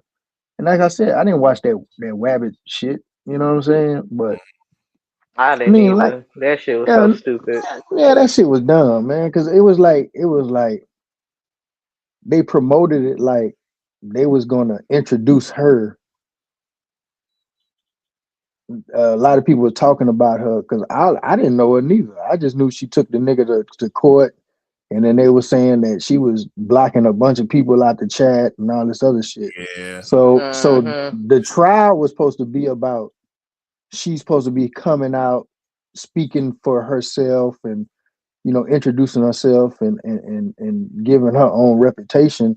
And then it turned into a whole hit piece to where they start blaming this motherfucker and blaming this motherfucker and this and that. And I was just like, that. Nah, I don't even watch that shit. Yeah, I know that. Yeah. Hey, I actually thank KB because like I wanted to come up on the panel way back when she was still in the mix, and he didn't even let me come up. So that told me like, he already knew what time it was. Cause like now, like, everybody chilling, everybody, it's still a little beef here and there, but like he doesn't have no moderator like fucking Queen Regina. That's not even that time frame. Shit, this time frame is bad, but that time frame that's probably the worst they ever been, in my opinion. You talking about when they was over there? Yeah, that was a bad time frame because like she wanted that control. Yeah, she thought that was her channel. To be honest with you, but see, you know what? I'm gonna tell you something, and I want to get y'all. I want to get y'all because we all been here for a minute, right? I've been here since essential worker days. Me and Takara.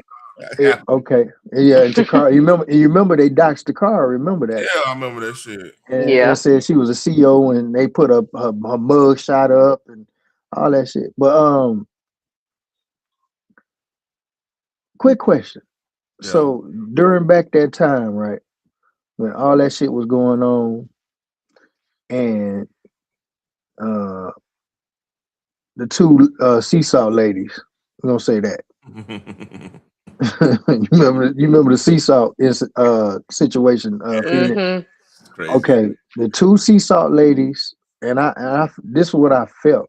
This is my opinion, and I just want to see the two seesaw ladies, the All Business 1999, and Tears, right? I thought they all was working together to try to kick everybody away from KB, and then it just be them by themselves. And I think D was like the last one, and then he started hitting back, and he just started knocking all their ass out. You know what I'm saying? Then like believe it or not, shit. I hate to even bring up Bigelow, but he actually had a decent part on the Tears front, and that shit blew up. So I mean, it's crazy, man. Yeah, but see, with that, like I said, he was funny when he first came. He had all antics and shit, but I mean, it's a lot of play running going on. I can see certain things. That shit got out of hand. Yeah, I don't get too invested, but I knew him and Tears knew each other personally, so I knew, you know, once he wasn't making the money that he was seeing his cousin and D and all them make, I knew he was going to flip the script, bro. I knew it.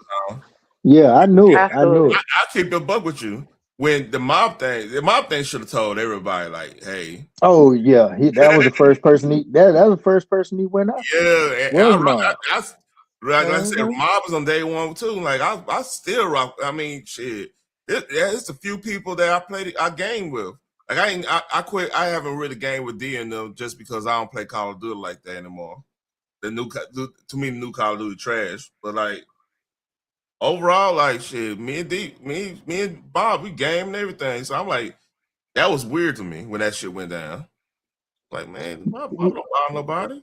Yeah, and see, I don't like that shit neither, man. I finally found out what people just need to just handle their own business, man, and stop attacking other people, man. Like I didn't like that shit with SJ and how that shit happened. I did not like that shit, bro, and I didn't like that shit. Yeah, I didn't like that shit with Will. I mean, why are you fucking with people because people just giving their Will don't opinion. fuck with nobody. Yeah, but they attacked him because I went back and I looked. He did call a chick, you know, the BISH word in the chat. But then she had called everybody. She called everybody over there low life. So I'm like, well, she called them followers. She called them low life. She said we brain dead. She said that folks was only over there because TJ is Kwame brother. Like we just a bunch of followers. He's not that interesting, but yet you over here all the time. Like every time he go live, you're like, so you over here because he Kwame brother? Or you over here because you was actually fucking with him? Listen, and that's the shit I don't understand. And it's he just was like, talking to the chat, didn't even address her. He was talking to her, and she went off on the chat. yeah, man, listen, but you know her and TJ was just having a conversation. I was in the chat myself, and I had to go back and look because I heard when I had to do my research and look, and yeah, Will called her. You know, he said she's a BISH, and she's a plant, and she's just over here. And then I went back and watched, I guess, the takeover, and Lions Den approached me. And I was like, what the fuck is going on now? So when I did all that homework, I was like, well, you sitting up here talking about black women, but did you take up for SJ when people attacked SJ and put half her body on the goddamn screen? Yeah, like come on, man. Said that he said D disrespected your so-called cousin. I don't care. Oh, okay, cool. See that's what I'm saying. It's just like what KB said today. It's like y'all both doing the same thing, but you can't complain. Yeah. You can't complain, bro. So you can't do that. Like I said, my thing, D was dead wrong with the SJ thing. Keep if you got absolutely SJ ain't said shit or did shit to him. Period. Yeah, you got issue with TJ, that's one thing, but like, yeah, he was dead wrong on that. But like, only thing I would say, like, if everybody be accountable on what they doing, which if you listen to TJ, he is accountable for what he doing. He just says it real fast. You gotta really pay attention because even when he told his brother about the business thing, he said, "Yeah, I went up there for the smoke." He just flat out said it. You just have to listen. TJ tell you he ain't shit. TJ say I ain't shit. TJ said I'm over here to start shit with people who start shit with my brother and my family. Kwame has said the same thing. So I'm not sure why everybody acting all shocked. He's very honest with who he takes accountability. If he's wrong, he apologizes. So, and I'm glad Kwame said that today. He said, you know, the only person that's not wrong is D. He don't take accountability for shit he does. He always shifts his blame. Hey man, I'm gonna leave it at that, man. But man, that's why I said, man. I mean, we can't just do this one side of the fair thing, man. Everybody, one side is right all the time, and somebody's not right. You know, just because you have a video don't mean shit. You know what I'm saying? You can take people's words out of context. Manipulated. Absolutely. what I say for on D part, look, if you want to beat that rap, shit, hey, have a video on, get a channel, just put the whatever video you find, just put on that. They flag it, it proves you right in the way it go. So hey, this is unedited. No, I ain't put no bells or whistles or anything on there. Here, this way it is. This way they said. Here's timestamps. That fast. That's all you really could do in that situation. Then, then okay, you gonna argue with that? You argue with that because he does his live with the he got the super chats on with the notifications and the whole nine, right? It looked like you can always somebody can always say that, well, he's editing the videos because the super chats are stopping it. He's not going through the whole context and blah blah blah. This is that. You know the game. So like I'm like, hey, make another channel. Just put out, hey, this is the raw stuff you said. You know what I'm saying? And I'm put timestamps and shit. You can put in a way you could do. You could go through the thing. You can actually put notes on the goddamn video of what you know what I'm saying, that hey, this is when they said this and this, like notifications on the goddamn video, so it could be your they won't flag if you say it just reuse content. You actually doing some type of, you know what I'm saying, and just do it that way. And hey, it's like you talking about who you talking about do that? I'm talking about D, because like right now, even when he goes to the video, he been doing this, like I said, he been doing this since goddamn he first got in the sector. Now they saying now TJ just say, hey, he editing the videos, you're not getting the full context. He's saying he gonna say that. All right, play the full video. Who cares? I mean, all this is dumb anyway. That's Terran, I agree with you. I agree with you wholeheartedly on that. Maybe it's a system or whatever, but this is where the problem is and this is why I say this is my opinion why I feel like this is not going to end, because I haven't been over in D chat in a long time, but from what I'm hearing, it's that whole chat looks different. It does. It's not. Oh, it's absolutely not does. It does. And that's where the problem is. That's the original people and original, donors and the people that was, really supporters is not there no more. It's not there no more. Yeah. And that's where the Because he kept problem saying, well, y'all keep coming at me, telling me to stop, but y'all ain't saying nothing to TJ, but we were. And here's the kicker. TJ actually opened up his panel and kept dropping the link when the shit first started, when D started saying, oh, he was sneak dissing me. So TJ was like, if you feel like I'm sneak dissing you, why don't you come up on my panel and hit my link and let me know where you think I was sneak dissing you, and I could tell you who the fuck I was talking about or whatever. And then he also said, I never sneak dissed this man. He said out flat out.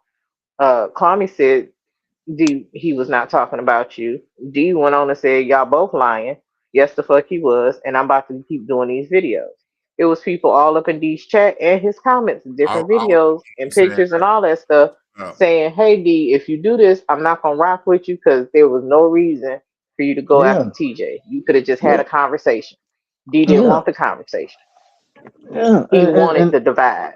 Yeah, but see the thing about it, and that's what I'm saying. Before it even got to the beef part, and TJ went back on that premiere, he thought it was a live. He thought he did a third live, and because somebody sent me the video, I was like, him going off. I said, oh shit. Yeah, that's when. Yeah, and then that's the thing. Yeah. TJ was drinking that damn day because I was in that live for the earlier part. And it was him and his family. TJ was still at home. He was like, when I get there, we're going to be drinking, blah, blah, blah. And I think he had a sip or two before that. Nacho was on his link. Everything was peaceful. And I think somebody sent TJ the live or the premiere. And TJ was already drinking. He around his family. He's going to talk his shit. And it went a little bit too far. Yeah. But at the same time, we have given D grace when he does stupid shit while he drinking. So why is TJ not allowed that same grace? Oh, I agree with all that. And that's why I was saying, like, the thing about it is, if we, before it even started and he was finna make that first video, everybody in the chat was like, hey man, because I was over there just ghost watching. I seen everybody in chat was like, nah man, just y'all chill out, man. Y'all just leave that shit alone. Everybody in the chat was like, nah man, don't. You probably saw Yeah. me. I was one of them. No, I don't know. I was just watching the chat for a minute. And I'll go do something. I come back, but I was just listening. And then that's when he was like, no, y'all should have told him. Y'all should have told him. I know me, Drake. And they did. They were in the chat saying, TJ, it's a premiere. It's a premiere. It's a premiere. Yep. Yeah. But at the same time, if you saying you squashing it, why are you premiering this video? But the thing is, though, now because it's money. That it's part, money. Yeah, of course it's money. Make it another way. You squashed it. Make it another way. You squashed it. Hear me out. TJ know this. You already made money off that live. Hear me out, Phoenix. TJ know this man. He know how he work. You know how he work. Y'all, they did get into it. But that's the cooler head should prevail on both ends. Okay. TJ, I understand he and then again, that's his birthday weekend that went down. If I remind me. That's when he was his family, everything. Yeah. Yeah. I think so, yeah. Around You're breaking up. Yeah, no, that's when it was. Yeah, I remember that vividly. So man, it's just one of them things where, like, look, that's how the hood work. Like, it could be one little misunderstanding. It could be a goddamn turf war for the fucking 20 years. You know what I mean? But see, this is my whole thing. And that's what I told L Boogie. I told L Boogie the same thing. Just like a hood war, you know what I'm saying? Once one click hit another click is gonna, I mean, shit, it's gonna trigger a war. Everybody's gonna get to beefing. But my whole thing is, if you're gonna keep it one-on-one, just keep it like that. You ain't gotta involve everybody else in the mix. Because like I said, I don't even know. I heard that little live a little bit. I guess the first panel he held, and he had Big Hat Larry, he had Lions Den, he had Coach Vic up there, and they were just going in on TJ. And I was like, well, how all these dudes get involved? You know what I'm saying? How all of a sudden y'all just get involved with and then you know Lions Den talking about fighting and shit. I'm like, well, come on, man. I mean, like, come on. Been on that shit. Like I Lions Den is he's a special case. He been on that shit. I think a lot now that part. I think that's I if you really want to get down to it even with Biz, right? That started with the 52 stuff. Him and 52 getting there.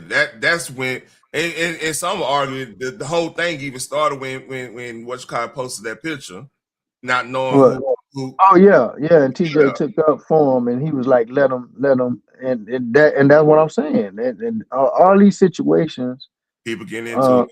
Yeah, that's what I'm saying. And he was taking up for a man, and he was just like, you know, hey man, y'all let him vent, let him do his thing. But and then, even on D's part, like D was like, hey, he was looking at like, look, man, you trying to monetize the channel, hey, you jeopardizing. I remember that they talking because a lot of people say, hey man, chill, because he went off on Claire.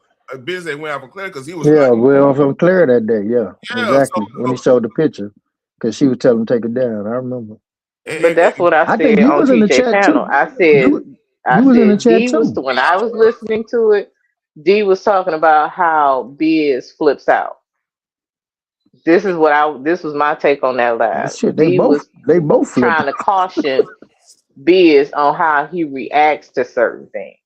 When TJ went live and he was talking about what he was talking about people posting kids in the fake outrage. Like y'all want to have selective outrage. Oh, it's so bad when Biz or TJ, because let me tell you, that picture originated from Yaya's community wall. TJ got a hold of it and he did a live with that picture the day Yeah, I remember before. that. Then I remember Biz that. turned around the next day and had that same picture and did the Mm-hmm. live. And Yaya texted him or called him or something and said, "That's not Kevlo, that's his son. He's a minor." Mm-hmm. So Beers removed the picture. He apologized, but then I guess he flipped out because she kept on in the chat. Once you said that to me on the phone, I already took it down. I apologized, and I'm going on still talking about Kevlo. He said I thought it was Kevlo. He's not the only one that thought that was Kevlo. A lot of us did. Yeah, we all thought that. A lot Well, of us I did. knew it wasn't because I seen TJ's what's the name before that with that picture, Mm-hmm. and I knew he was a minor. So that's why everybody was like, "No, take it down. He's a minor. Take that shit down." And I seen Tehran in there telling him the same thing, like, "Hey man, take that shit down. They gonna flag you, bro. Get that shit off of there." You know what I'm saying? But then, like I said, he spazzed out. He's like, "Well, Yeah, y'all that's why Biz, stop he was talking like, to you me. just Yeah, keep stop talking to going, yo. me. Like, you keep Yeah, going. Like, stop I talking already to me like that." apologized. Yeah, so I don't know, Yeah, man. he Like was like, I I already said, apologized. Blah, blah, blah. He was like, just cut it out. Yeah. Because she was all up in the chat and tagging, she was being antagonistic, saying, well, I guess you just don't give a damn about kids and this and that. Okay. And that wasn't necessary. Okay. That really. yeah, and look, I agree with KB. We all wrong because we all got a part in this. You know what I'm saying? Even though we don't like the infighting that's going to happen, people going to fall out. Same thing happened with that lady. I didn't like that shit. I did not like that shit. I didn't like that shit at I all. didn't either. I kicked it with that lady. Yeah, She was like I said, cool, I but told I didn't like what she did as well. You know what I'm saying? She did admit to she tried to hide his page and everything else, but I was like, well, in my and another thing, what I didn't like, I was like, damn man, but it's just gonna happen. Same thing with Double and Thumbnail Lady. I did not like that shit. But it's gonna always be those instigators that's gonna keep pushing shit, keep pushing shit, keep pushing shit. Yep. And people gotta understand, man. It's just two, 300 people, man. 300 people, man. I mean, who we trying to impress, bro? Come on, man. I keep a buck too. Like looking at it from other sectors, like man, a lot of people that do live content, they don't even read the chat unless it's super chats, and then like it sounds messed up doing it that way, but a lot of it's darker people out here. Like what we doing, like this have a chat. This is like fucking Sunday school compared to some other sectors for real. Oh yeah, I know it. I know they probably putting out addresses, all types of shit. I was watching that Mo3 sector. What's that dude? What's his name? Ratchet TV. Yeah, Ratchet. He crazy. Yeah, man, that dude crazy. But see, and that's what I was thinking. Like, man, what the hell? But he like a square dude. But he talking about street politics. He talking about Trap Boy Freddy and this and that, and they coming to his house and all this other stuff, threatening him. I'm like, well, nigga, you talking about some street shit that nigga you ain't supposed to, but you making money off the shit though. You know what I'm saying? Like, dog, what is you doing? But like I said, he like this, and he tried to explain like this internet world, y'all in my world, so I have every right to be in your business. And I'm like, dog.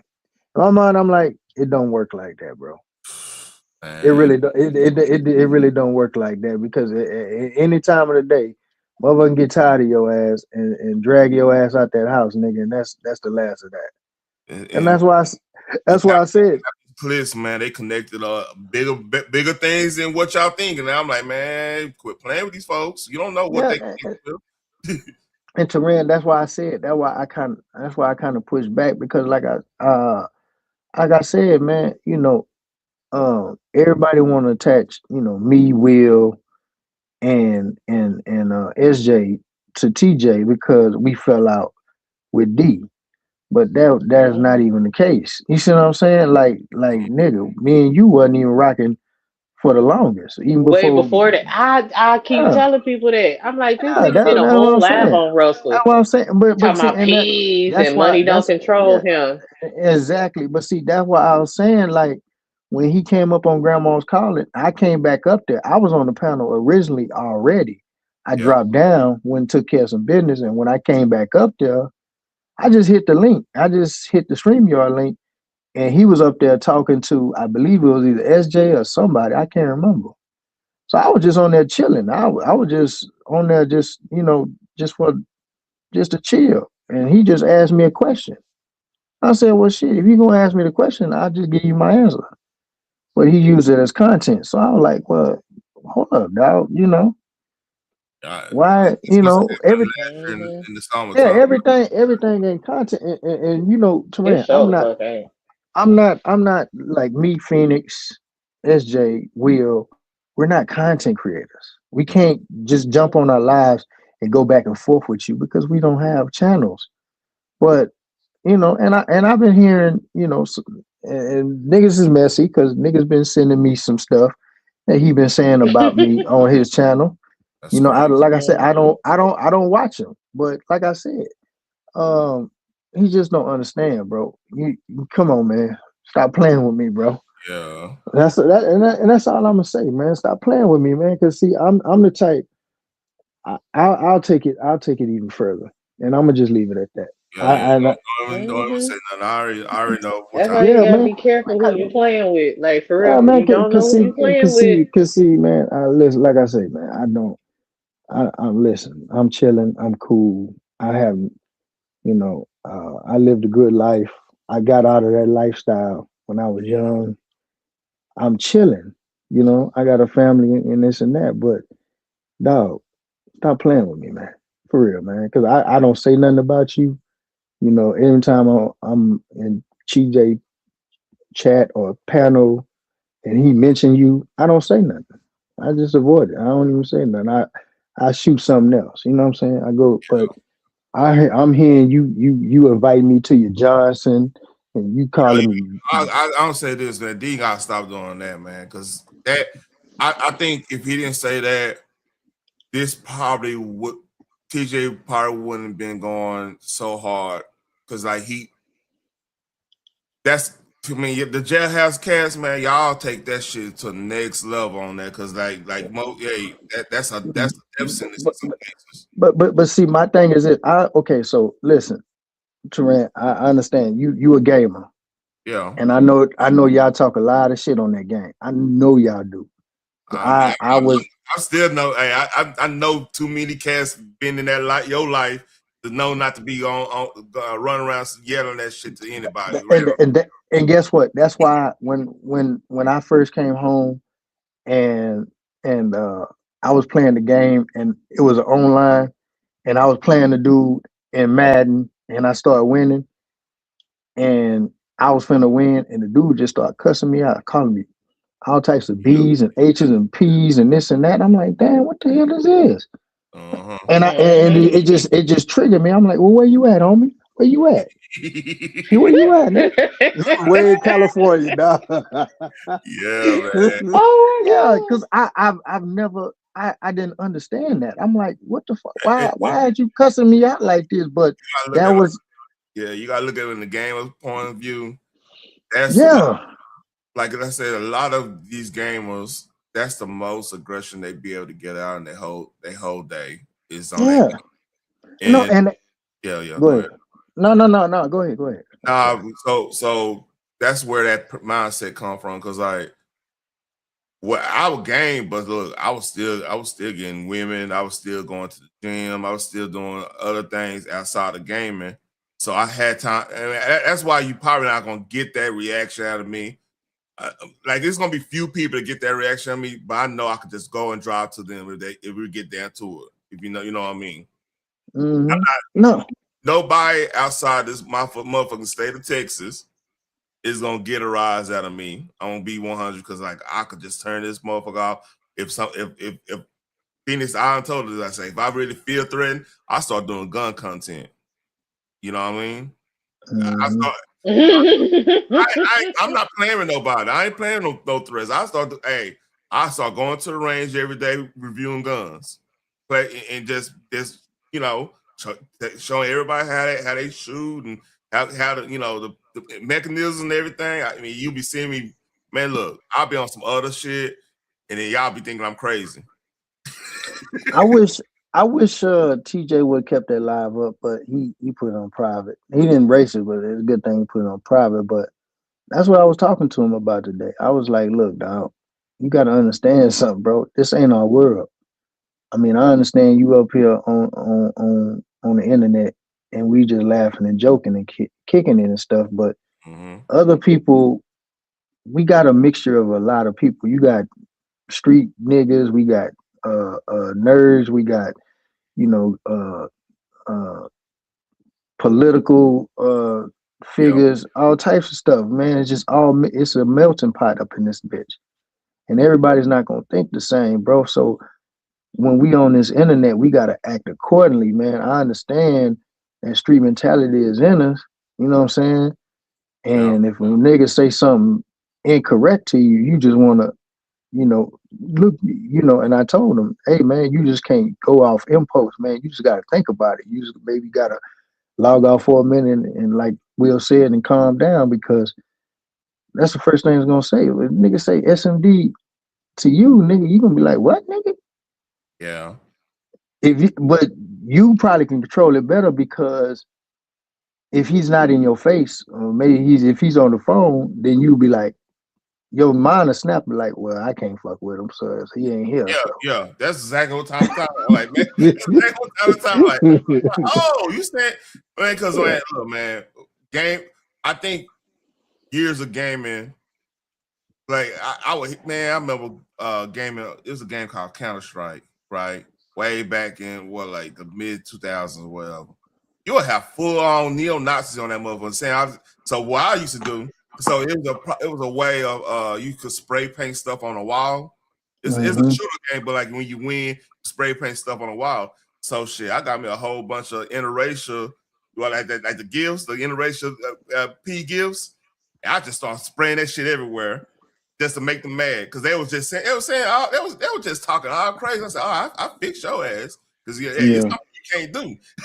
You know what I mean? But it was a way. It was my way to find back on that shit, because like if you played in some of these games back in the Gap, I heard the language was horrible. They'll call you everything but a child of God. Hey, racist stuff and everything, but then you whoop their ass to me it's more pleasurable whooping their ass while they saying all that stuff, because I can just laugh at their ass and just really mock and say, hey, I'm gonna go give me a white girl tonight. I just fuck with them, just say whatever, and then they gonna be mad regardless. They be mad at their house alone playing the game. You know what I mean? So I mean, I don't know, man. It's just I ain't gonna even get mad about it. That's just me. Because see, like I said, you come from that world, though, Ryan. Mm-hmm. Me and TJ don't come from that world. We're not used to no shit like that, bro. You know what I'm saying? It's just like, you know, if a cat say something like that, man, it's just on sight, man. It's just flat out disrespect. But see, like I said, I want the same respect as anybody else. You know what I'm saying? And like I say, and TJ, he's wrong, and all of us is wrong, because we sit up there and we at first we was like, nah, we don't want y'all going at it. But now that it's here, now we trying to divide the room. Well, the room divided already. It's been divided. You see what I'm saying? So I mean, a lot of people made their choice, and a lot of people ain't going back, or they're not going to even. Both sides. Yeah, exactly. You know what I'm saying? And that's why I be looking at the situation in a different manner. Because at the end of the day, it's just like, okay, y'all supposed to be beefing. Why is everybody else involved in this shit, bro? And, you know what I'm saying? And I'm not taking up for TJ. I'm not taking up for TJ. Will ain't taking up for TJ. You know what I'm saying? But here's SJ. Here's the issue though. Here's the issue. Because with that being said, like 86 is 86 and Biz both was like, we ain't in it. Me and Dre both we like we ain't every time if he's talking about something, if I super chat him, super chat D on something, I'm like, look, I'm tired of this beef. Let it be known I'm tired of this beef. Because I mean, to me, it's a waste of energy on both ends. But then I say what I gotta say, because like what some people, especially some of the new mods of TJ, they're like, oh, look at hey, TTB over there supporting him. He's saying, you know, that little shit. Like, you know. Yeah. No, I understand. And like I said, they wrong too. But I'm gonna tell you something else though, Durant. I said I wasn't gonna be involved. That's why I didn't even watch. Yeah. But I wound up getting involved and getting put on thumbnails and getting talked about because a motherfucker feel like I'm not supporting them or I'm hanging over here with a certain person. But like I said, you didn't call out, nigga. We been fell out way before that. Yeah. You see what I'm saying? So nigga, yeah. So don't try to you know, because it's everything is on video. Yep. You see what I'm saying? We fell out way before even the True Essence situation. So dog, fight your own battle, bro. You know, this is what you wanted. So hey, have at it. Nobody said nothing, you know, when True Essence was sitting up there talking about filing police reports against me and Garrick for just roasting them. You see what I'm saying? That shit crazy. Right. Yeah. You know. You remember, I said, True. I'm like, True. Why look, you know, the common denominator of all this is that, I mean, everybody notices everybody pushing this shit. What are you doing? Well, I said, what? Was that on double panel? Nah, it probably wasn't on double panel. The fact of the matter that she started piecing it up with folks that was dragging her ass, but her excuse was, I've been quiet all these years. Yeah, but then when you decide to open your mouth, you decide to open up your mouth for the motherfuckers that was riding with your ass all these years that you stayed quiet. And now you piecing it up with the motherfuckers that was dog walking your ass all those years while you were quiet. Now you got so much mouth, and it's about the same people that had your back. That's backwards. Some same people you send up there DMing, and you putting your cash app all up in people's chats and shit because you a mod, and they sending you money. Like, dog, don't play with me. What see the thing about the Phoenix, and I'm gonna tell you this. So her goal was always to get Garrett kicked out the sector or out the group or whatever, I guess. You know what I'm saying? She didn't want Garrett around at all. And that was her focus and that was her goal. So if you wasn't going, yeah, she definitely failed. Because you remember at the beginning, everybody, well, a lot of people was on her team and everybody didn't like Garrett because, not just because, and I told TJ this today, I said, not just because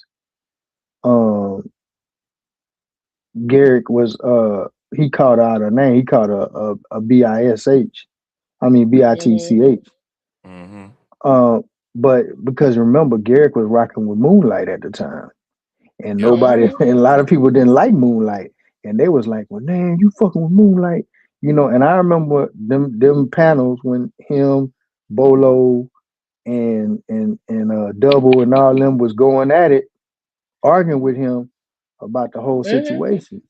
But it flipped around because guess what? She got greedy.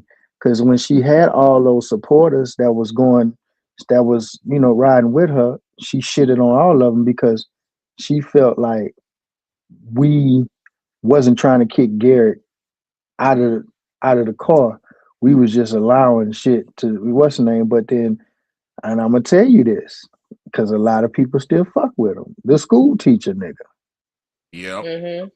So what y'all don't understand and I'm gonna say this is my opinion because I'm gonna say this is my opinion on your platform because I don't want nobody tripping.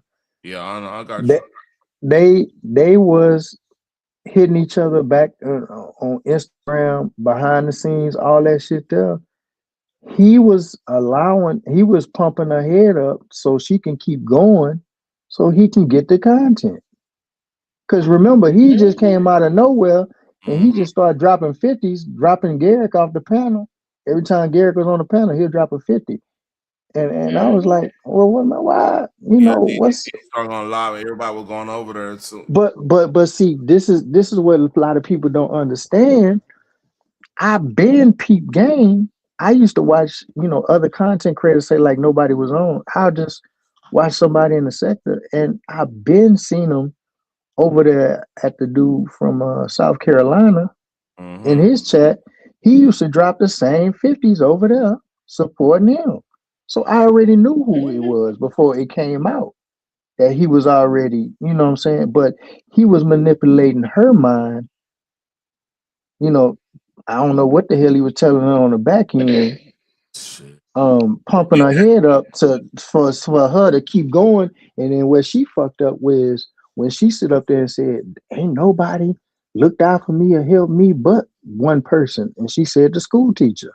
And that's when everybody was like, well, what? Hold up, wait a minute. Even the women, before like that, Miss it was Collins. the 504 interview where a lot of people started looking at Oh her yeah, different. We're When not she hopped good. her Yeah, ass up yeah. on that, we are not good. How you gonna interrupt the interview? Like, That was, really? I ain't gonna lie, that was a good drop by D. That was we are not.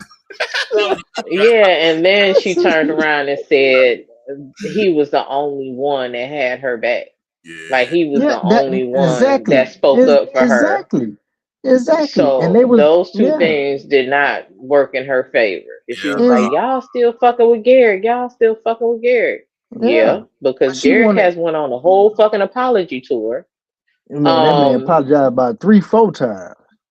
Man, 3-4 listen. times. And then he said, well, every time you mention my name, he said, if somebody asks me a question about you, I'm going to answer it. And then she was like, well, you don't need to do all that. Okay, cool. So when 504 asked him, she was like, yeah, what about the whole true thing? And he said, we good. See how he lied? See how he lied? So what the fuck do you want him to do now? Yeah, she was tripping. But hey, before we go any further, check this out. Errol Spence and what's called? Check it out. What's up, little man? Is that a real? That was at the fight tonight. About Barrios versus I heard he's supposed to be getting back in the ring. Errol Spence. Yeah, they say he got a lot. They say he got a lot of shit going on, man. He putting trouble in his life. I heard. Okay, they say that car wreck he had was because they were chasing him behind that Mo 3 shit. I think he was supposed to have been involved with that Mo 3 shit. Oh, I mean, either he's involved or he's his entourage involved. It's one or two. That's Yellow Beezy boy. Him and Yellow Beezy type guy. Exactly. So hey, it could be one of them situations. And shit, yeah, it's crazy right now, man. And then like that's what's going on. We'll talk about it that's a long story. Yeah, you can. If you want to make a I'm live going to sleep. So y'all have fun. Well, all right. Well, now answer. My nigga Answer went live, so I'm gonna go over there and fuck with him. Yeah, he did. Yeah, he just went live, man. He told me he was going to the club tonight. I'll go rock with him real quick. He dropped Yeah, he's in Houston. Yeah, he in H-Town, man. Yeah, Hold on, why he going like you should be in third round? What? Come on, man, you tripping? Man, listen, man. You know, every time they want to turn up and party, man, they always going to the H, man. So you know what time it is, man. Yeah, you supposed to. I mean, I'd be in third row right now if I was like, man, come on, what we talking about? Man, that boy, that boy Thotton and Tritton. You know, he already came from Joy Road, man. Let me stop. You know, I'm gonna holler at you, player. I'm gonna holler at you. Hey, appreciate you coming up, man. Hey, appreciate everybody showing up, man. Like, share, and subscribe. Hey, leave a comment, man. I really appreciate it. Y'all take care. Peace.